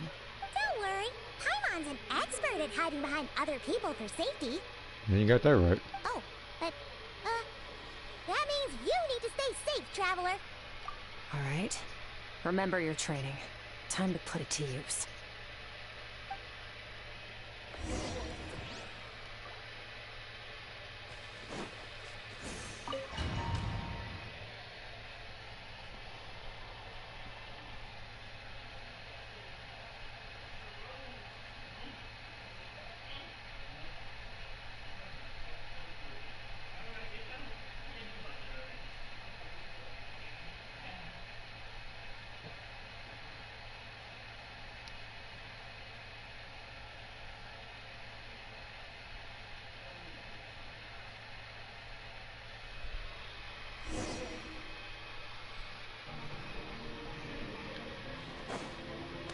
This must be the Constellation version, right? Yeah.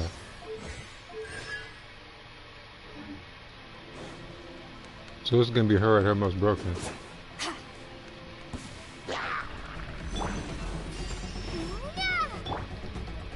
Another star goes out! Yeah.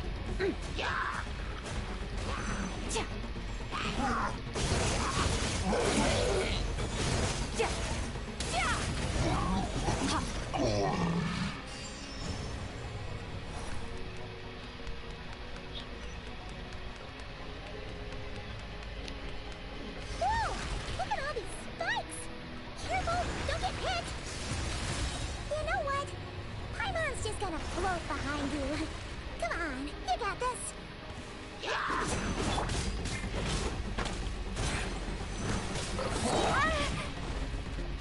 Bombs away! Into the void!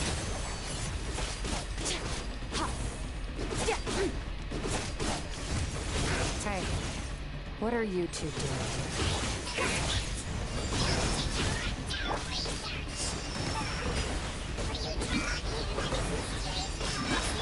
Devastating.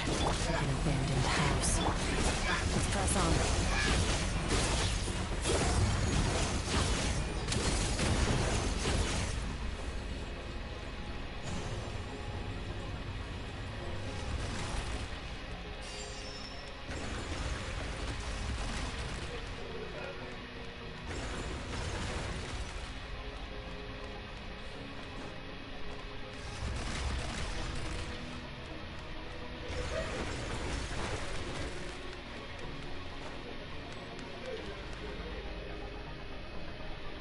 Oh, looks like this is a dead end. Did we make it to his hiding place? Ugh, this fog is making it impossible to see anything! This should be the place where you were attacked, Traveler. The missing part of your soul should be nearby. Can you sense where it is?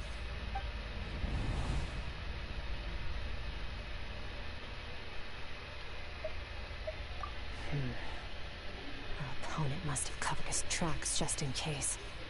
Otherwise, you should have sensed it much more strongly. Hold on! Look! The spikes are back! Stay calm. Let's hold back a little.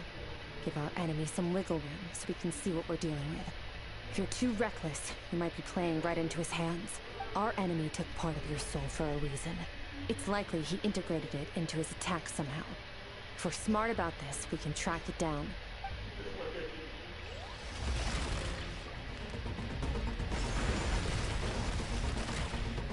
Merciless.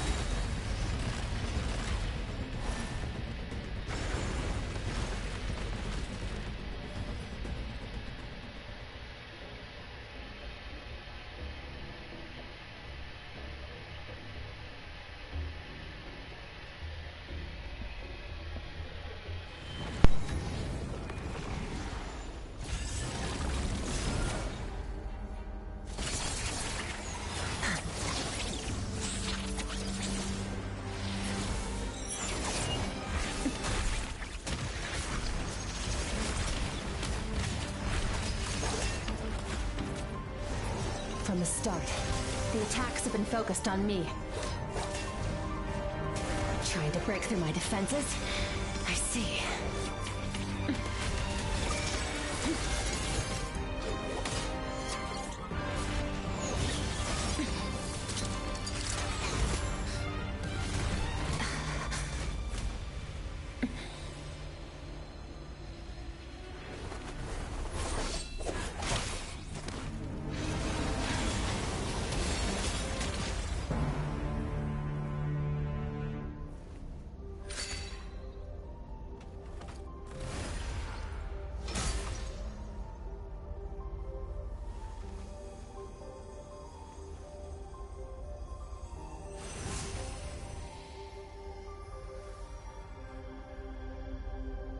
There. I got it back.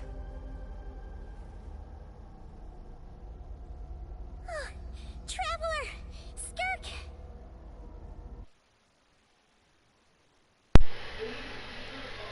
Happened? It looked like Skirk just got... In the Guelu Plains, you asked me why this enemy chose you as his target. Now, the answer is clear. It's not just the fact that your strength is impressive. It's also because of your ability to, as you put it, purify abyssal power. Whatever that actually means. The fact is, that ability allowed him to do something that should have been completely impossible. Namely, break through my defenses and steal my power. No. He couldn't have known I'd come to his domain. He only stole your soul fragment because he knew the value of its power. I doubt he expected it to come in handy so soon. Call it fate, if you want. I believe that's the term they use in this world for arbitrary coincidences like this.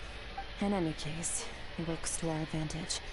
Once I realized what he was using that power for, it gave me the chance to get back what you lost. I'll cope. Well, done gorging? Good. Time to answer some questions. How did you get the power of the all-devouring narwhal? The all-devouring narwhal? Oh, of course!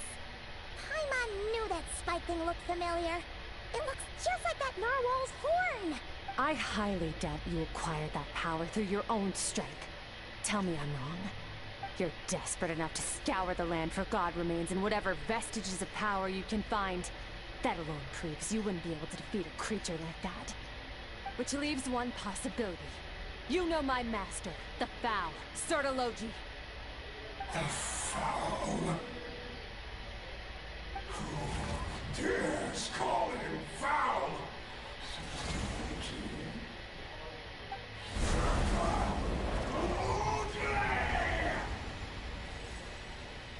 What's wrong? Bit off more power than you can chew? You're struggling to hold a basic conversation. Just a little longer. I'm still...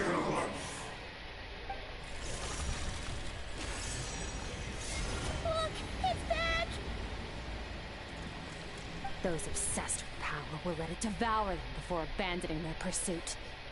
Keep calm and use reason to decide the best course of action.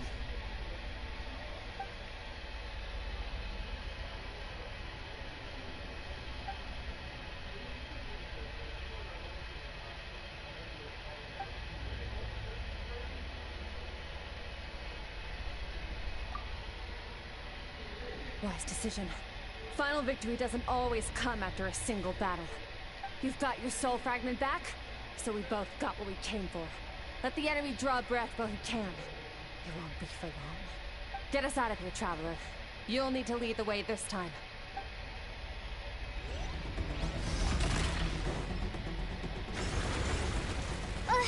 Skirk, is your shoulder gonna be okay? The wound is minor. It'll heal in no time. You should focus on getting out of here alive instead.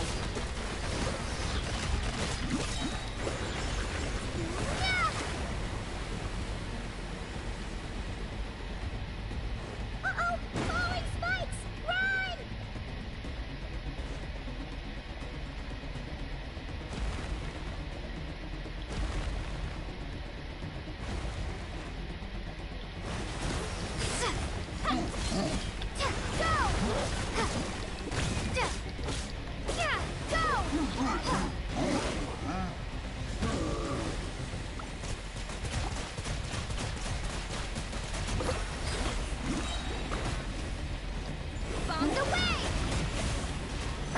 Actually, I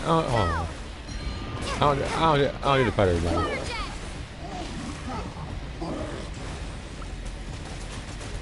But I don't get my health back though.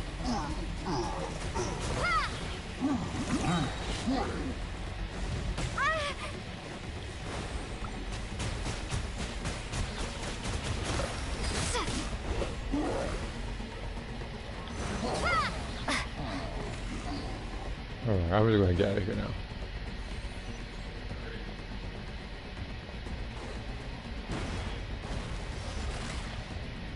Watch out! Looks like this place is about to collapse!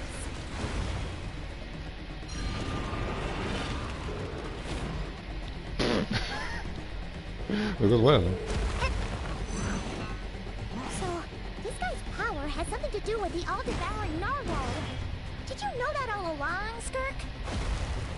I had my suspicions. That's why I decided to investigate in the first place. But suspicions only get you so far. I needed to verify it for myself.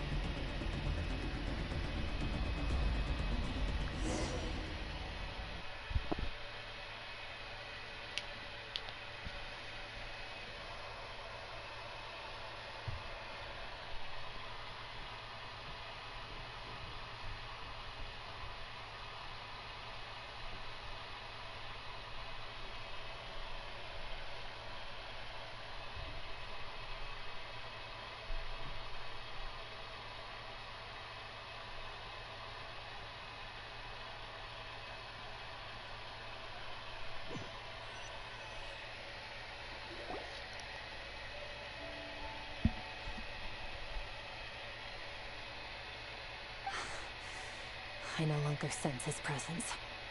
Can't have followed us out of that abyssal domain. Weaklings like him will find that my power is not so easily controlled. He won't be leaving that place until he's managed to digest it. You seem surprised. I suppose that's fair.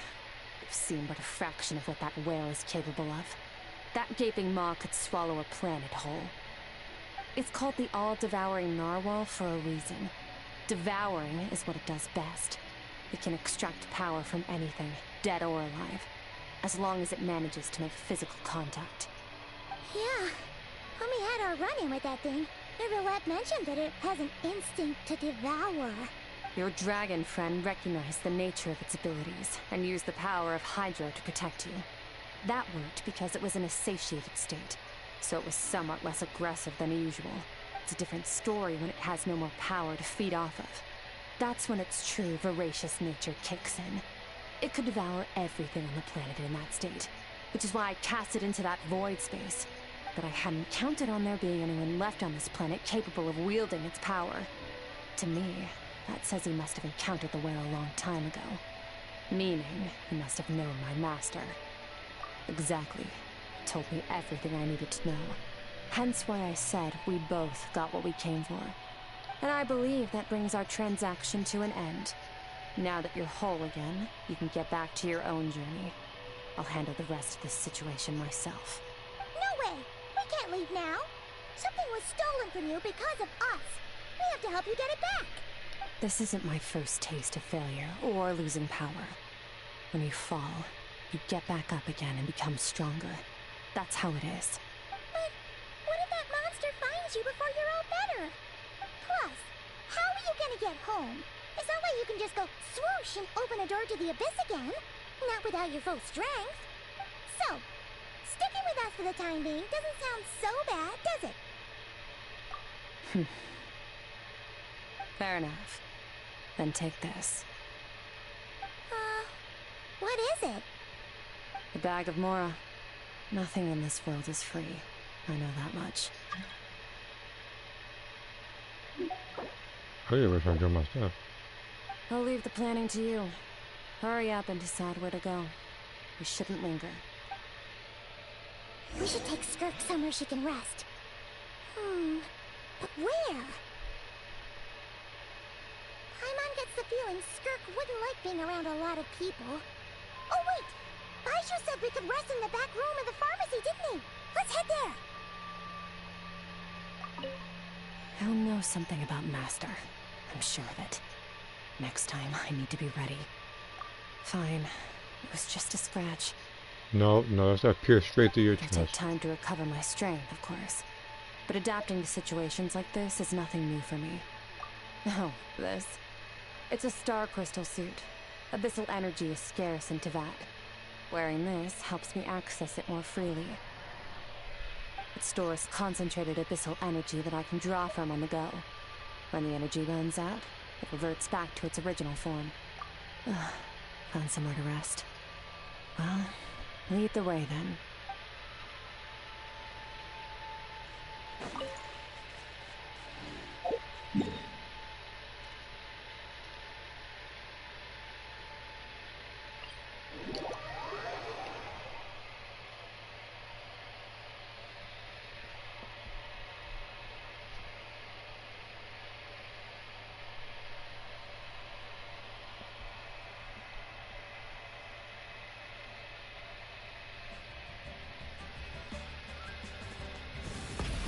Try and stop me!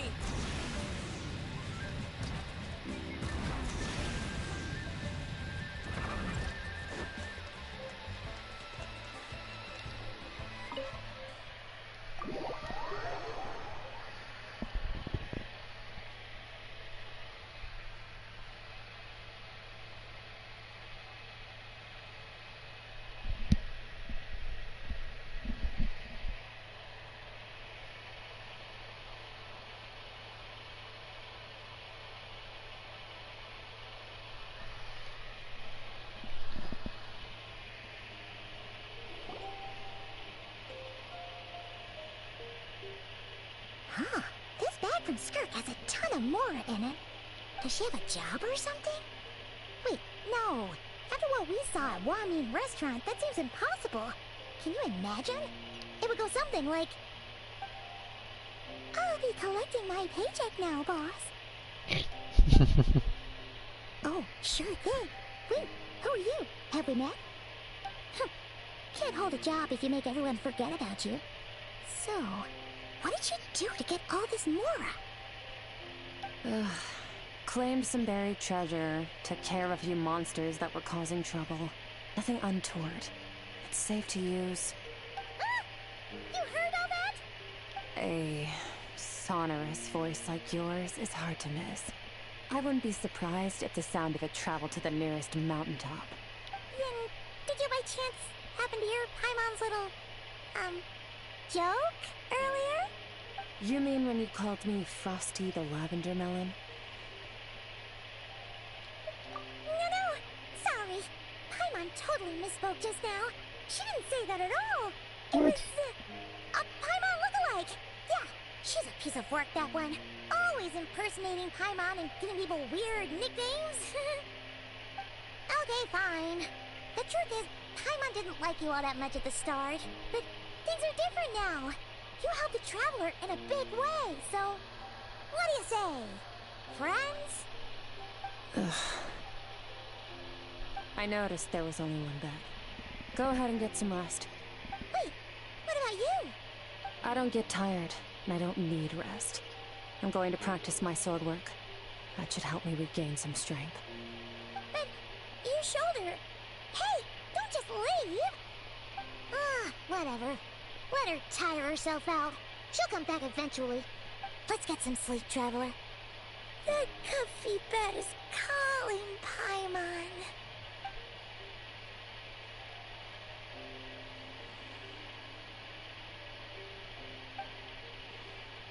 Well, that was instant.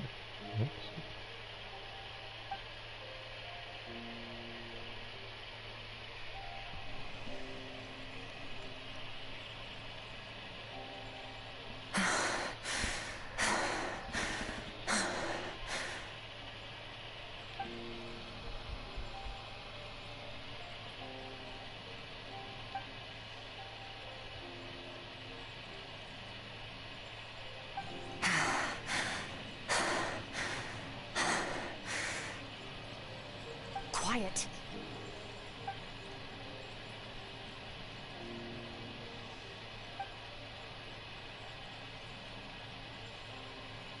Do you even remember how many of us perished in that fire? How many bodies were left to rot on the scorched earth? Yet you alone live on. Keep your gaze fixed on your blade. You don't deserve to rest. Run, Skirk. Run! Only death awaits us here. Keep running, and don't ever look back.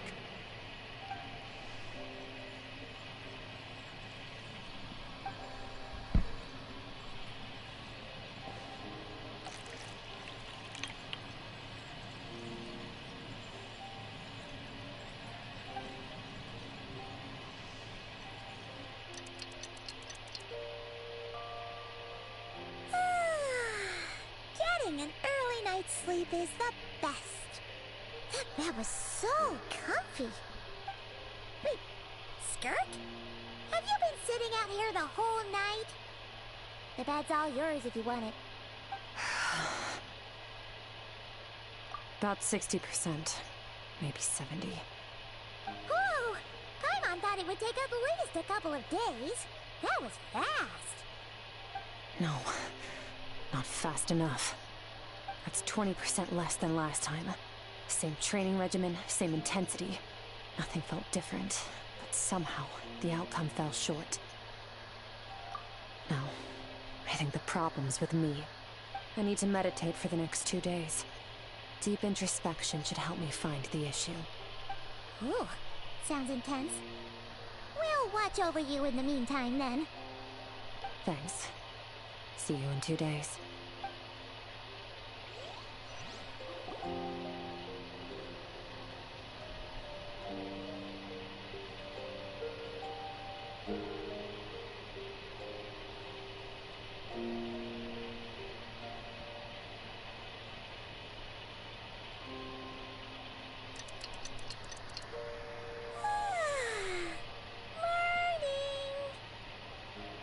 Skirk is still meditating, huh?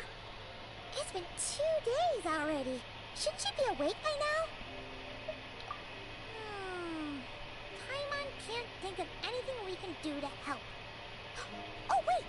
Breakfast! That's it! Paimon will go get breakfast! Skirk is gonna be starving when she wakes up. Be right back.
That's right. This is Skirk's inner world. Think of it as the threshold between the soul and dreams. This isn't your first time here, but what you remember is probably a space covered in darkness. I only managed to illuminate a small portion for you back then. Actually, it's my first time talking to someone like this. I only managed to break free and bring you here because the injury weakened her power. I guess that's why I can speak again, too.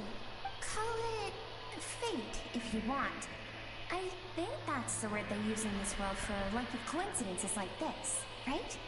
Now, before I take you to her, I gotta ask. You're the first outside visitor to ever come here, so what's your impression of this place? Oh, you noticed. This river represents Skirk's strength. Strength accumulates over time. It is the summation of a person's lived experience. So this river is where all the fragments of Skirk's life should converge into a single stream of memories and emotions, flowing forward as one. But as you can see, this river has been severed numerous times. It's because Skirk doesn't like who she was in the past. And all she sees reflected in the river is a disgraceful shadow of who she was. She cuts through water and rock with the sword of reason, severs her connection with the past, and begins anew. You must learn to shut out all the pointless emotion.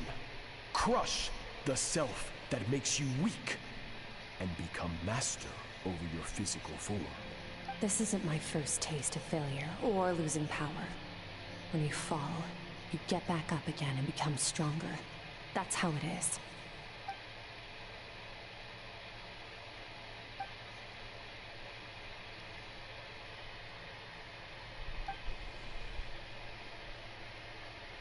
The answer to one mystery invites another question, I see. Let's follow the river upstream. There among the cliffs, among the memories etched into her heart, lies the truth of it all. Soon, you'll understand everything.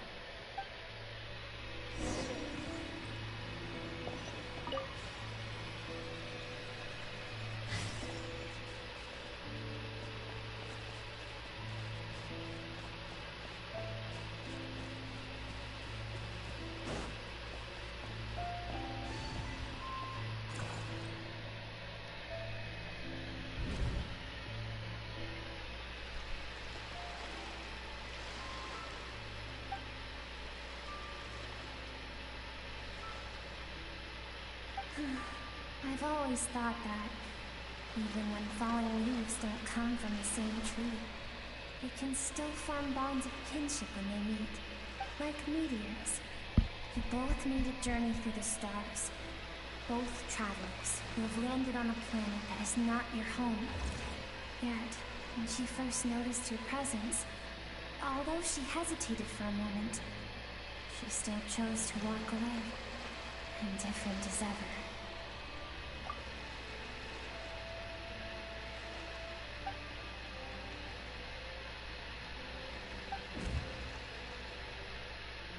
Seems like you've answered your own question. Skirk sees herself as a trespasser in this world. She's made a conscious choice to avoid altering its path. But the reason for that decision stems from events much earlier on in her life. Let's keep going. Still a long way to the source of the river.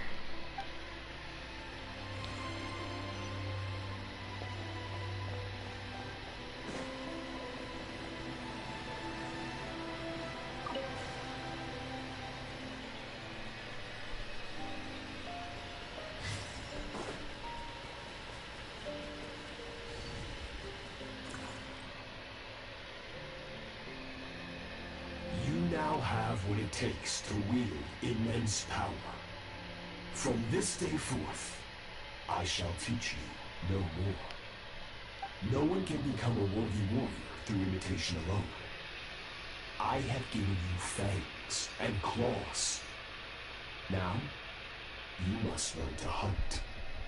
You wish me to travel the world beyond on my own, Master? Indeed.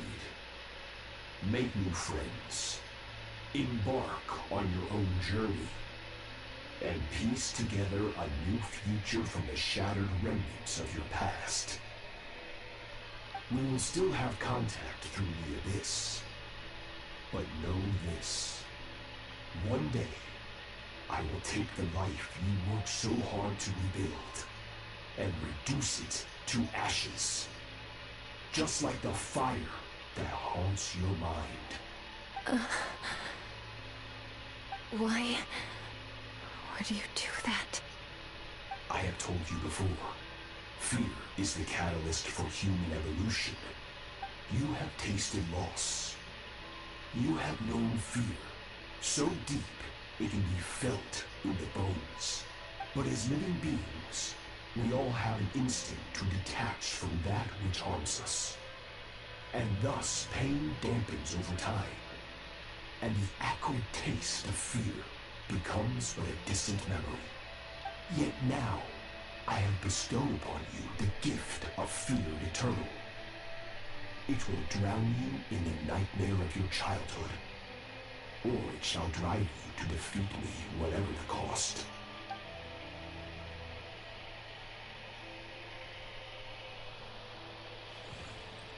That is what Skirk's master, the foul Sirtologi, looked like at one point in time. Of course, as a higher being, physical form is a triviality to him. He could appear as a beast, a human, or even a monster that defies description. The form you see him in here, clad in abyssal armor, is the one he usually wears when traveling through the stars.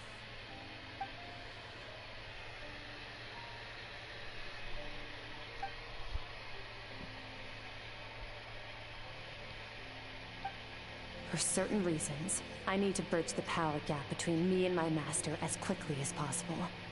But first, I need to understand the source of his strength. To do that, I need to follow in his footsteps, walk the path he once walked, and somewhere along the way, I'll find out how to defeat him. That is my sole focus and purpose.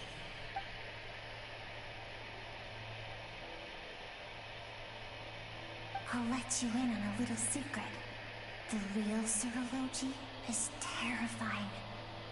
The scope of his power is impossible to understand until you experience it firsthand. It is absolute. The power to crush all things. Shall we keep going? Let's see. We're about halfway there.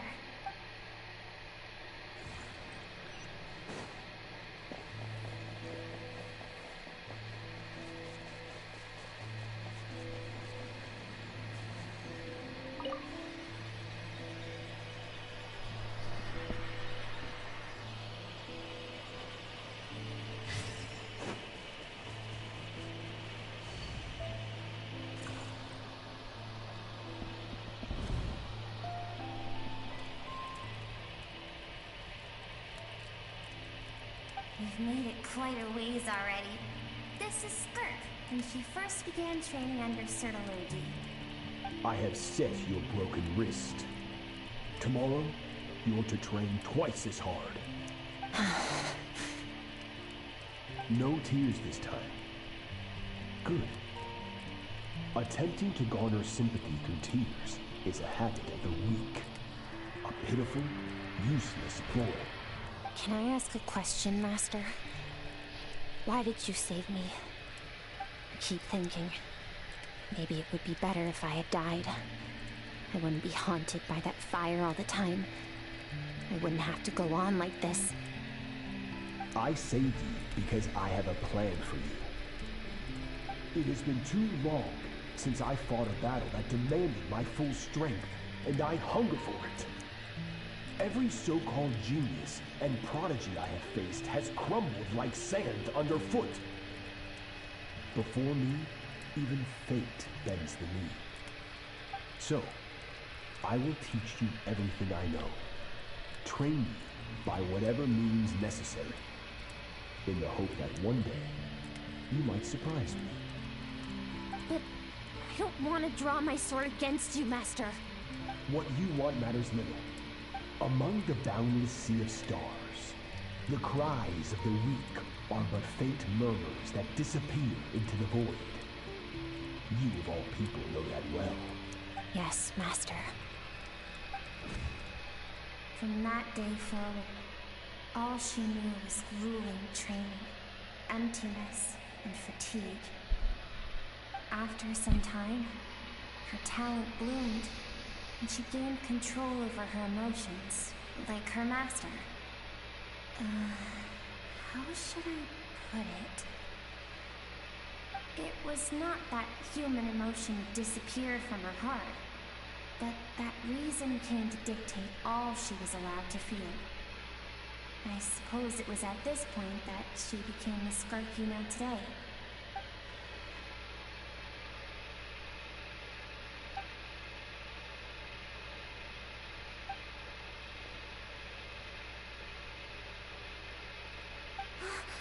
We're nearly there.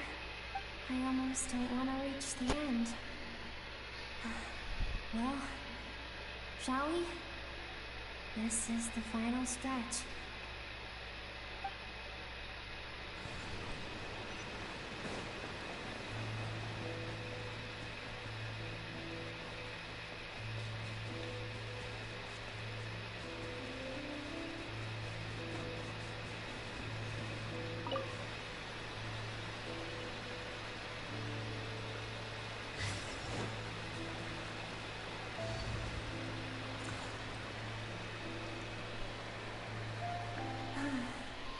These are Skirk's happiest memories.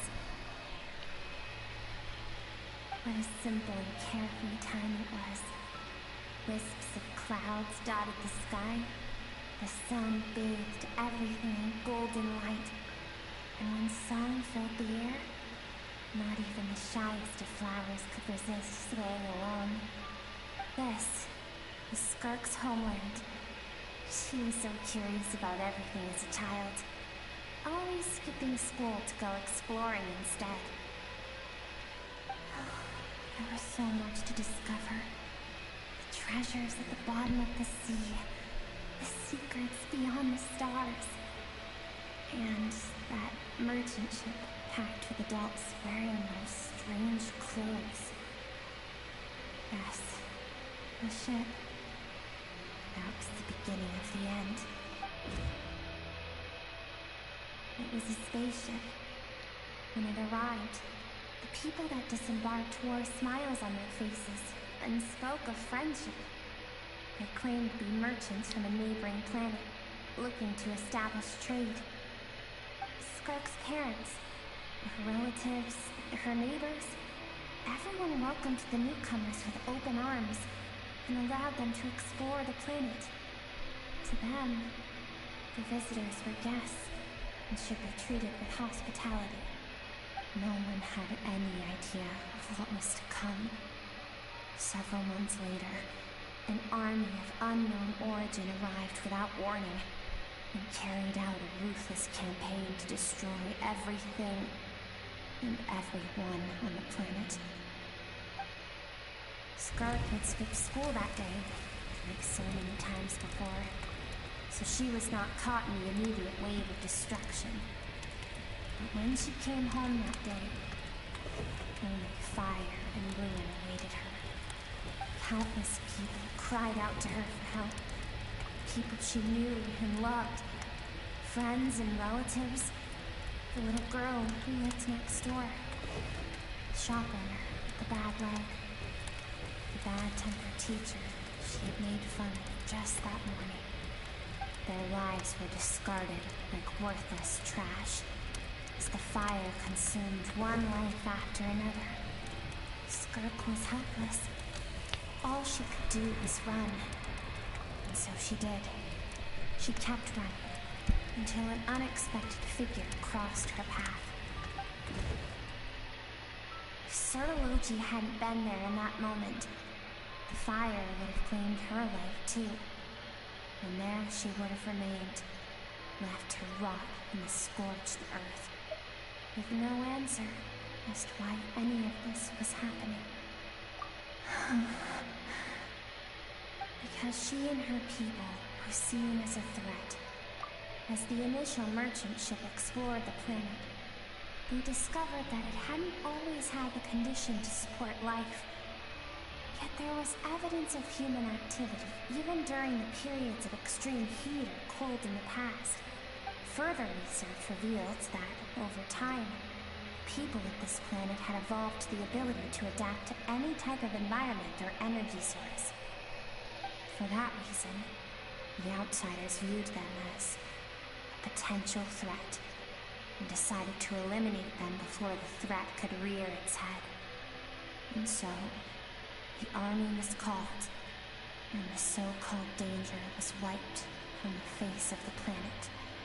Senseless, isn't it? Deemed a threat because of a gift they didn't even know they had. Perhaps it was their own innocence and kindness that doomed them. But in the end, that was lost to the blaze as well. If those with power get to decide good and evil, then all you can trust in is the sword in your hand. And so, before death could claim her, she ran. She ran and never stopped. No one wants to relive their most painful moments. Well, that brings us to the end of the story. This is as far as we can go. Skirk is waiting over there. For both of us. Let's go to her. It's time to fulfill my purpose. And my greatest wish over all these years.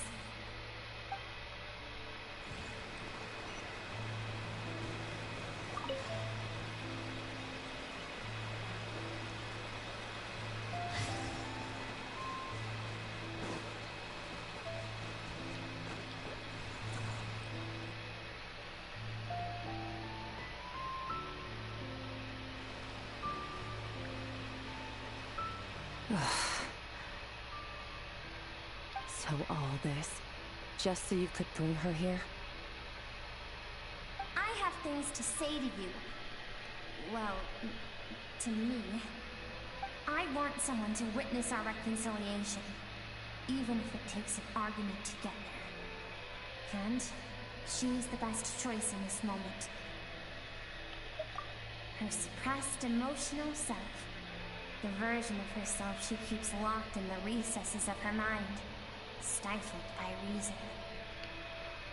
All those rejected impulses, those discarded aspects of your past selves, they are a part of me now. I am who you used to be. Someone you have refused to face for too long. So, I came to face you instead. You're wrong. I've faced you all along. And that's exactly why I keep you locked here. Your existence makes me weak. Moments of joy and longing are when we are most vulnerable.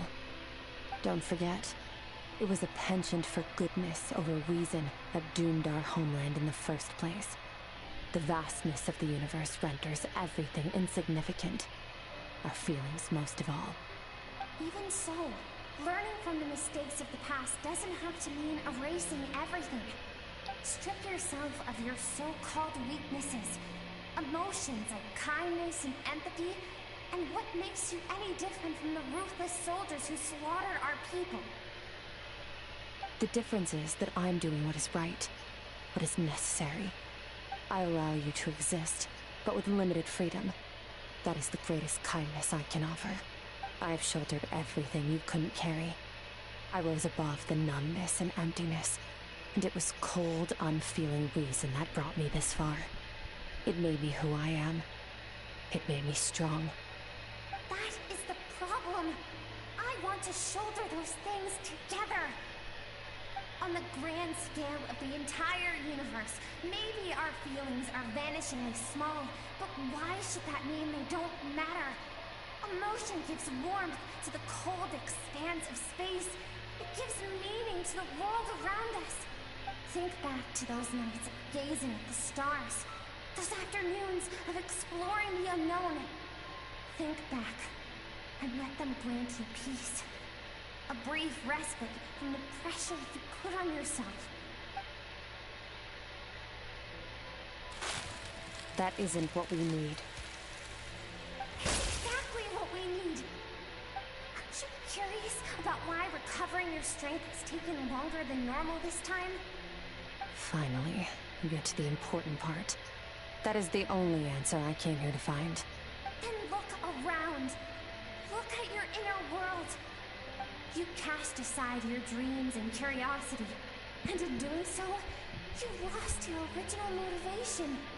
You severed all connection to who you used to be, so you can no longer draw strength from your past. Now, the only things driving you forward are fear and survivor's guilt. But these cannot take you far enough. And so, this river, source of your strength, grows more polluted by the day. And you think that means I should seek help from a weak little thing like you?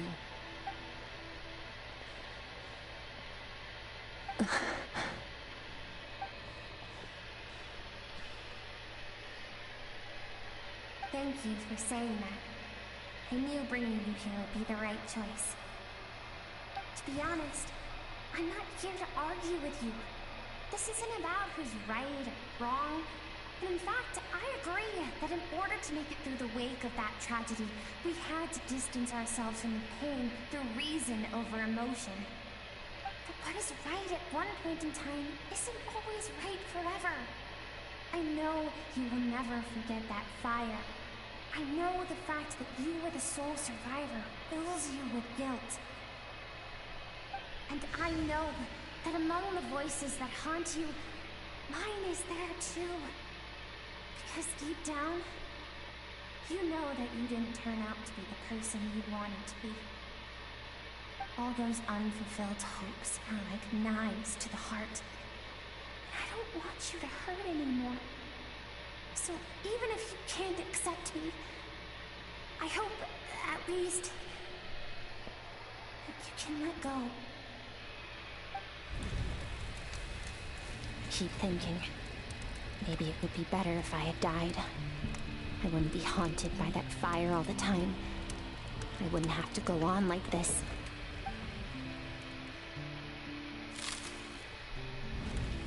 Your dad and I, we're not afraid to stare death in the face, but we need you to survive.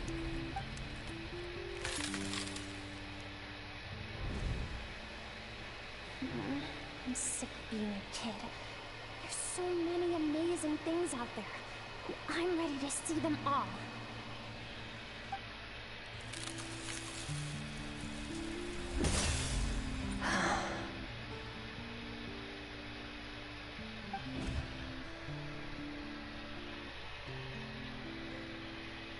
I remember.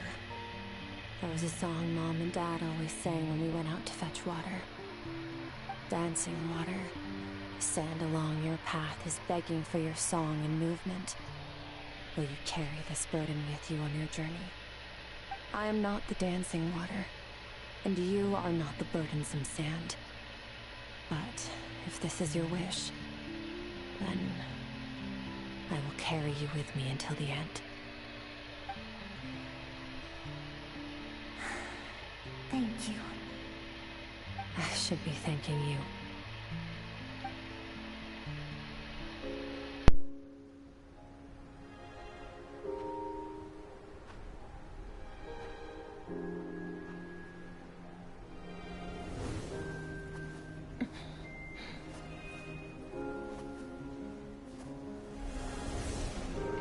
Run, Skirk, run! Remember, leave no one alive! Heed my words, Skirk. Let fear take root in your soul. Did you survive? Why was it only you? Skirk, did you become a positive light in this world?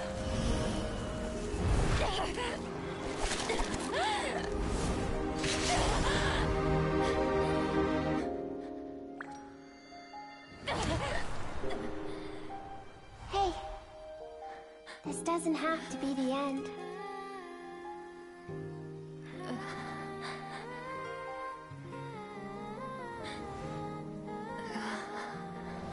Life is a gift. Don't let darkness claim it.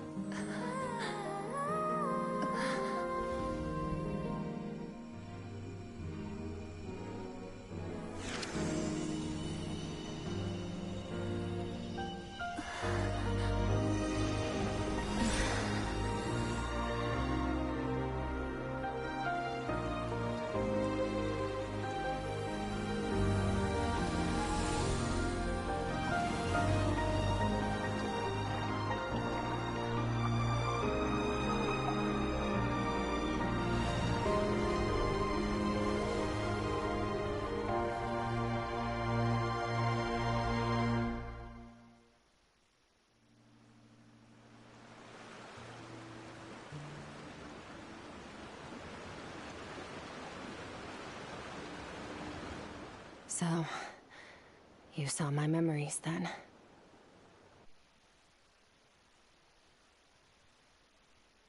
I once asked my master if survival of the strongest was the law of the universe. He said no, but in a world without order, those with no moral boundaries tend to be the ones who survive. That's why, after hearing his answer, an idea came to mind. An idea that, one day, I would create a new world order. One in which there would never be another tragedy like that fire. One in which power was not the law of the land. But that means I must defeat him. Because my master, Sertologi, is, at the core, a defier of all rules and order. Yes, and not just because of the gap in our abilities, but also because I have no reason to see him as an enemy. Although his decision to train me was not made out of kindness, he did everything a master should. He saved my life, taught me the sword and the principles of strength. And for that, I respect him. I know, and it's not something I want. But Master never goes back on his word. I have to treat everything he says as a promise. He's no longer into that, but he sends me messages through the abyss every now and then. Most of them are simple greetings, or an answer to one of my questions. Every time I hear from him, my heart skips a beat. And I wonder if this is the moment where he'll finally appear before me and tear down everything I've built to pieces. Maybe that means I do live in eternal fear, just like he said. Yes, I respect him, but I'm also afraid of him. And for that reason, the pursuit of strength consumes every moment of my life. I don't know what Master has planned, but I have to be ready. Help me? Why? This isn't your fight.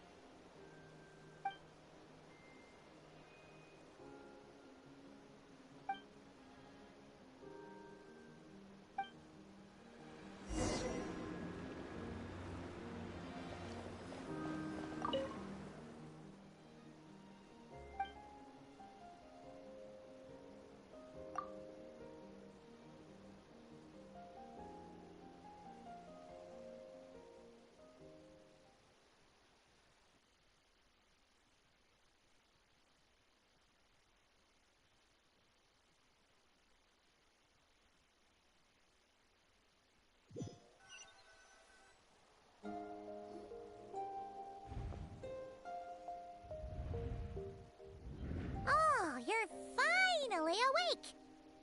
Honestly, Paimon was gone for like 2 seconds and then she comes back and finds you both unconscious? Oh, you scared Paimon half to death! You're both okay, right? What does it look like?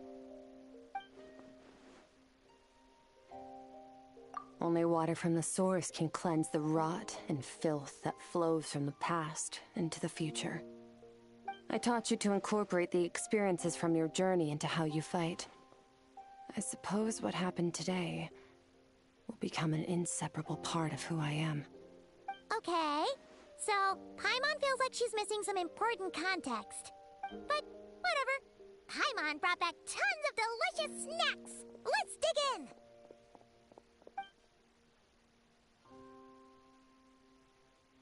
All right. It's about time we finished what we started. We're gonna deal with this thief for good, right? This time, I'm not going to tell you to hold back. But having digested even more power in the meantime, he's going to be tougher than before. The good news is, we have no reason to pull our punches this time. So, let's go. Same place as last time.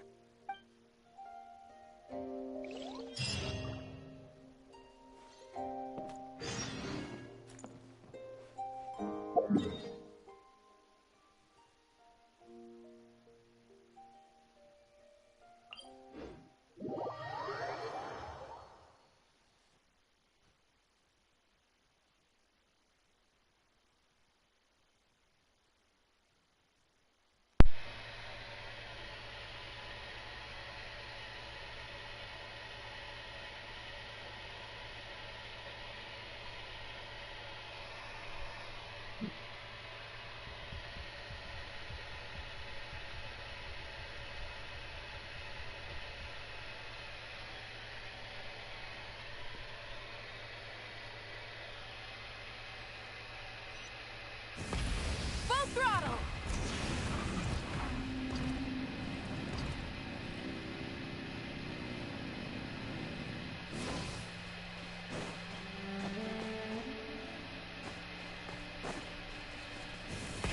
Rev the engines!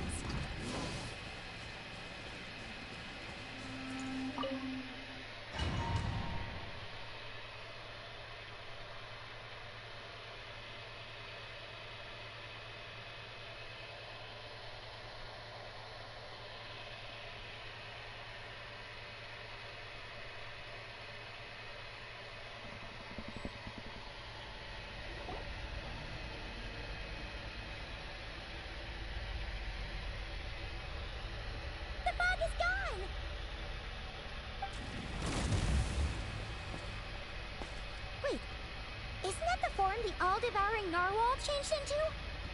How come he knows that, too? Really? So, you're telling Paimon that giant whale and this guy can both turn into the fowl? How does that work? It's a subconscious instinct. Any intelligent being who longs for his level of strength is bound to mimic his appearance. It's a natural response after encountering someone as powerful as Master. To them, he represents ultimate power. We know the person before us has encountered Master, and we know he stole a portion of my power. So it's not surprising that he would assume this form. Okay. Oh, the closer Paimon looks, the more intimidating it gets. Nervalette isn't here this time, so it's up to us. He won't have the nerve to steal again after we're done with him. Let's teach this guy a lesson.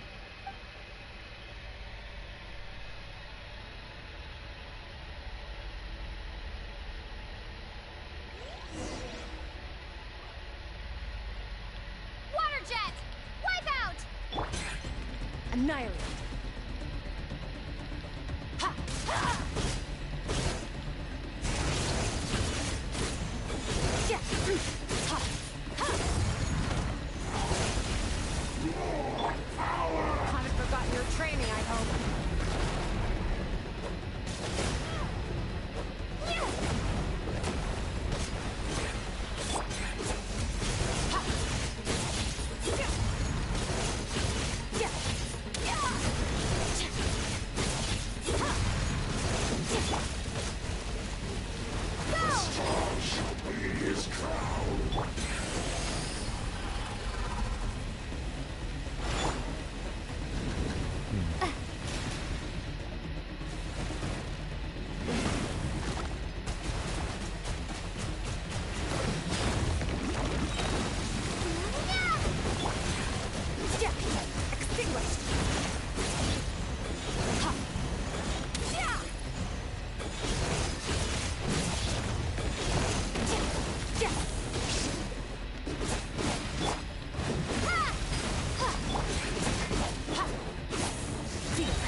enough of my power.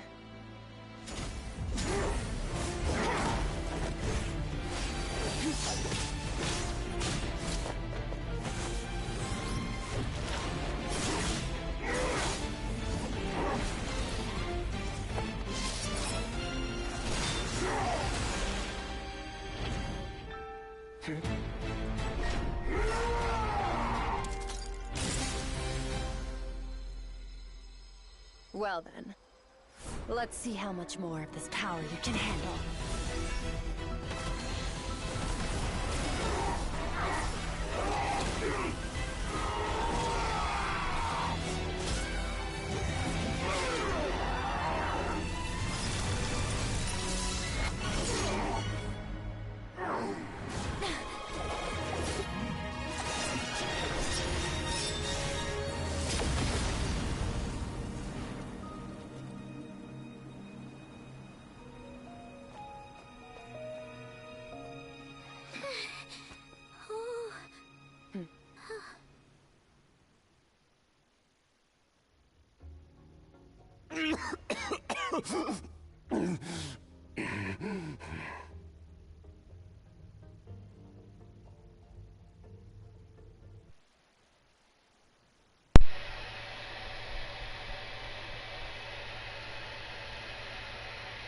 Right, she probably got more cinematic cutscenes than anybody.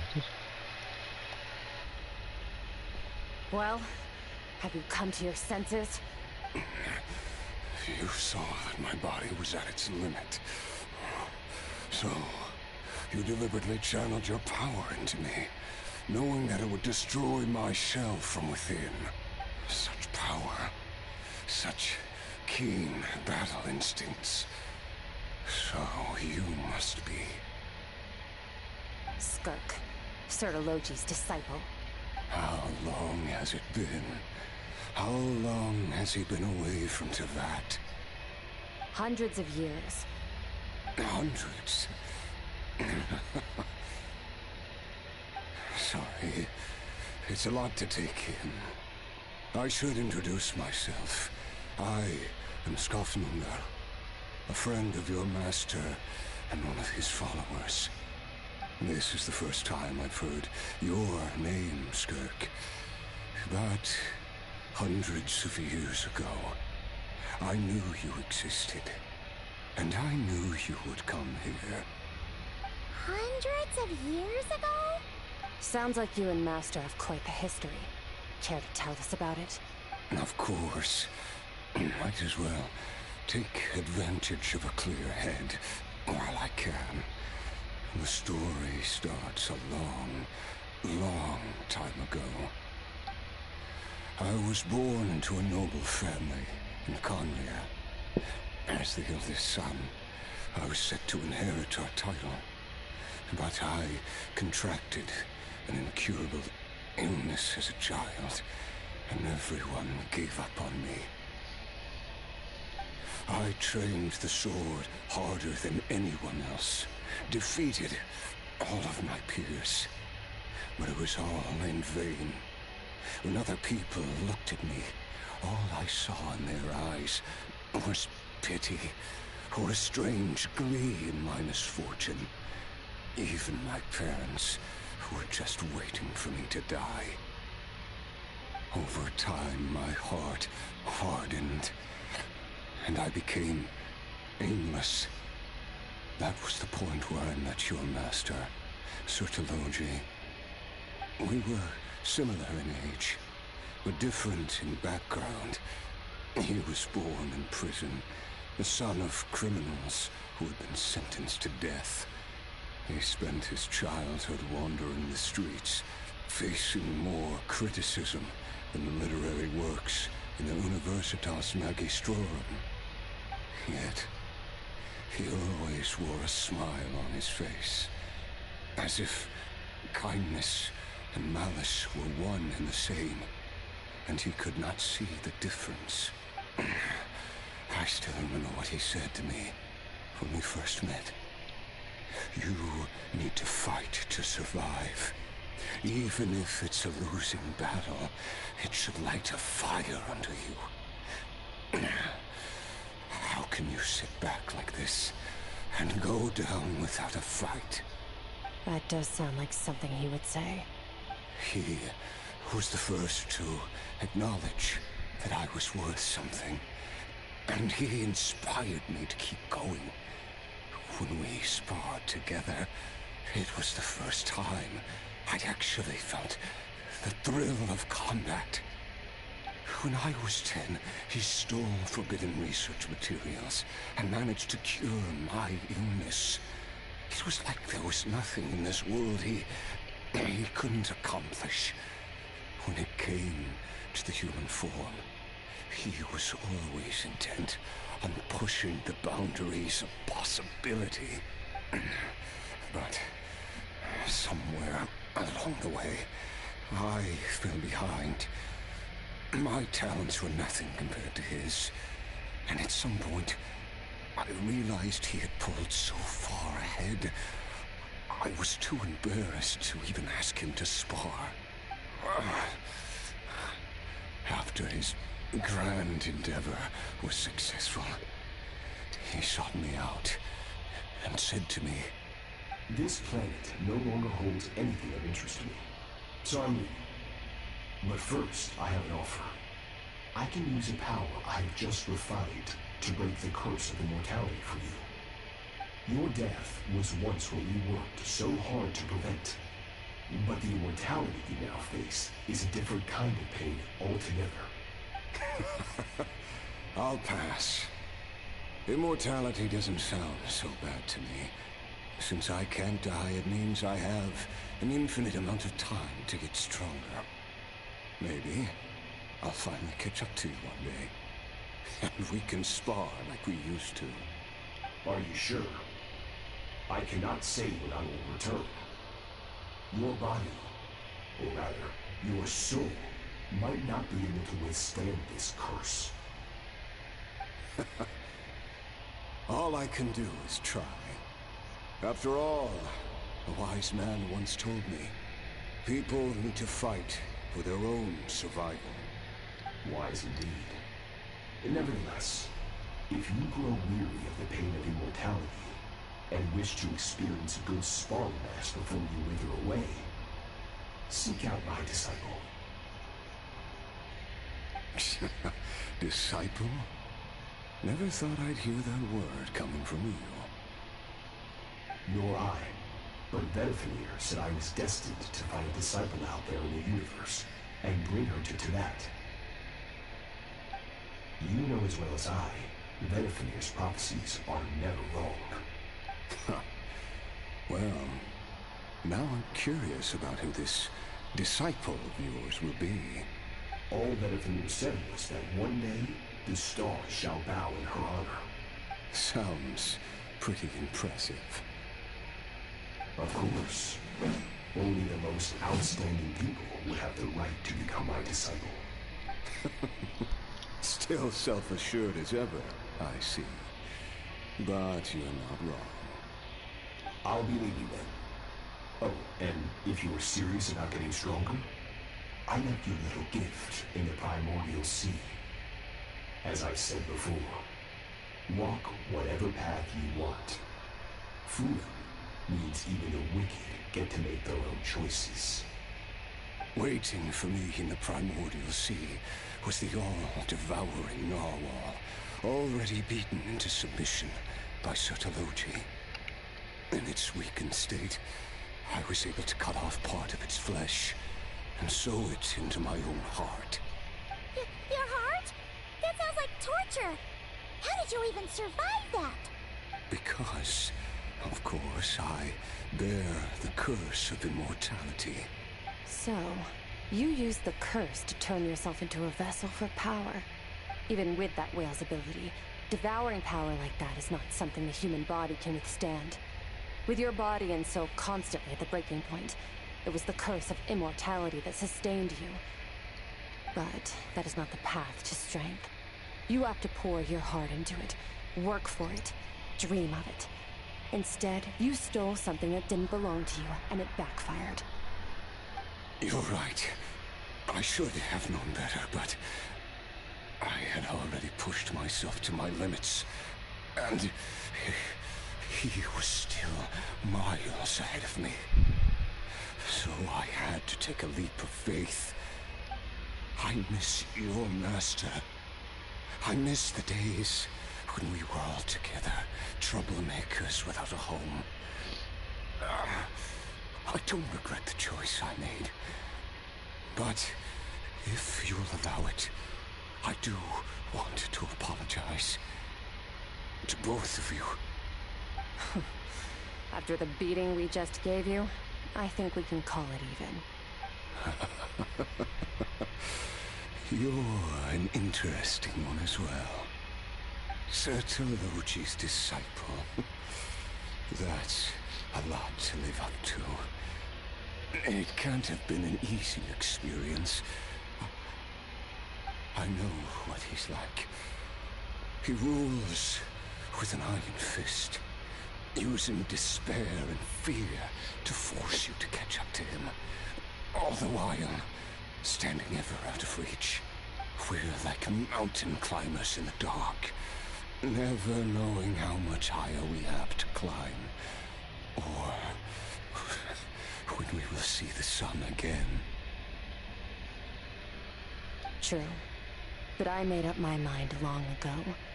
No matter how dark it gets, I will not give in to despair. I will overcome it.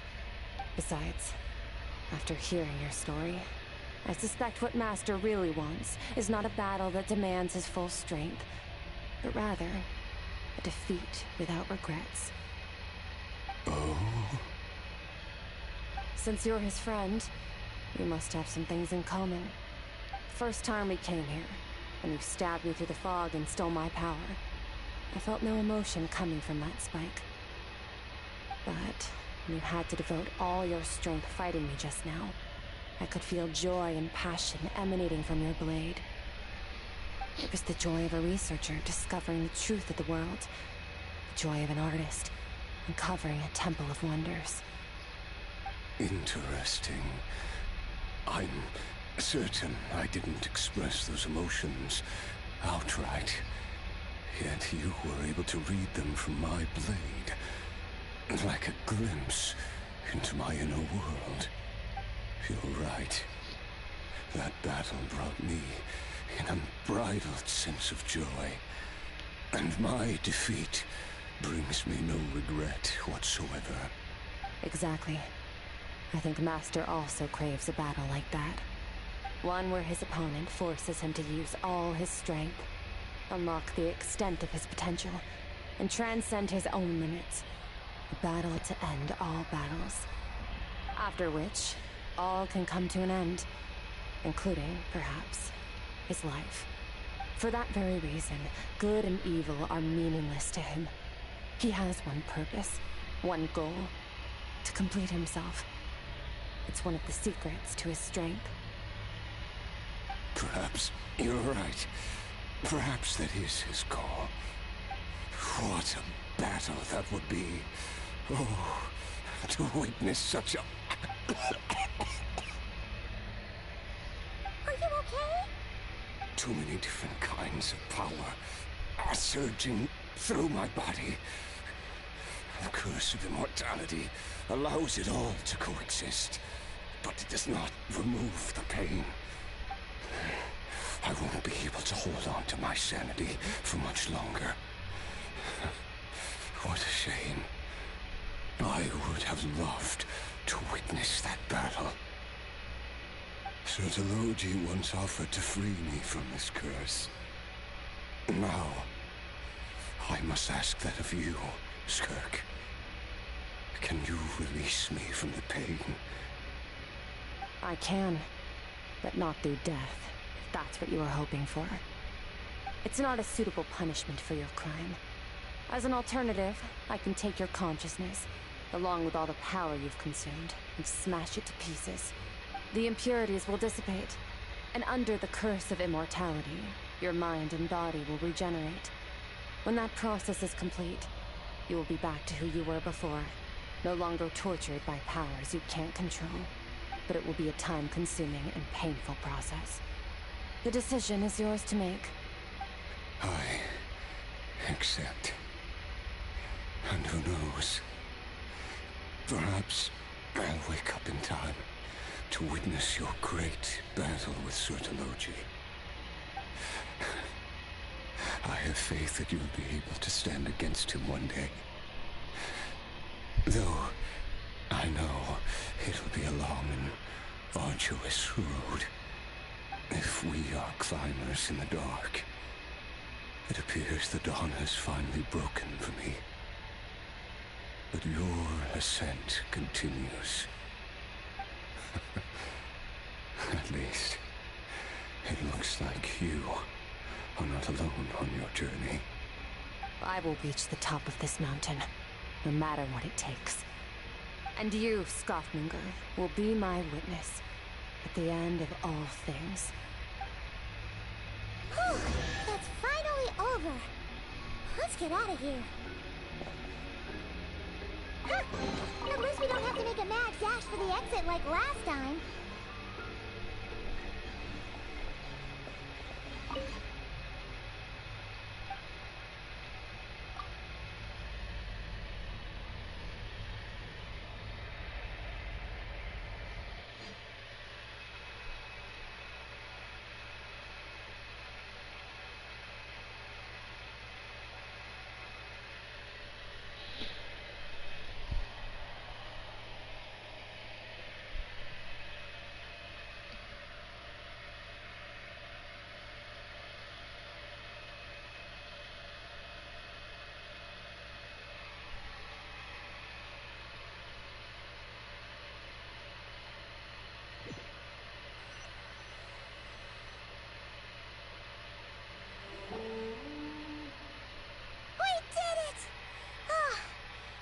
Been a few days, but it feels like forever. Once again, we've proved there's nothing we can't overcome. We're just that awesome. Wow, you sound even more confident than usual. Guess you really have become stronger. Today sure went by fast. It's night already. Oh wait, that reminds Paimon. The stars you mentioned, the ones that died out, are they back now? Yes. The power Skofminger stole has been returned. So, the stars have regained their light. Great! Huh, it's crazy that you even noticed their light was gone. There are so many stars in the sky. If a few disappeared, Paimon definitely wouldn't be able to tell. I suppose it's because I have gazed upon this sky for centuries. The false stars, hanging in the meticulously planned sky, glittering with rotten light. It's not real.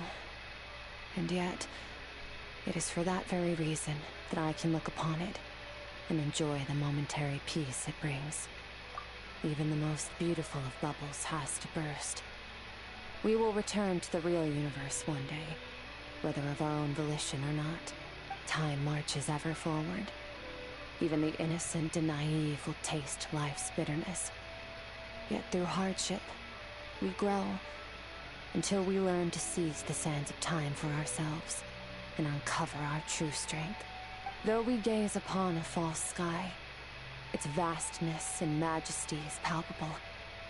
One can only wonder, what is it going to take for kindness to reign supreme in the vast expanse of the universe? Oh, this is all going over Paimon's head. But if she knows one thing, it's that the Traveler always finds a way. Ever since we met, she has filled Paimon's days with happiness. No matter how tough things get, she always finds a way to make it better. If it's too big a job for one person, then we'll do it with two. And if two's still not enough, then three. We've met so many amazing friends and accomplished so many amazing things. As long as we don't give up, we can make any wish come true. I suppose when it comes to you, anything is possible. Well, I should be going. Now that my power is no longer isolated from my emotions, I need more practice to get used to it. I suppose fate will decide. Maybe we'll bump into each other on the street. Or maybe we'll reunite on a different planet entirely. Regardless, reunions and partings are but passing moments. More than anything, I hope that, at the end of this journey, wherever it takes us, we stand in a world reborn. One without war, pain, or forced partings. One where new life can bloom, even where there was once nothing but scorched earth. For this, we must all work to become stronger. Goodbye, traveler. Remember your training. Make sure to put it to use.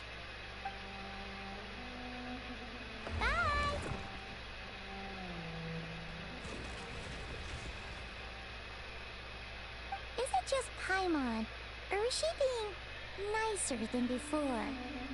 We definitely count as friends after all that, don't you think? Hey, what do you think about camping here tonight?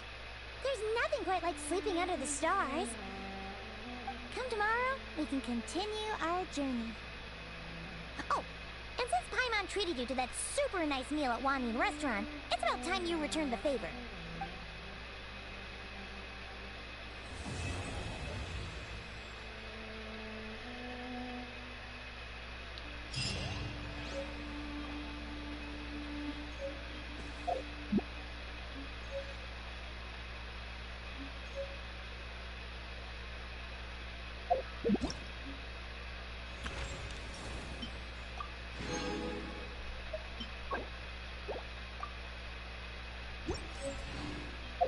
Exploration. Alright. And that will conclude the stream. This is about as long as I expected it to be. We'll be doing 2 stories and all. I'm just happy that the game actually cooperated with me and didn't, you know, just end in an error and had to restart it.